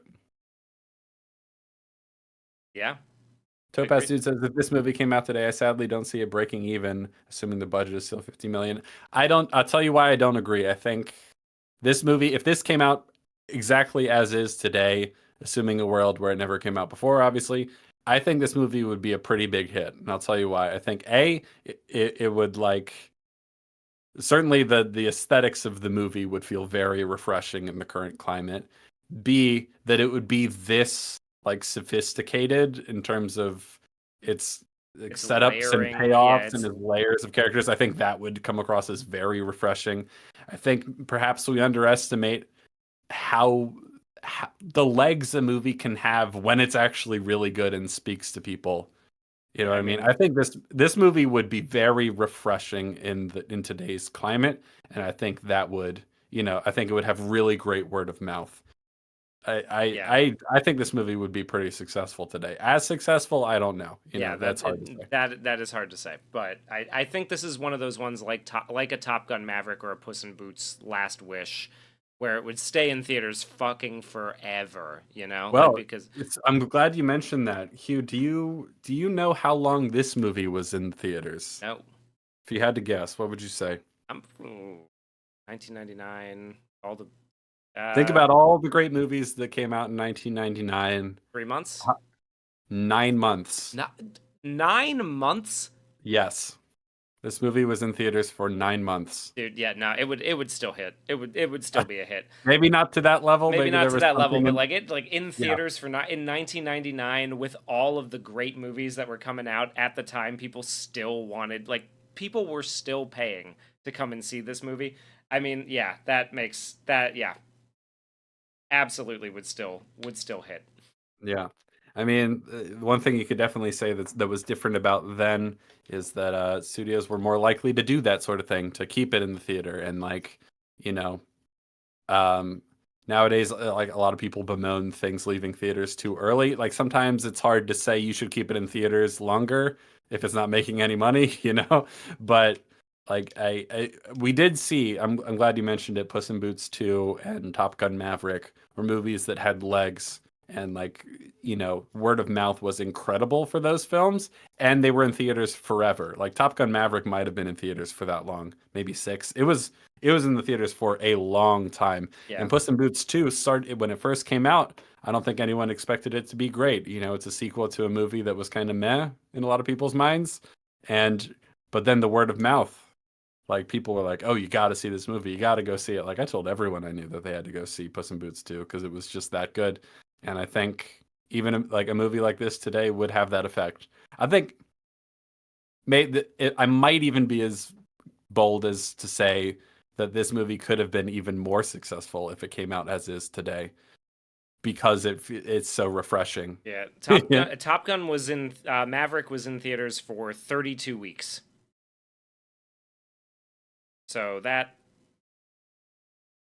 224 days. Jesus, that's like God, that's so close to a year. It was like Yeah. almost a year.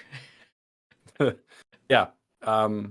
So whether this movie could get made as is today, that's a question that I don't think the answer is yes to. It certainly, I've bemoaned cinematography trends in recent years. It certainly wouldn't look this nice. That's what I No. would say. So just like because Dave is mentioning, Maverick opened around Memorial Day and stayed in theaters all summer.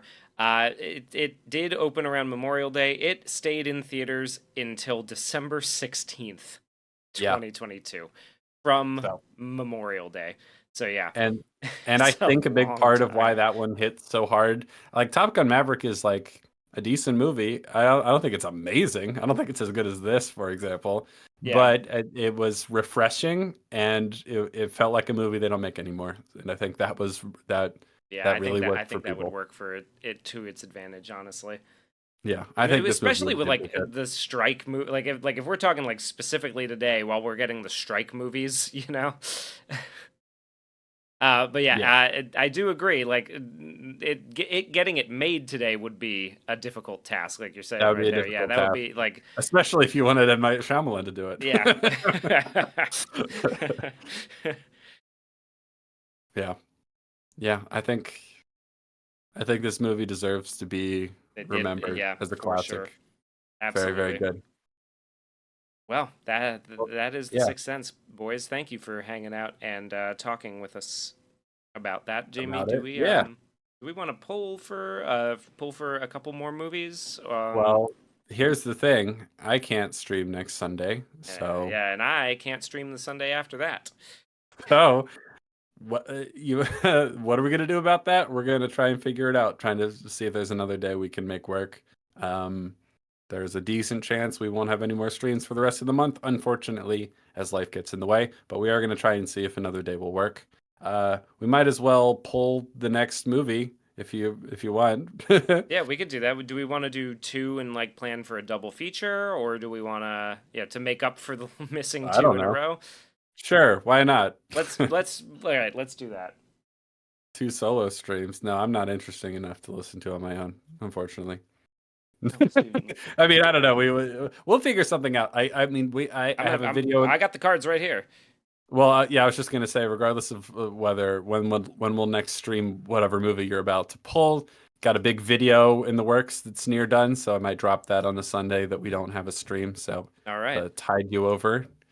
So we got stuff in the works. We'll figure it out. Well, Anyway, get me is it started on time a to little golf clap. I'm ready to go. golf clap drum roll? Here it comes. All right. And number one on our double feature is Coraline. Look at that. Sorry, I threw in the sad horn. Coraline, that's fun. I have not seen Coraline. I've heard good Oh, things you've never about it. seen it? Oh I have shit. not. Oh man, I like Coraline. I quite enjoy it. So All right, I'm so that's excited our for that. first one. That's the first one on this little list that I haven't actually seen. So I'm excited for that.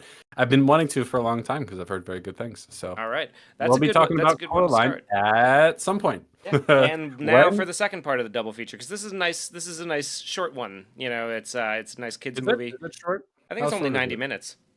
All right, I If like a good I'm 90-minute movie. unless I'm totally off. 140. But yeah, it's a nice. Oh, an hour Uh, 40. Okay, yeah, yeah. Coraline. I'm looking forward to All that. Are, right. are we doing a We're double doing feature? a double feature. Give me another golf Hugh, clap. what if Hugh, what if they don't match? What if they don't work as a double feature? Oh, it just we'll just make it happen. All right, here we go. Golf clap. All right, and Oh, wait. Don't answer that okay. because someone said that we could talk about James and the Giant Peach, and that would make a good double Oh, feature. James and the Giant Peach would make a good double feature with it. I think that makes perfect sense. Let's do I that. think we should do that because we mentioned it last time, and I'd And really love I to would love revisit to that. rewatch that actually. Yeah, I because I I really enjoy that movie. same. All Thank you, right. Spider Geronimo. You saved it. He was about to pick the worst and least fitting double feature of all time until you saved us. Thank you. Yeah, it's a strong possibility. No, that'll work. That's Yeah, good. I I'm like in. that. All right, we'll Hell yeah, plan dog. for November then for like Yeah, unless we can figure out a day sooner than that, no promises. We'll see. all right. Well, Well, there you go. Do we have anything else to share? Is there anything you've seen recently you want to recommend? Is there any thing? Oh, if you have anything, go ahead because there's something else I wanted to talk about briefly too. not particularly, no. All right. One quick recommendation. I finally saw the original Nightmare Alley, the movie that Guillermo del Toro remade a year or two ago. I have not seen his remake, but I watched the original and I really liked it. So it's a fun movie about like a carny grifter and his rise and fall. Came out in 1947. Nightmare Alley. It's good. I recommend it. So that's a recent movie I've seen that I'd recommend. The other thing I wanted to mention, I want to talk briefly about this project sort of thing that I'm toying with. This is something I've mentioned on Twitter. Some of you might not have seen that. I'm toying with the idea. I had this idea because there's this over-the-air old movies channel that I get here in Atlanta, and I quite like it because that's where I saw Nightmare Alley, for example. I was like, probably would never have gotten around to see that movie, and so that was a nice little thing. Like, oh, it's just on, and I watched it. It was pretty good. So I've had this idea to do a sort of live stream movie channel type thing on where we show old public domain movies that I don't need to buy licensing rights for, that I could just show on a live stream that people could tune in and out of whenever they want and maybe catch an old movie that they might not have seen before, like The Cabinet of Dr. Caligari or Battleship Potemkin or Sunshine, A Song of Two Humans, any sort of 20s movie, anything that has entered the public domain in the United States due to a weird copyright lapse, like His Girl Friday, movies like that. So I've been starting that project, toying with it. Now there's been some complicating factors.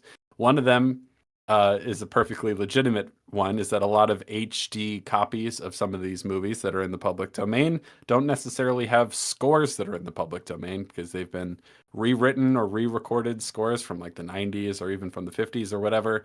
A lot of times, especially silent films like Charlie Chaplin movies, like they were often performed with someone performing live in the room, and so they didn't have official scores attached to them like later movies would after like I think The Jazz Singer was one of the first ones to have that. Yeah, it was. So it's hard to find versions of these movies with scores that are also in the public domain, but that doesn't mean it's impossible. It's just a little trickier. So that's one factor, because obviously, if the score was written and recorded in the 50s, that's not in the public domain.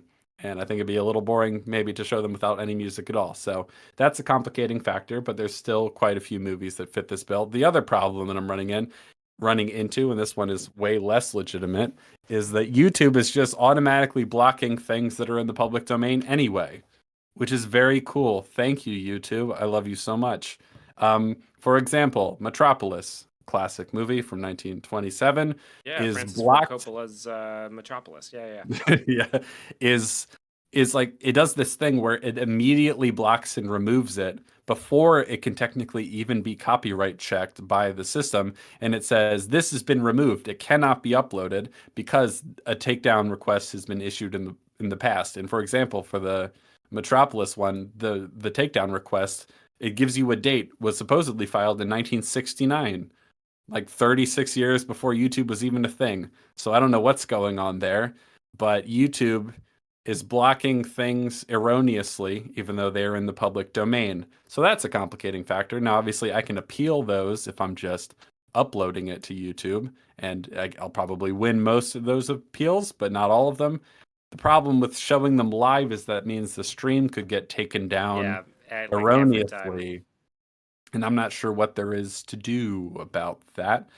So yeah, someone mentioned like in the case of ones where I can't find a score that's public domain, I might look into just slapping a public domain recording of a classical piece Little onto ragtime it, piano over Nosferatu. whatever, and just and just going like, "Okay, this fits enough. Here you go. You can watch it on mute if it doesn't work for you. You know, like I might have to do that for some of them. You know, we'll see.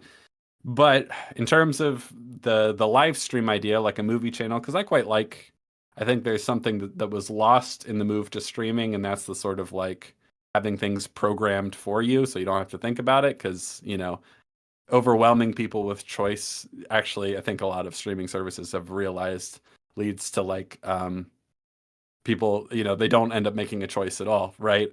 Because sometimes it's nice to just have like, oh, this is just on. I'll watch whatever's on. Maybe see something you wouldn't see otherwise. Yeah. So I like the idea of a live stream. You can find a decent amount of movies just already on YouTube if you want to go looking for them. So what would be unique about this is the channel.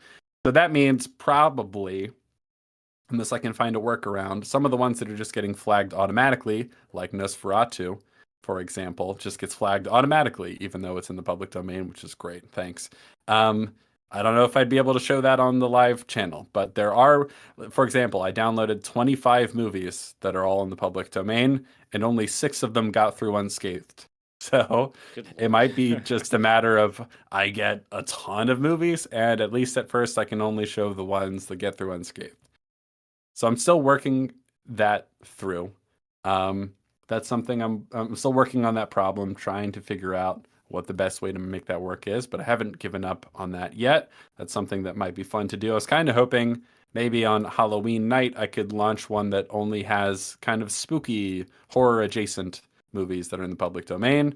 Any of the ones I can get through copyright problems, I might try that, like the Spooky Skeleton Dance by the Walt Disney short, as well as a couple horror features. I might try that as a broadcast on Halloween night or something along those lines.